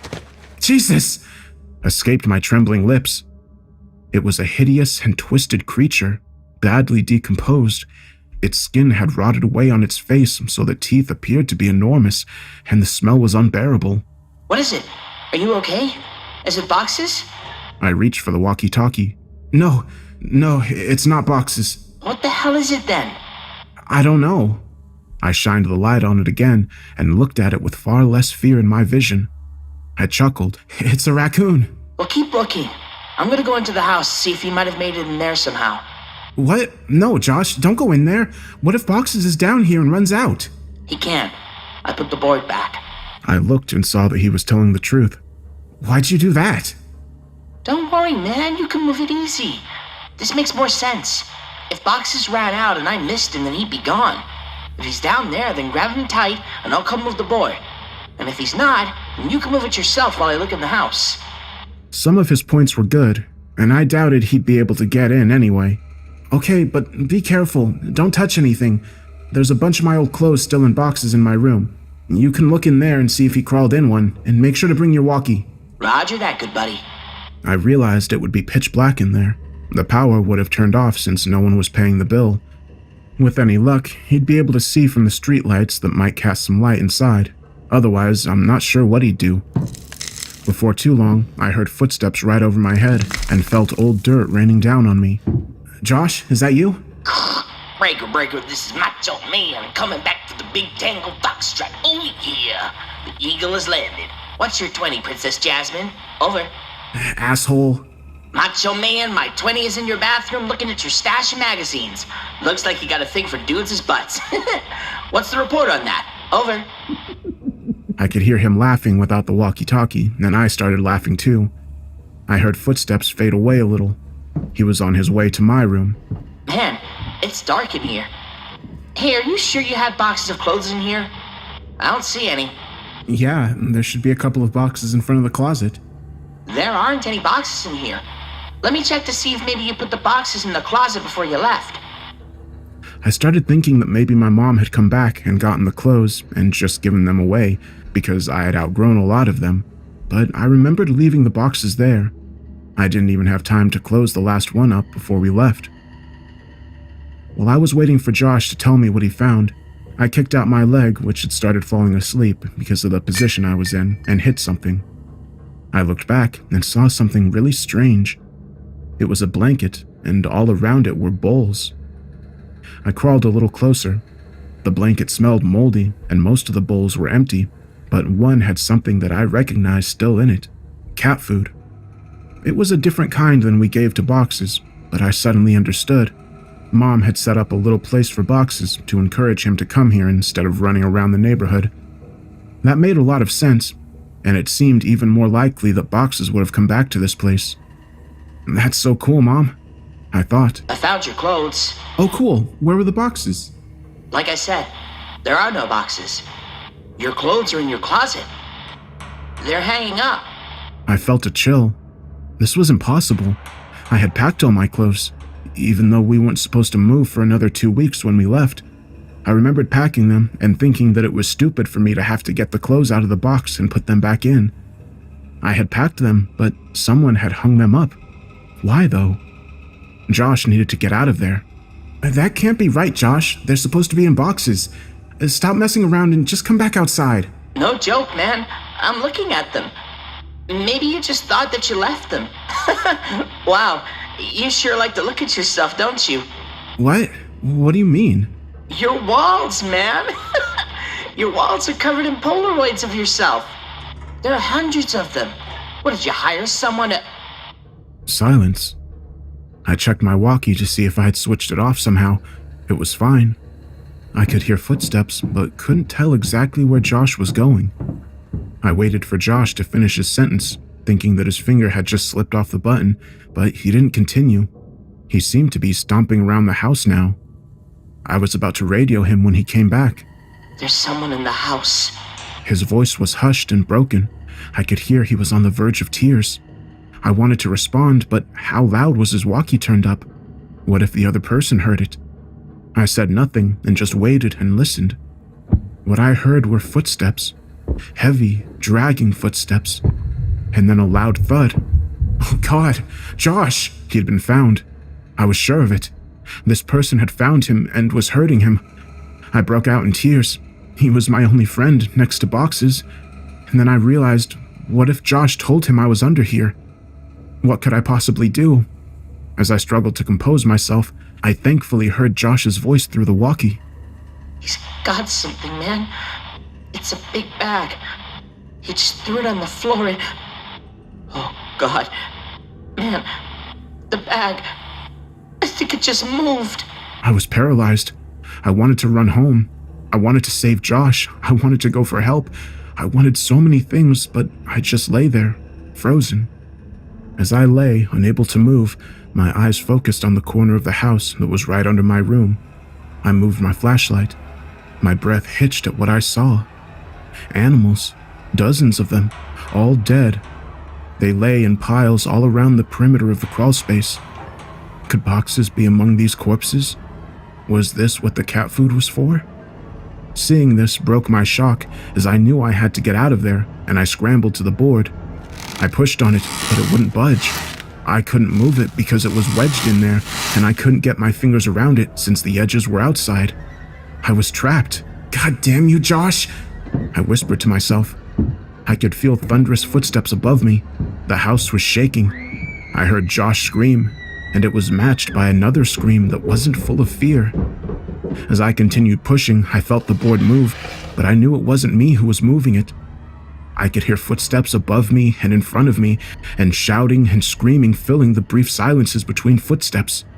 I moved back and held my walkie ready to try to defend myself, and the board was thrown to the side and an arm shot in and grabbed for me. Let's go, man! Now! It was Josh, thank God. I scrambled out of the opening, holding the flashlight and the walkie. When we got to the fence, we both jumped it, but Josh's walkie fell. He reached for it and I told him to forget it. We had to move. Behind us, I could hear yelling, though they weren't words, only sounds. And we, perhaps, foolishly ran for the woods to get back to Josh's quicker and be somewhat harder to follow. The whole way through the woods, Josh kept yelling, "My picture! He took my picture!" But I knew the man already had Josh's picture from all those years ago at the ditch. I suppose Josh still thought those mechanical sounds were from a robot. We made it back to Josh's house and back into his room before his parents woke up. I asked him about the big bag and if it really moved, and he said he couldn't be sure. He kept apologizing about dropping the walkie at the house, but obviously that wasn't a big deal. We didn't go to sleep and sat peering out the window waiting for him. I went home later that day as it was about 3 a.m. already. I told my mom the basics of this story the next day. She broke down and was furious about the danger I put myself in. I asked her why she made up all those things about bothering the new owners to try to stop me from going. Why did she think the house was so dangerous? She became irate and hysterical, but she answered my question. She grabbed my hand and squeezed it harder than I thought her capable of and locked her eyes to mine, whispering as if she was afraid of being overheard. Because I never put any fucking blankets or bowls under the house for boxes. You weren't the only one to find them. I felt dizzy and understood so much now. I understood why she had looked so uneasy after she brought boxes out from under the house on our last day there. She found more than spiders or rats' nests that day. I understood why we left almost 2 weeks early. I understood why she tried to stop me from going back. She knew. She knew he made his home under ours, and she kept it from me. I left without saying another word and didn't finish the story for her, but I want to finish it here, for you. I got home from Josh's that day. I threw my stuff on the floor and it scattered everywhere. I didn't care, I just wanted to sleep. I woke up around 9 p.m. to the sound of boxes meowing. My heart leapt. He had finally come home. I was a little sick about the fact that if I had just waited a day, none of the previous night's events would have happened, and I'd have boxes anyway. But that didn't matter. He was back. I got off my bed and called for him, looking around to catch a glint of light off his eyes. The crying continued, and I followed it. It was coming from under the bed. I laughed a little, thinking I had just crawled under a house looking for him, and how this was so much better. His meows were muffled by his shirt, so I flung it aside and smiled, yelling, "Welcome home, Boxes!" His cries were coming from my walkie-talkie. Boxes never came home.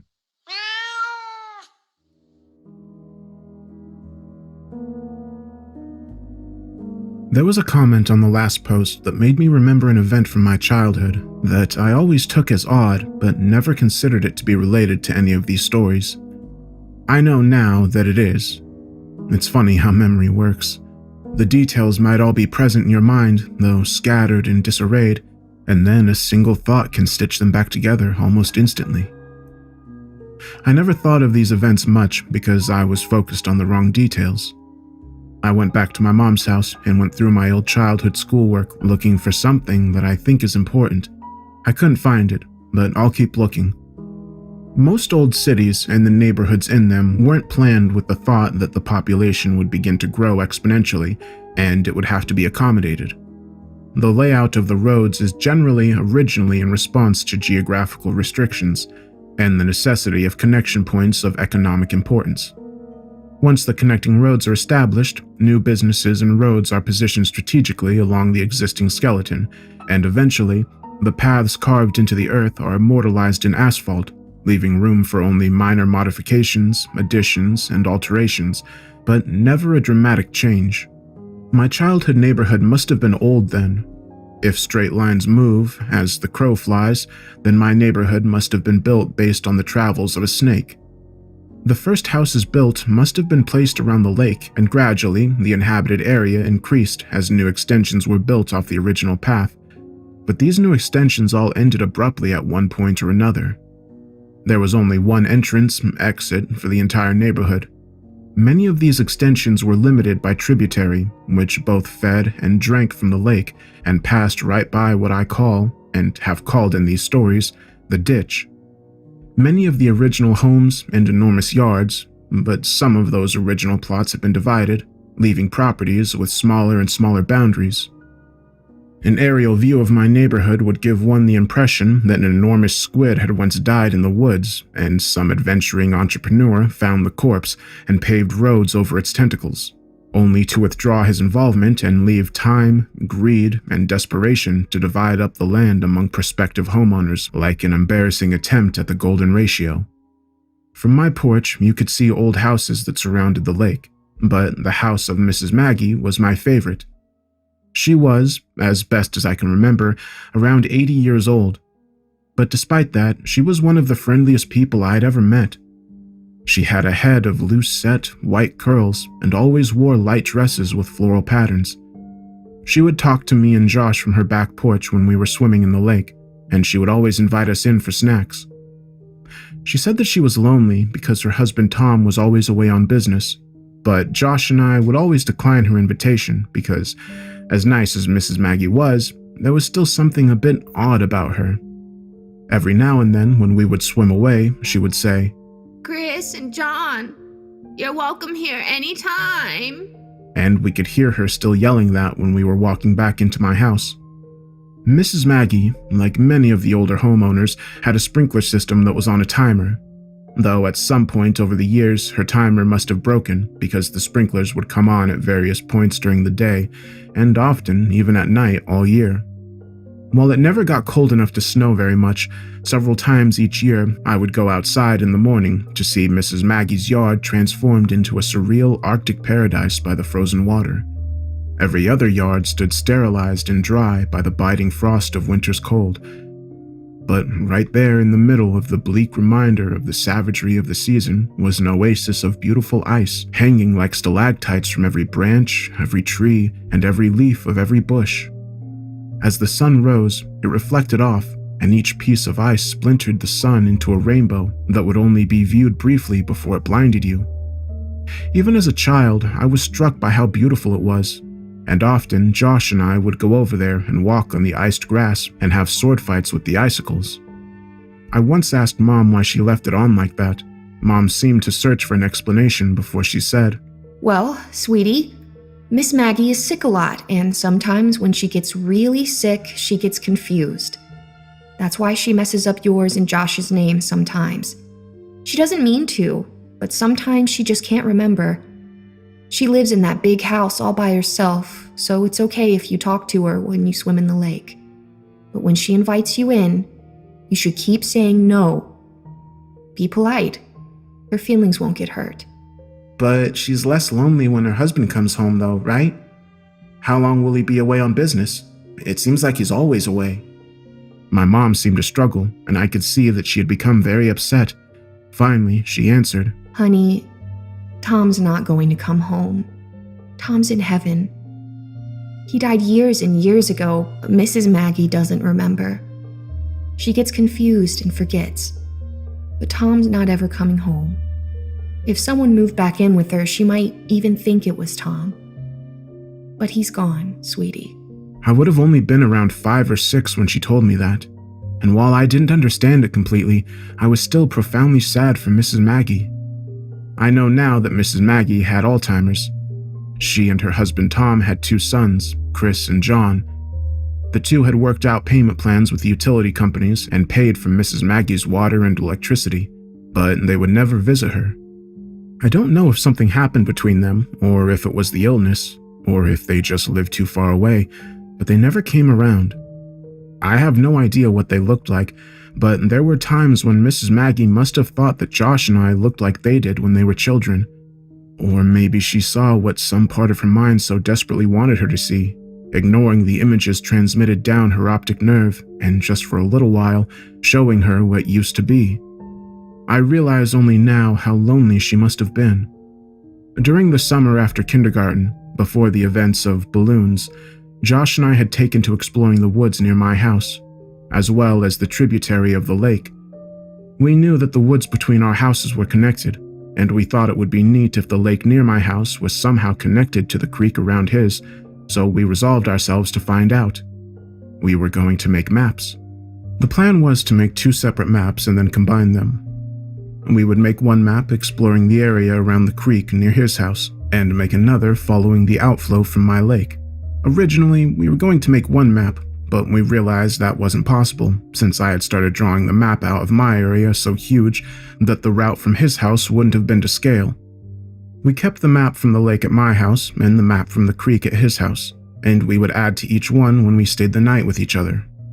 For the first couple weeks, it went really well. We would walk through the woods along the water and pause every couple minutes to add to the map, and it seemed like the 2 maps would come together any day. We had no equipment needed for the job, not even a compass, but we tried to make do. We had the idea to impale the earth with a stick when we had reached the end of a venture, so if we came upon a stick from the other direction the next weekend, we would know that we had joined maps. We might have been the world's worst cartographers. Eventually, however, the woods became too thick near the water coming from the lake, and we were unable to proceed further. We lost interest in the whole project for a bit, and reduced our exploration significantly, though not completely when we started selling snow cones. After I showed my mom all the pictures I had taken home from school, and she took away my snow cone machine, our interest in the maps revitalized. We had to come up with another plan. Although I didn't understand why, my mom had placed what I considered to be extremely severe restrictions on what I could do and where I could go. I had to check in frequently if I went outside to play with Josh.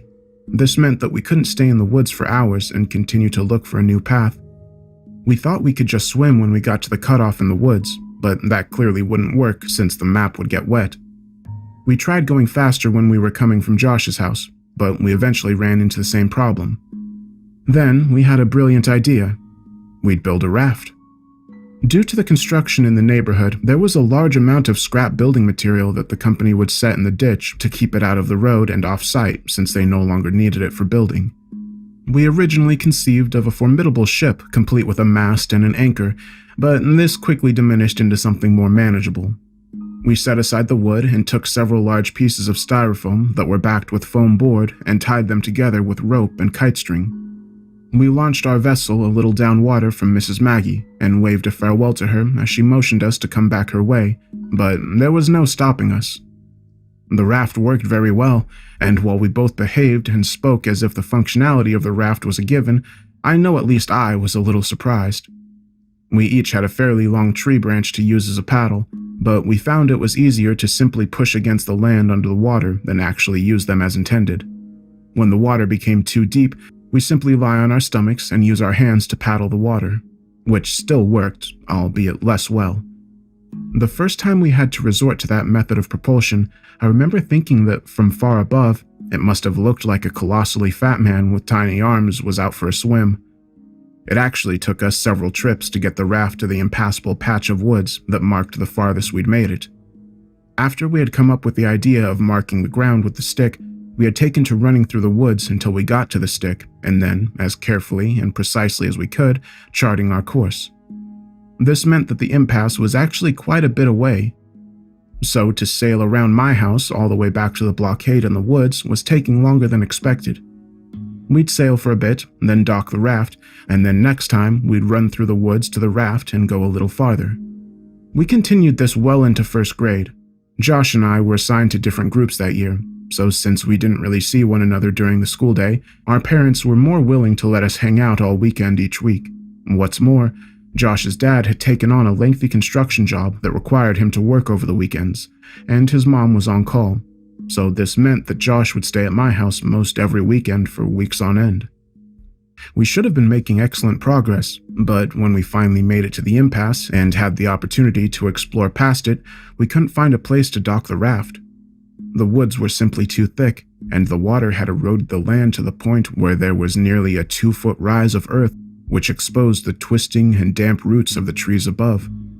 We'd have to turn back each time and leave the raft at the same thick of trees that prompted us to build it in the first place. Even worse, winter had arrived, so we couldn't justify leaving the house in our swimsuits. We were getting nowhere. We always had to come home before we could gain much ground. On Saturday, around 7 p.m., Josh and I were playing when one of my mom's coworkers knocked on the door. Her name was Sarah, and I remember her well now because I would propose to her a couple of years later when I was visiting my mom at work. My mom said that she had to go to work to fix a problem that had arisen and that she'd be back in about 2 hours. Her car was being repaired, so she'd have to ride with Samantha, but I gathered that the problem was Samantha's fault, and discussing it in the car was why it would only take 2 hours.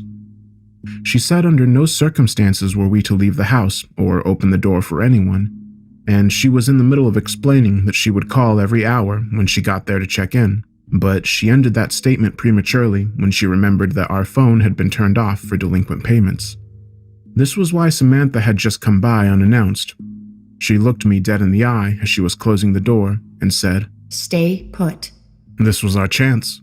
We watched her drive down the serpentine road toward the exit, and as soon as the car rounded the last visible bend, we ran back to my room. I dumped my backpack out while Josh grabbed the map. Hey, do you have a flashlight? No, but we'll be back way before dark. I was thinking just in case, we should have one. My mom has one, but I don't know where she keeps it. Wait. I ran into my closet and pulled a box from the top shelf. You have a flashlight in there? Josh asked. Not exactly. I opened the box and revealed 3 Roman candles that I had taken from the pile that my mother had amassed for the 4th of July this past summer, along with a lighter that I had managed to take some months before. This would ensure that we at least had some light if we needed it. This was a little before I had given an opportunity to be afraid of the woods at night, so it wasn't fear that motivated our search for a light source, only practicality. We threw it in the backpack and bolted out of the door, making sure to close it so boxes wouldn't get out. We had 1 hour and 50 minutes. We ran through the woods as fast as we could and made it to the raft in about 15 minutes. We had our bathing suits on under our clothes, so we stripped off our shirts and shorts and left them in 2 separate piles about 4 feet from the edge of the water. We untied the raft from the tree, grabbed our branch paddles, and cast off. We tried to move rapidly to reach the point beyond the contents of our ever-expanding map, as we didn't have time to waste seeing old sights. We knew that we were slower in the raft than on land, and that we would be in the raft for quite a while after the cutoff, since the woods were too thick to walk through and there wasn't a place to dock. This meant that we'd have to ride the raft back to the original docking site, even if we found a new place to dock it further ahead. After we passed the last charted part of our map, the water began to get really deep, and eventually we could no longer touch the bottom with our tree branches, so we lay on our stomachs and paddle with our hands. It was getting dark, and as a result, it was becoming harder to distinguish the trees from one another, and we were both becoming slightly unnerved. In the interest of making good time, we were paddling fast with our arms, but this caused a lot of noise as our hands repeatedly confronted and then broke through the water's surface tension. During these periods, we both could hear crunching of dead leaves and the snapping of fallen sticks in the woods to our right. As we would slow our pace and quiet our actions, the rustling of the woods would cease, and we began to wonder if it was really there at all. We didn't know what kind of animals resided this far into the woods, but we did know that we didn't wish to find out. As Josh amended the map that I was illuminating with the lighter, we were suddenly confronted with the fact that the sounds were not imagined. Rapidly and rhythmically we heard. It seemed to be moving slightly away from us, pushing through the woods just beyond our map. It had become too dark to see. We had misjudged how long the sun would linger. Nervously, I called out, "Hello?" There was a brief moment of breathless tension as we lay static in the water. The silence was suddenly broken by laughter. Hello? Hello, Mr. Monster in the Woods. I know you're sneaking around, but maybe you'll answer to my hello. Hello? I realized how stupid it was. Whatever animal it was, it wouldn't respond. I hadn't even realized I'd said it until afterwards, but if anything was actually there, I obviously wouldn't get a reply. Josh continued. Hello? Hello? I countered in as deep a baritone as I could manage. Hello there, mate.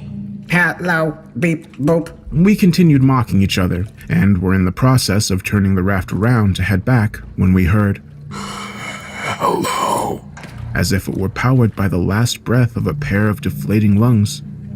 But it didn't sound sickly. It had come from the spot just off the map, which now sat behind us since we turned the raft around.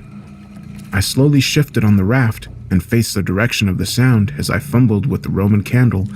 I wanted to see. What are you doing? But I had already lit it. As the sparking fuse sunk into the wrapper, I held it toward the sky. I had never actually shot one of these myself and thought it was just like a little flare in the movies. A glowing green orb rocketed out towards the stars and then quickly extinguished. I lowered my arm more toward the horizon. I could remember that there were several colors, but I couldn't remember how many times one of these fired before being depleted. A second ball of red light burst out and fizzled above the trees, but I saw nothing. Let's just go, man. Josh pressed as he turned to face the direction back home and began paddling desperately. Just one more. Lowering my arm directly at the woods in front of me, another red ball of fire was launched from the tube. It traveled straight ahead until it collided with a tree, briefly exploding the light in a much greater diameter. Still nothing. I dropped the firework in the water and watched as one more struggling fireball burst free, only to quickly die, suffocated by the water. As we began paddling in the direction towards my house, we heard a loud and unconcealed rustling in the woods. The breaking of branches and the trampling of fallen leaves overpowered the sound of our splashing. It was running. In our panic, we jolted the raft too violently, and I felt one of the ropes under my chest loosen. "Josh, be careful!" But it was too late. Our raft was breaking. Before too long, it had completely fallen apart. We each held on to two separate pieces of styrofoam, but the pieces weren't big enough to keep us completely afloat, and our legs dangled beneath us in the winter water. "Josh, quick!" I yelled as I pointed at the water right next to him. He scrambled, but it was too cold to move quickly, and we both watched as the map floated away. I'm cold, man. Josh shuddered dejectedly. Let's get out of the water. We approached the shore, but each time we attempted to pull ourselves up, we heard the frantic rustling thundering toward us from the woods just above. Eventually, we were too cold and weak to even try anymore. Steadily, we kicked our legs and found ourselves nearing the dock. We toppled off the debris and tried to pull it on land, but Josh's piece slid away and floated in the direction of the lake. We took off our swimsuits and were desperate to get into dry clothes to shield us from the biting chill of the air. I slid my shorts, but there was something wrong. I turned to Josh. "Where's my shirt, man?" He shrugged and suggested, Maybe it got knocked into the water and floated into the lake? I told Josh to go back to my house and say that we were playing hide and seek if my mom was home. I had to try to find my shirt. I ran behind the houses and peered out over the water and scouted along the shoreline. It occurred to me that with any luck, maybe I could find the map too. I was moving pretty fast because I needed to get home and was about to give up when my concentration was interrupted by a sound coming from just behind me. Hello? I whipped around and it was Mrs. Maggie. I had never seen her out at night before, and in this poor light, she looked exceedingly frail. The usual warmth that wrapped her manners seemed to have been snuffed out by the chill. I couldn't remember ever seeing her without a smile, and so her face looked strange. "Hello, Mrs. Maggie." Oh, hi, Chris. I couldn't see it was you in the dark there. Jokingly, I asked if she was going to invite me in for a snack, but she said maybe another time. I was too busy looking for my map and the shirt to really engage her, but she sounded happy, so I didn't feel bad. She said a couple of other things, but I was too distracted to pay attention. I said goodnight and ran down her driveway to my house. Behind me, I could hear her walking across the frozen grass, but I didn't turn around to wave. I had to get home. I made it home a couple of minutes before my mom did, and by the time she came in, Josh and I had already changed clothes and warmed up. We'd gotten away with it, even though we'd lost the map. Josh asked me if I was able to find it. "Nah, but I saw Mrs. Maggie. She called me Chris again. I'm telling you, dude, just be glad you've never seen her at night. We both laughed, and he asked me if she invited me in for a snack, joking that the snacks must be terrible since she couldn't even give them away. I told him that she didn't, and he was surprised, and now that I had had time to think about it, so was I. Literally every time we had seen her, she invited us in for snacks, and here I had, albeit sarcastically, invited myself, and she said no. As Josh talked more about Mrs. Maggie, I suddenly realized that the lighter might still be in my pocket, and that it would be disastrous for my mom to find. I grabbed my shorts off the floor and patted my pockets. I felt something, but it wasn't the lighter. From my back pocket, I slid out a folded piece of paper, and my heart leapt. The map, I thought, but I had watched it float away.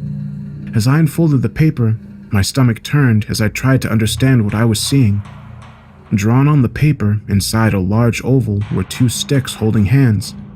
One was much bigger than the other, but neither had faces. The paper was torn, so part of it was missing, and there was a number written near the top right corner. It was either 15 or 16. I nervously handed Josh the paper and asked him if he had put it in my pocket at some point, but he scoffed at the idea and asked why I was so upset.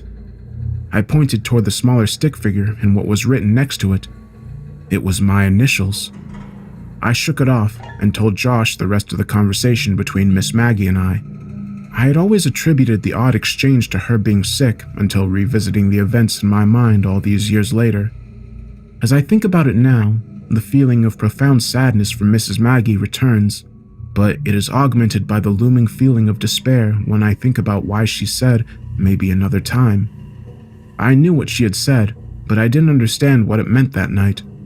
I didn't understand what her words had meant weeks later when I watched men in strange orange biohazard suits carry what I thought were black bags full of garbage out of her house, or why the whole neighborhood smelled like death that day.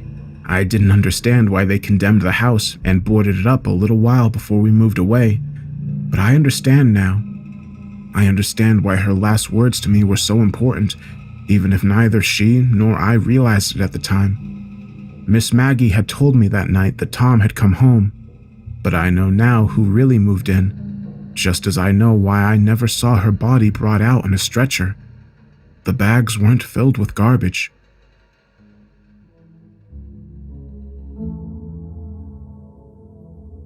I've intentionally withheld some details from a lot of my stories.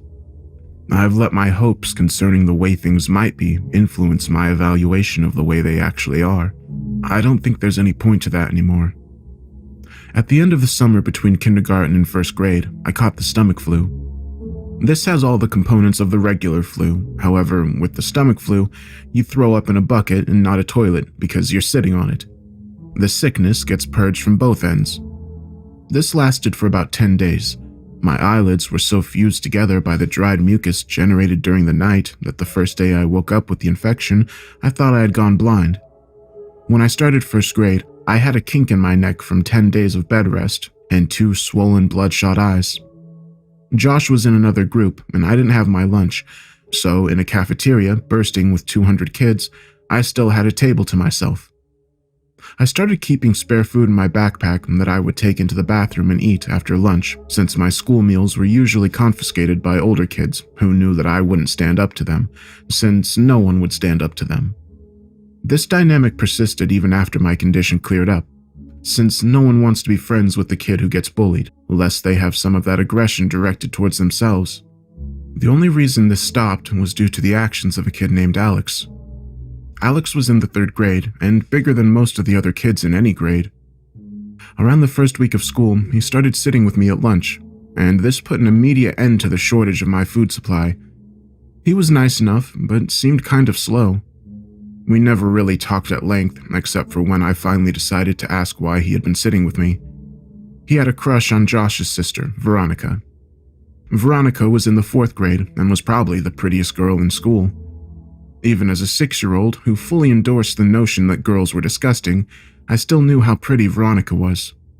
When she was in 3rd grade, Josh told me 2 boys had accidentally gotten into a fistfight, which erupted out of an argument concerning the significance of messages she had written in their yearbooks. One of the boys eventually hit the other in the forehead with the corner of the yearbook, and the wound required stitches to close.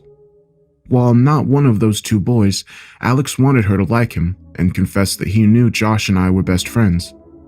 I gathered that he hoped that I would convey his ostensibly philanthropic deed to Veronica, and that she would presumably be so moved by his selflessness that she'd take an interest in him. If I told her, he would continue to sit with me for as long as I needed him to.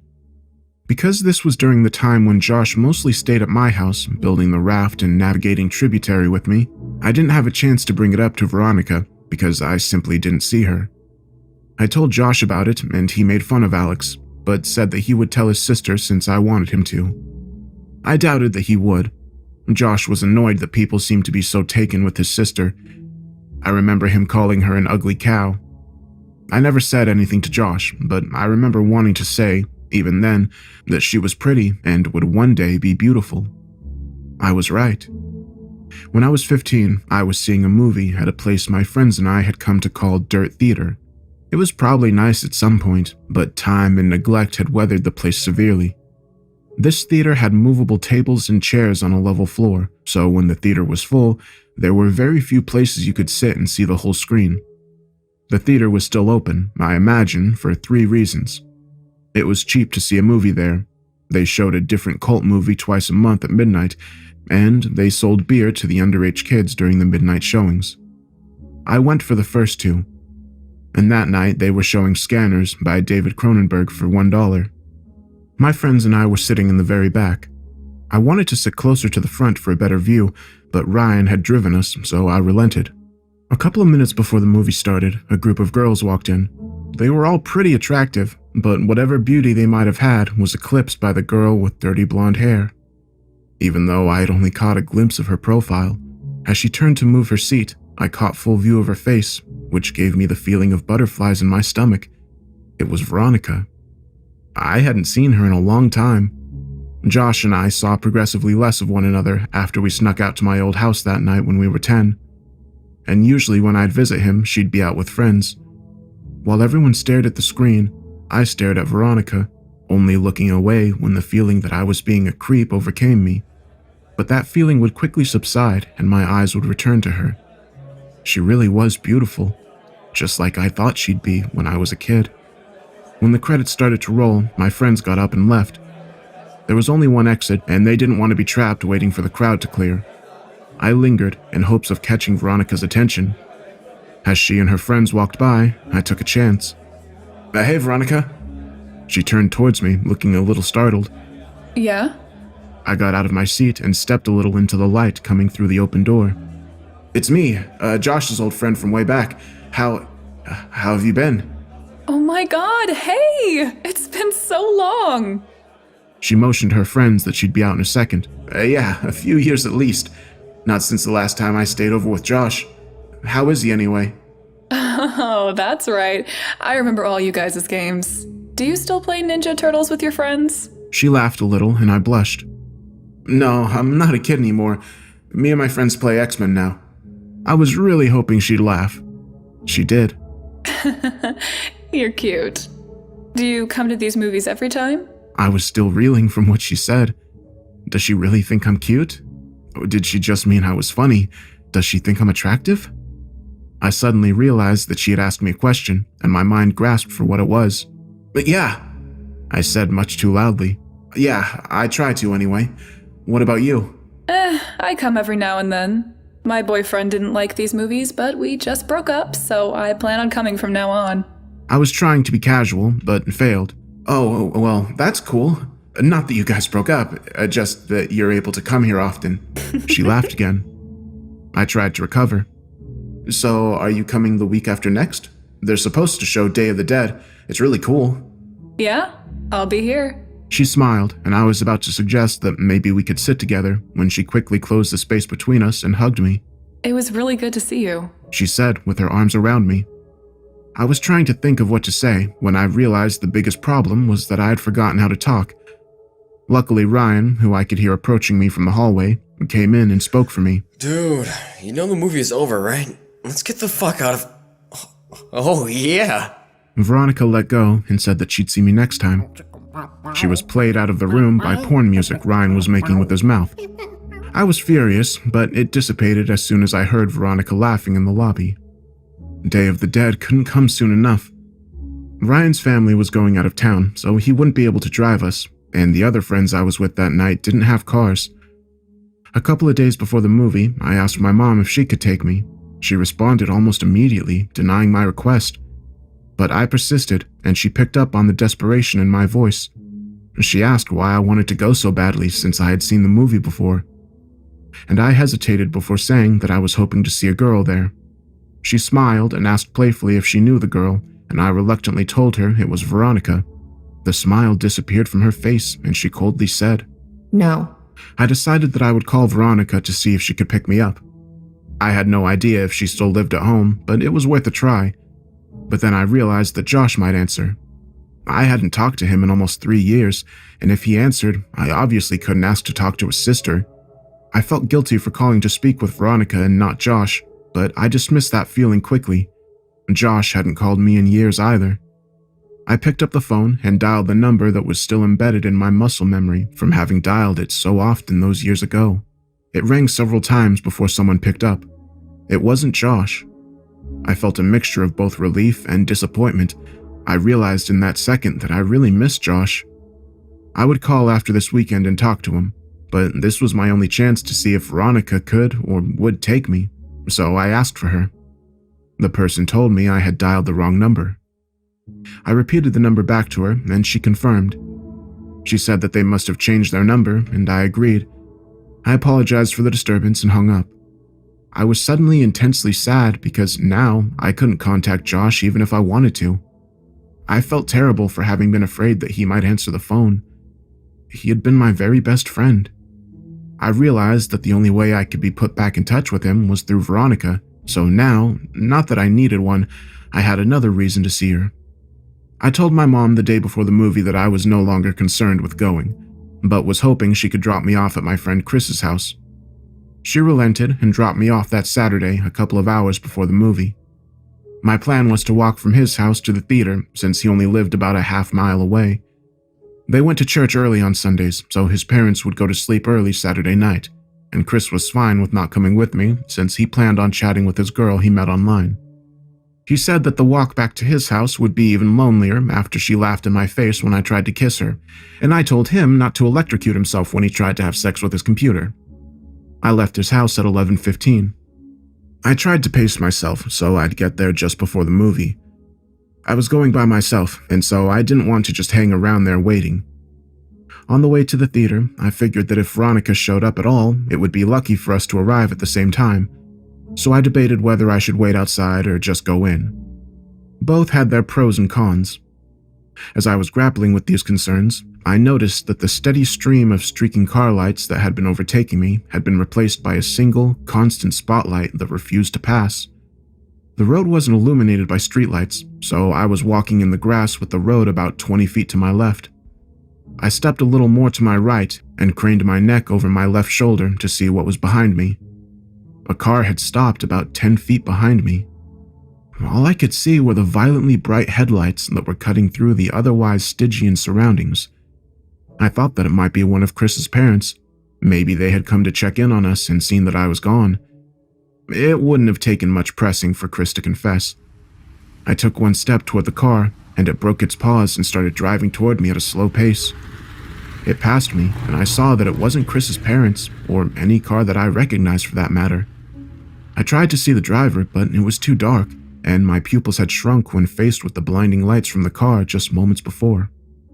They adjusted enough so that I could see a tremendous crack in the back window of the car as it drove away. I didn't think much of the whole affair. Some people find it fun to scare other people. I'd often hide around corners and jump out at my mom after all. I timed it right and got there about 10 minutes before the movie. I had decided to wait outside until around 11:57, since that would give me time to find her inside if she was already seated. As I was considering the possibility that she might not show, I saw her. She was alone, and she was beautiful. I waved to her and walked to close the distance. She smiled and asked if my friends were already inside. I said that they weren't, and realized that this must seem like I was trying to make this a date. She didn't seem bothered by that, nor was she bothered when I handed her the ticket I'd already bought. She looked at me quizzically, and I said, don't worry, I'm rich. She laughed, and we went inside. I bought us 1 popcorn and 2 drinks, and spent most of the movie debating whether or not I should time reaching my hand into the popcorn bag when she reached in so that they would touch. She seemed to enjoy the movie, and before I knew it, it was over.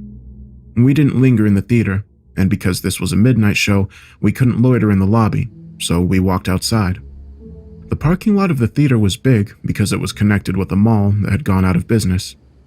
Not wanting the night to be over just yet, I continued the conversation while casually walking toward the old mall. As we were about to round the corner and leave the theater out of sight, I looked back and saw that her car wasn't the only one left in the parking lot. The other one had a large crack in the back window. My immediate uneasiness turned to understanding. That makes a lot of sense. The driver of that car works here and must have figured I was on my way to the movie. Injecting real horror into the life of a horror fan seemed like an obvious move. We walked around the mall and talked about the movie. I told her that I thought Day of the Dead was better than Dawn of the Dead, but she refused to agree. I told her of when I called her old number and about the dilemma about who would answer the phone.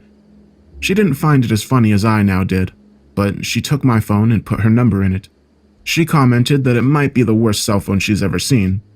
Her evaluation wasn't rescinded when I told her I couldn't even receive pictures on it. I called her so she'd have my number, and she programmed it in. She told me that she was graduating, but she hadn't done well in school so far that year, so she wasn't sure if she'd even get into college.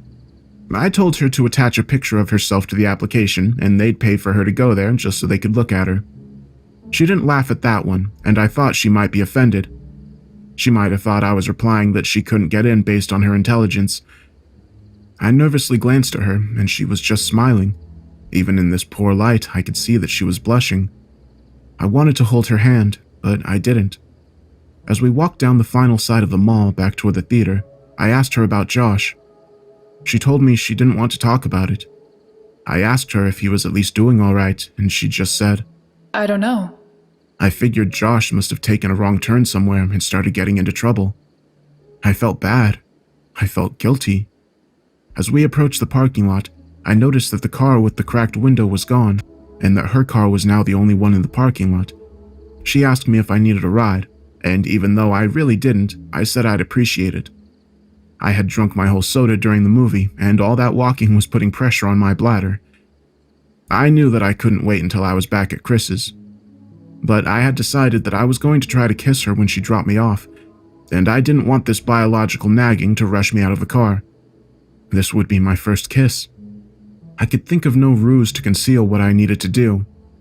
The theater had long closed, so I only had one option. I told her that I was going to go behind the theater and piss, but that I'd be back in 2 shakes. It was obvious that I thought it was hilarious, and she seemed to laugh more at how funny I found it than at how funny it clearly was. On the way towards the theater, I stopped and turned toward her. I asked her if Josh had ever told her that kid named Alex had done something nice for me. She paused to think about it for a moment, and she said that he had. She inquired as to why I had asked, but I said it was nothing. Josh was a really good friend. When I went to go behind the theater, I realized that there was a chain-link fence extending off and running parallel to the walls of the building. Where I stood, she could still see me, and the fence seemed to stretch on endlessly. So I thought I'd just hop it, duck out of sight, and then return as quickly as I could. It may have been too much of an effort, but I thought it polite. I climbed the fence and walked just a little ways until I was out of sight and urinated. For a moment, the only sounds were the crickets and the grass behind me. These sounds were overpowered by a noise that I can still hear when it's quiet, and there are no other noises to distract my ears. In the distance, I heard a faint screeching, which quickly subsided, only to be replaced with a cascade of thundering vibration. I realized quickly enough what it was. It was a car. The growling of the engine got louder, and then I thought, no, not louder, closer. As soon as I realized this, I started back toward the fence, but before I could get very far at all, I heard a brief, truncated scream, and the roar of an engine terminated in a deafening thud. I started running, but after only 2 or 3 steps, I was tripped by a loose piece of stone and fell hard and fast on the concrete, my head striking the corner of a chair as I fell. I was dazed for maybe 30 seconds, but the renewed rumbling of the engine drew my senses back, and my equilibrium was restored by adrenaline. I redoubled my efforts. I was worried that whoever had crashed the car might harass Veronica. As I was climbing over the fence, I saw that there was still only one car in the parking lot. I didn't see any evidence of a crash. I thought that I might have misjudged its direction or proximity. As I ran towards Veronica's car, and as my orientation changed, I saw what the car had hit. My legs stopped working almost immediately. It was Veronica. Her car was sitting between us, and as I closed the distance and walked around it, she came fully into view. Her body was twisted and crumpled like a discarded figure meant to represent a catalog of things the human body cannot do. I could see the bone of her right shin cutting through her jeans, and her left arm was wrapped so hard around the back of her neck that her hand fell on her right breast. Her head was craned back and her mouth hung widely open toward the sky. There was so much blood. As I looked at her, I actually found it hard to discern whether she was laying on her back or on her stomach, and this optical illusion made me feel sick. When you are confronted with something in the world that simply doesn't belong, your mind tries to convince itself that it is dreaming. And to that end, it provides you with that distant sense of all things moving slowly, as if through sap. In that moment, I honestly felt that I would wake up any minute. But I didn't wake up. I fumbled with my phone to call for help, but I had no signal. I could see Veronica's phone sticking out of what I thought was her front pocket. I had no choice. Trembling, I reached for the phone, and as I slid it out, she moved and grasped for air so violently that it seemed as if she were trying to breathe in the whole world. This startled me so much that I staggered back and fell onto the asphalt with her phone in my hand. She was trying to adjust her body to get into its natural position, but with every spasm and jerk, I could hear the cracking and grinding of her bones. Without thinking, I scrambled over to her and put my face over hers and just said, "Veronica, don't move. Don't move, okay? Just stay still. Don't move. Veronica, please just don't move." I kept saying it, but the words started to fall apart as tears came streaming down my face. I opened her phone and it still worked. It was still on the screen where she had saved my number, and when I saw that, I felt my heart break a little. I called 911 and waited with her, telling her that she would be okay. I felt guilty for lying to her every time I said it. When the sound of sirens tore through the air, she seemed to become more alert. She had remained conscious since I found her, but now more of the light was coming back into her eyes. Her brain was still protecting her from pain, though it looked as if it was finally allowing her to become aware that something was terribly wrong with her. Her eyes rolled over to mine and her lips moved. She was struggling, but I heard her.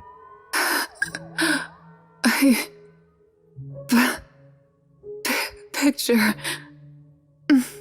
My picture. He took it. I didn't understand what she meant, so I said the only thing I could. "I'm so sorry, Veronica." I rode with her in the ambulance, where she finally lost consciousness. I waited in the room that they had reserved for her. I still had her phone, so I put it in her purse, and I called my mom from the hospital. It was about 4 a.m. I told her I was fine, but that Veronica was not. She cursed at me and said she'd be right there, but I told her I wasn't leaving until Veronica was out of surgery. She said she'd come anyway. My mom and I didn't speak that much. I told her I was sorry for lying, and she said that we'd talk about it later.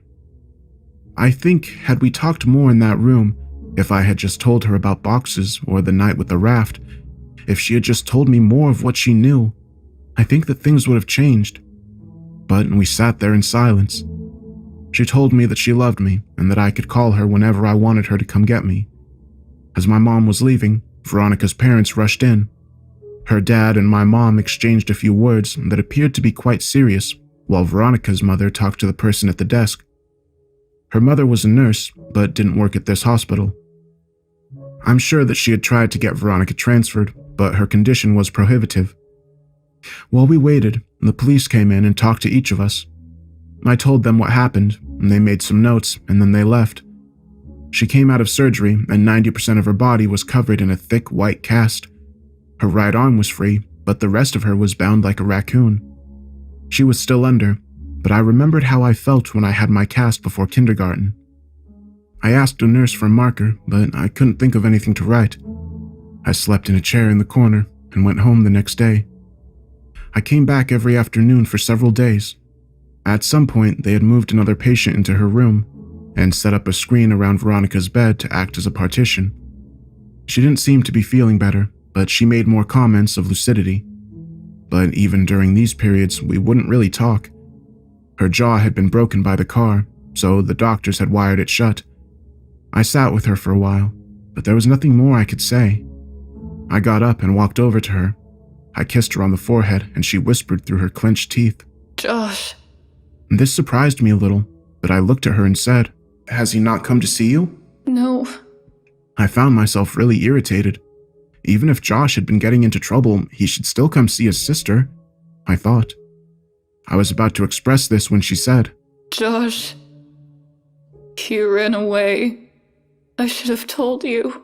I felt my blood turn to ice.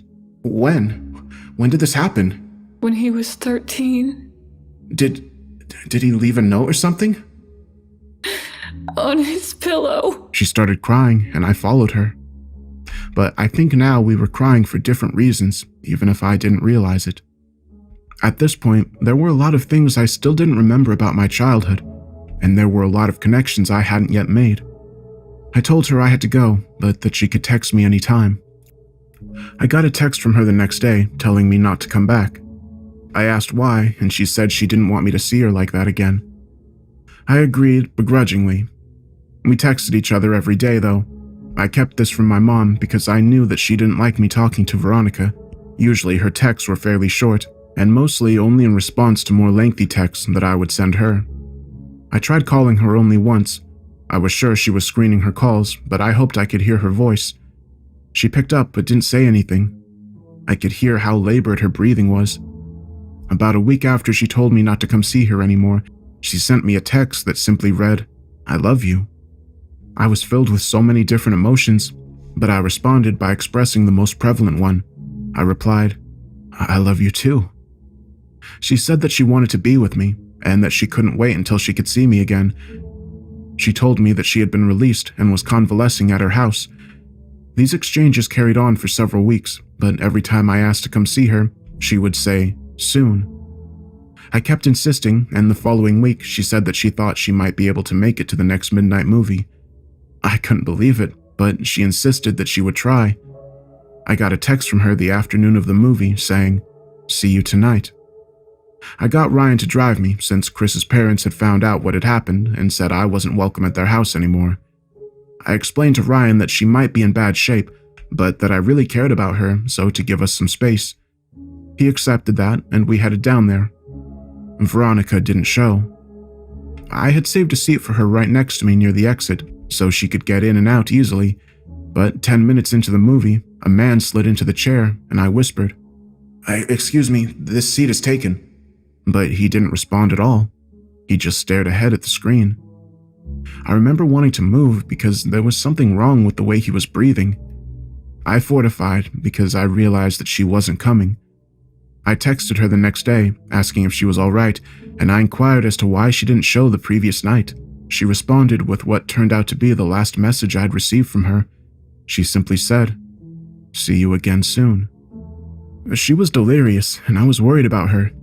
I sent her several replies reminding her about the movie and saying that it was no big deal, but she just stopped replying. I grew increasingly upset over the next several days. I couldn't reach her at home because I didn't know that number, and I wasn't even sure where they lived. My mood became increasingly depressed, and my mother, who had been really nice as of late, asked me if I was okay. I told her that I hadn't heard from Veronica in days, and I felt all the warmth leave her disposition. What do you mean? Well, she was supposed to meet me at the movies yesterday. I know it's only been 3 weeks since she got hit, but she said she would try to come. And after that, she just stopped talking to me altogether. She must hate me. She looked confused, and I could read on her face she was trying to tell if my mind had simply broken. When she saw that I hadn't, her eyes began to water, and she pulled me towards her, embracing her. She was beginning to sob, but it seemed too intense a reaction to my problem. I had no reason to think that she particularly cared for Veronica. She drew in a shuddering breath and then said something that still makes me nauseous, even now. Veronica's dead, sweetheart. Oh God, I thought you knew. She died on the last day you visited her. Oh baby, she died weeks ago. She had completely broken down, but I knew it wasn't because of Veronica. I broke the embrace and staggered backwards.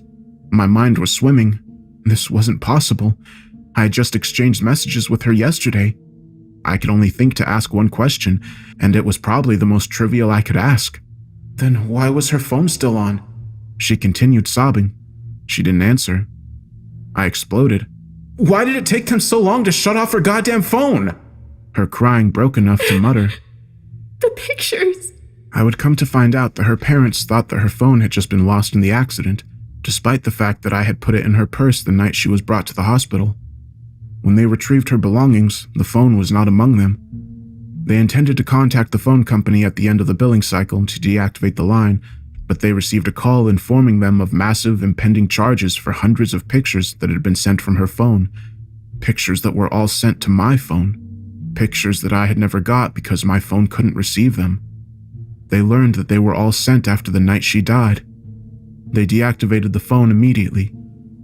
I tried not to think about the contents of those pictures, but I remember wondering for some reason whether I would have been in any of them. My mouth went dry, and I felt the painful sting of despair as I thought of the last message I received from her phone. See you again soon.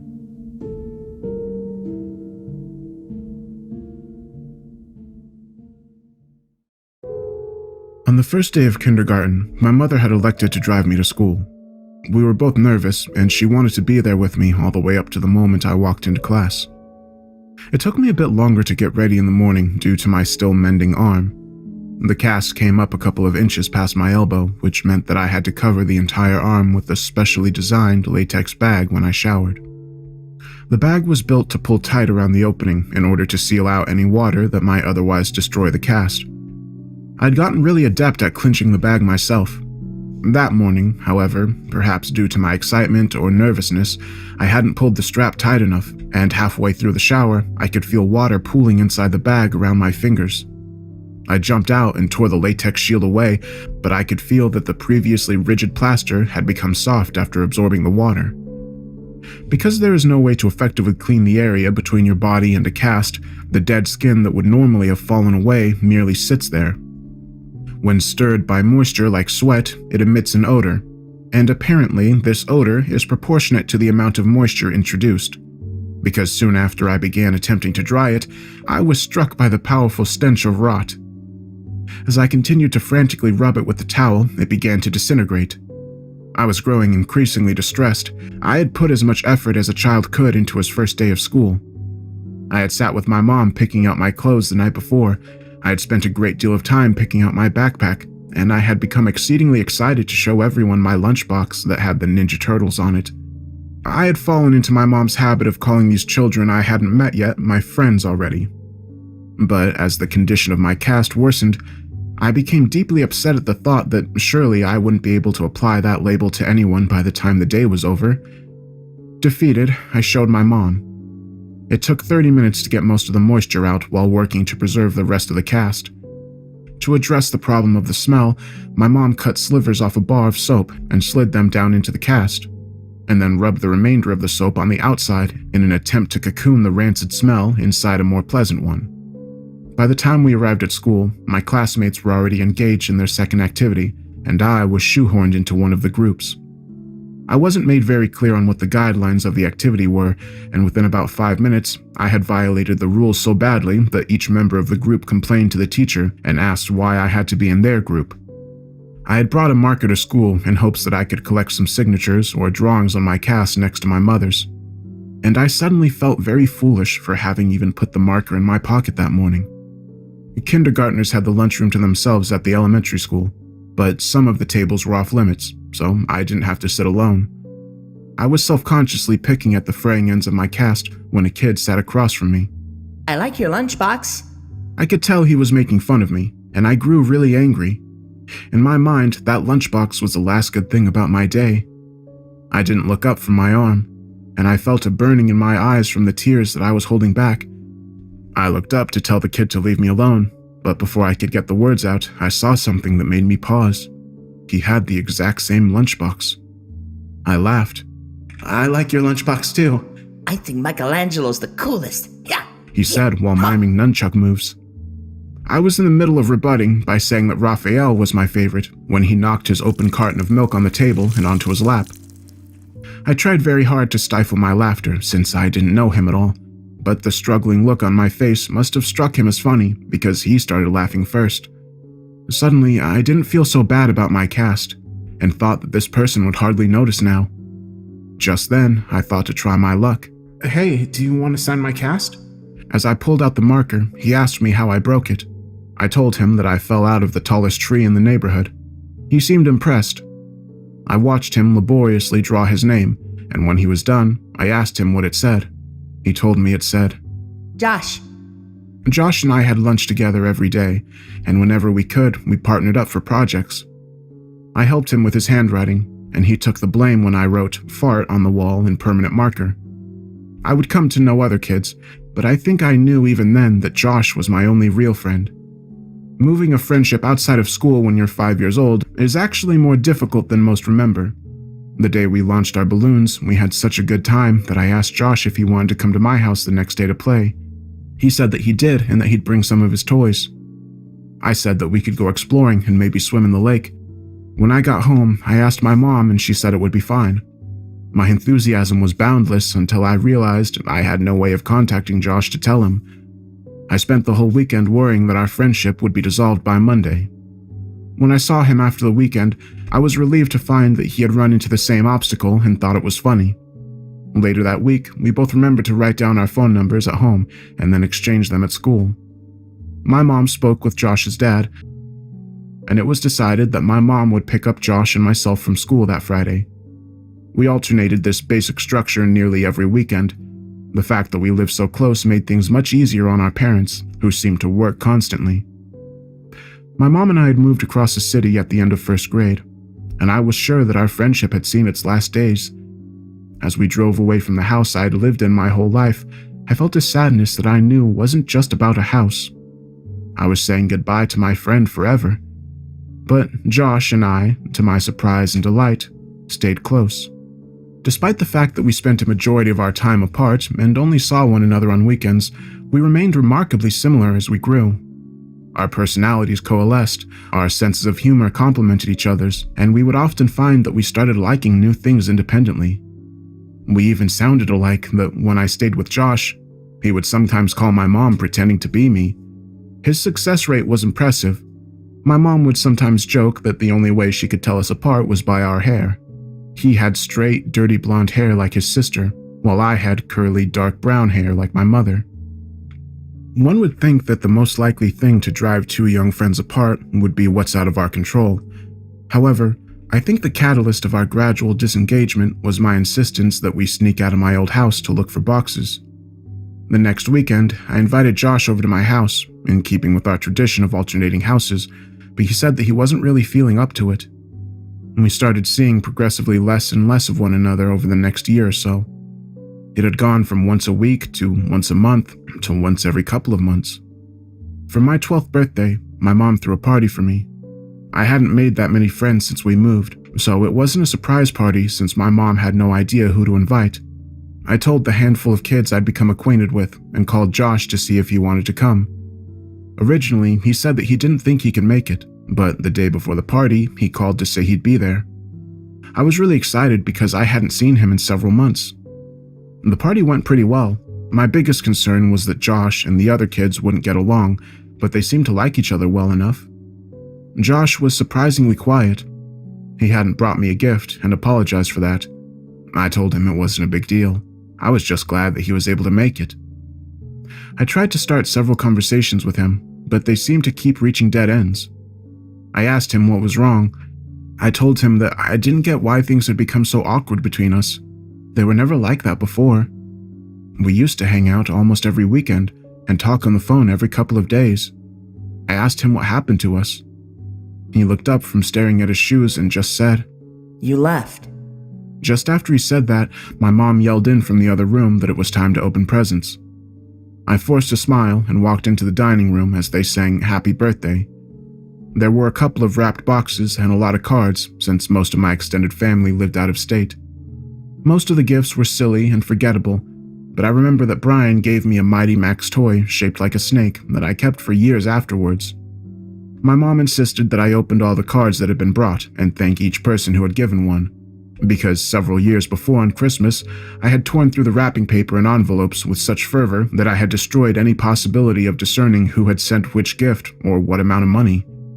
We separated the ones that had been sent by mail and the ones that had been brought that day, so my friends wouldn't have to sit through me opening cards from people they had never met.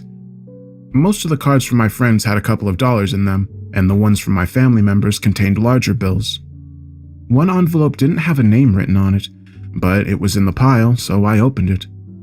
The card had a generic floral pattern on its face and seemed to be a card that had been received by someone else, who was now recycling it for my birthday because it was actually a little dingy. I actually appreciated the idea that it was a reused card, since I'd always thought that cards were silly. I angled it so that the money wouldn't fall out on the floor when I opened it, but the only thing inside was a message that had come printed in the card. I love you. Whoever had given me this card hadn't written anything in it, but they had circled the message in pencil a couple of times. I chuckled a little and said, "Gee, thanks for the awesome card, Mom." She looked at me quizzically and then turned her attention to the card. She told me it wasn't from her, and seemed amused as she showed my friends, looking at their faces, trying to discern who had played the joke. None of the kids stepped forward, so my mom said, "Don't worry, sweetheart. At least you know now that two people love you." She followed with an extremely prolonged and excruciating kiss on my forehead that transformed the group's bewilderment into hysteria. They were all laughing, so it could have been any of them, but Mike seemed to be laughing the hardest. To become a participant rather than a subject of the gag, I said to him that just because he had given me the card, that he shouldn't think that I'd kiss him later. We all laughed, and as I looked at Josh, I saw that he was finally smiling.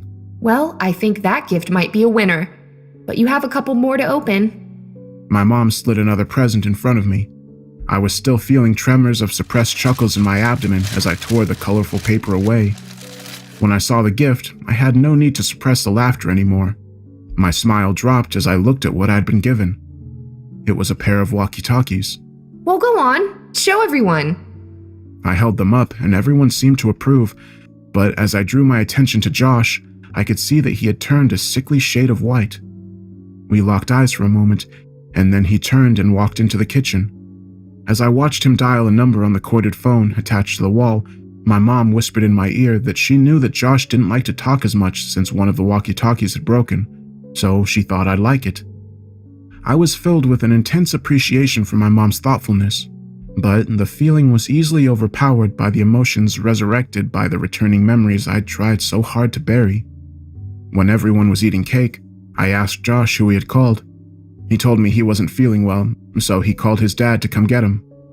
I understood that he wanted to leave, but I told him that I wished we could hang out more. I extended one of the walkie-talkies, but he put his hand out in refusal.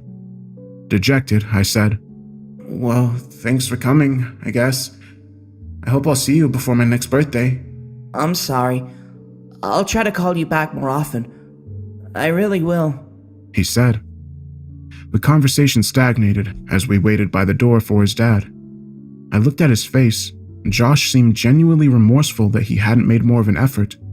His mood seemed suddenly bolstered by an idea that had struck him. He told me that he knew what he'd get me for my birthday. It would take a while, but he thought that I would really like it. I told him it wasn't a big deal, but he insisted. He seemed in better spirits and apologized for being such a drag at my party. He said that he was tired, that he hadn't been sleeping well. I asked him why that was as he opened the door, in response to his dad's honking in the driveway. He turned back toward me and waved goodbye as he answered my question. I think I've been sleepwalking. That was the last time I saw my friend, and a couple of months later, he was gone. Over the past several weeks, the relationship between my mother and I has grown increasingly strained due to my attempts to learn the details of my childhood. It's often the case that one cannot know the breaking point of a thing until that thing fractures.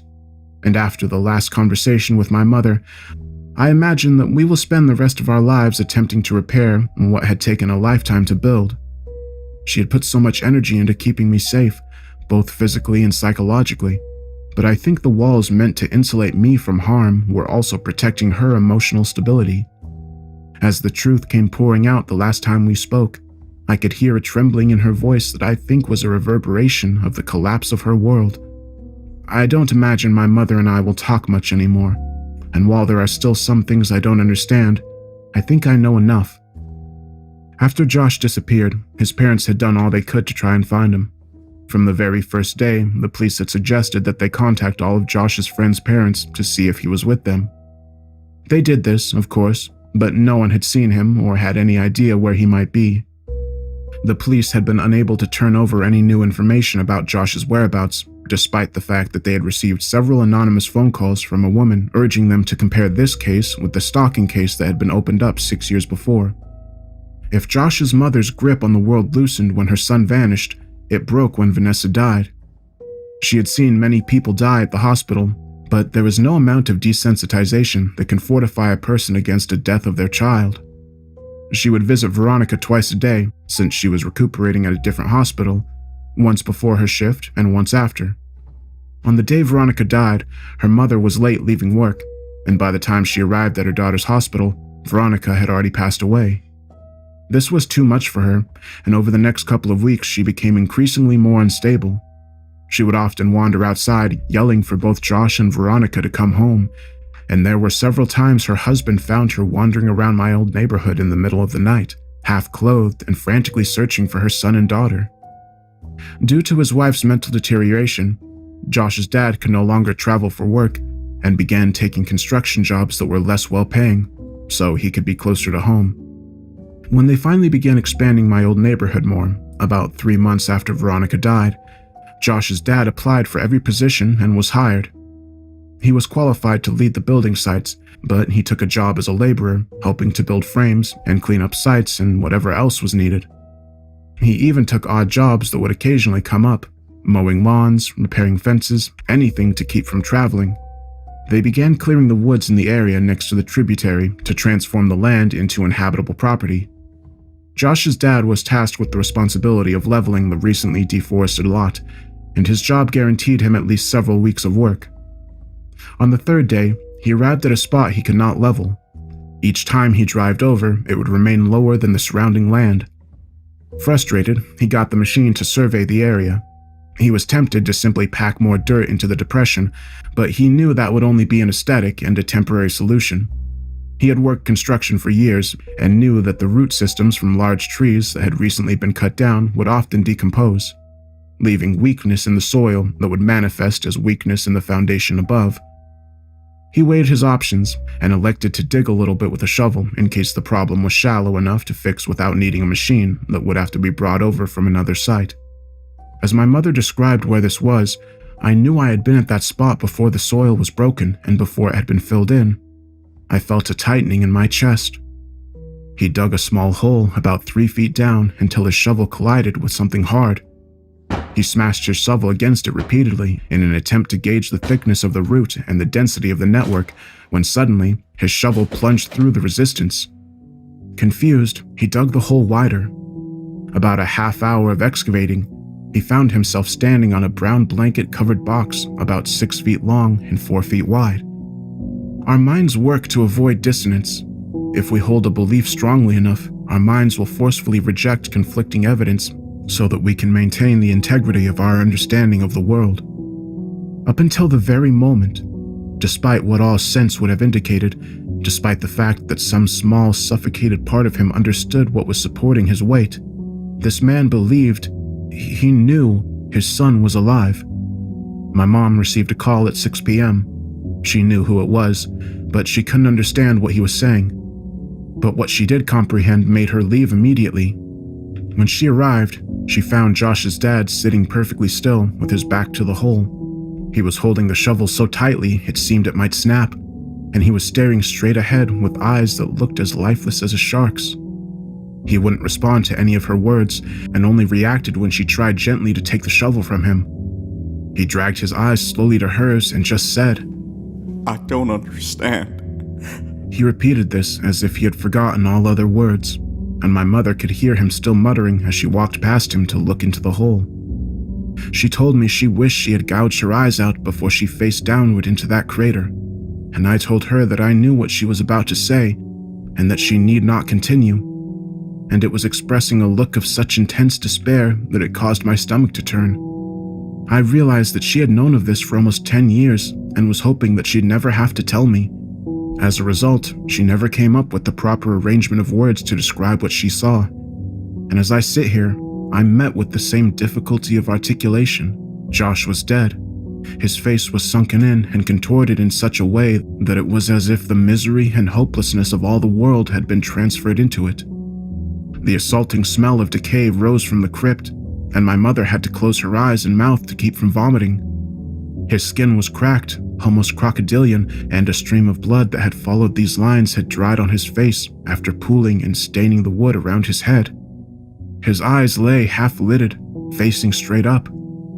She said by the look of him, he had not been long dead, and thus time had not brought the mercy of degradation to erase the pain and terror that was now etched into his face. She said it was as if he had fixed his gaze right on her, his open mouth offering an all-too-late plea for help. The rest of his body, however, wasn't visible. Someone else was covering it. He was large and lay face down on top of Josh, and as my mother's mind stretched itself to take in what her eyes were attempting to tell her, she became aware of the significance of the way in which he laid. He was holding Josh. Their legs lay frozen by death, but entangled like vines in some lush tropical forest. One arm rested under Josh's neck, only to wrap around his body so that they may lay closer still. As the sun passed through the trees, its light became reflected by something pinned to Josh's shirt. My mother stooped to one knee and raised the collar of her shirt over her nose so that she might block out the smell. When she saw what had caught the sun, her legs abandoned her and she nearly fell into the tomb. It was a picture. It was a picture of me as a child. She staggered backwards, gasping and trembling and colliding with Josh's father, who still sat facing away from the hole. She understood why he had called her, but she could not bring herself to tell him what she had kept from everyone else for all these years. Josh's family never knew about the night I had woken up in the woods. She knew now that she should have told them, but to tell them now would help nothing. As she sat there, resting her back against Josh's dad, he spoke. I can't tell my wife. I can't tell her that our little boy... His speech staggered in fits as he pressed his wet face into his dirt-caked hands. She couldn't bear it. After a moment, he stood up, still shuddering and lumbering toward the grave. With a final sob, he stepped down into the coffin. Josh's dad was a big guy, but not as big as the man in the box. He grabbed the back of the man's collar and pulled hard. It was as if he intended to throw the man out of the grave in a singular motion, but the collar ripped and the body fell back down on top of his son. You motherfucker! He grabbed the man by the shoulders and heaved him back up until he was off of Josh and sat awkwardly upright against the wall of the grave. He looked at the man and staggered back a step. Oh God. No. No, no. Please, God. Please, God, no! In a struggling but powerful movement, he lifted and pushed the corpse completely off of the ground, and they both heard the sound of glass rolling against wood. It was a bottle. He handed it to my mother. It was ether. Josh! My boy! My baby boy!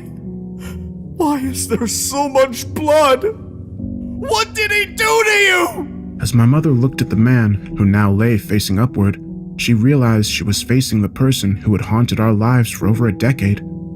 She had imagined him so many times, always evil and always terrifying, and the cries of Josh's father seemed to confirm her worst fears. But as she stared at his face, she thought that this didn't look like who she imagined. This was just a man. As she looked at his frozen expression, it actually looked serene. The corners of his lips were turned up slightly. She saw that he was smiling.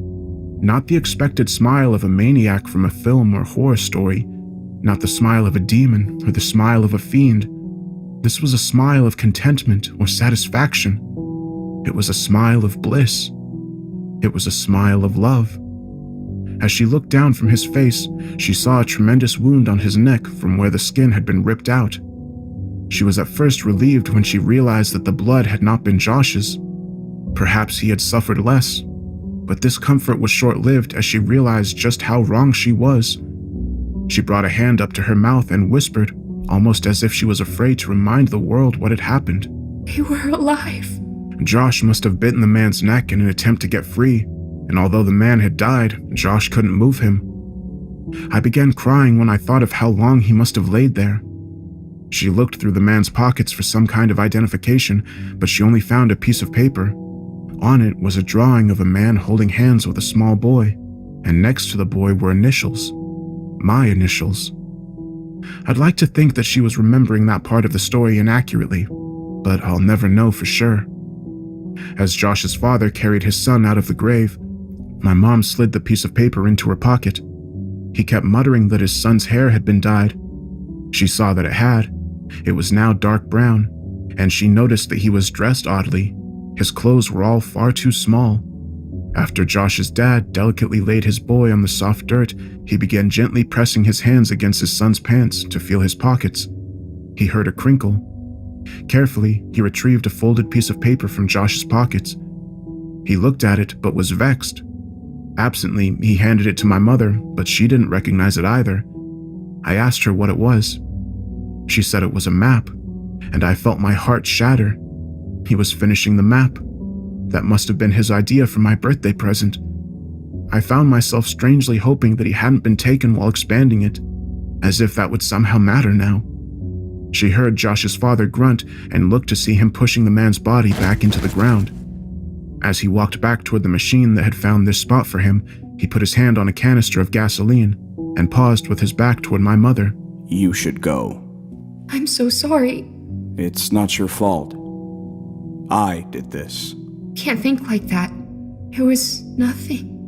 He interjected flatly, almost with no emotion at all. About a month ago, a guy approached me as I was cleaning up the site on the new development a block over.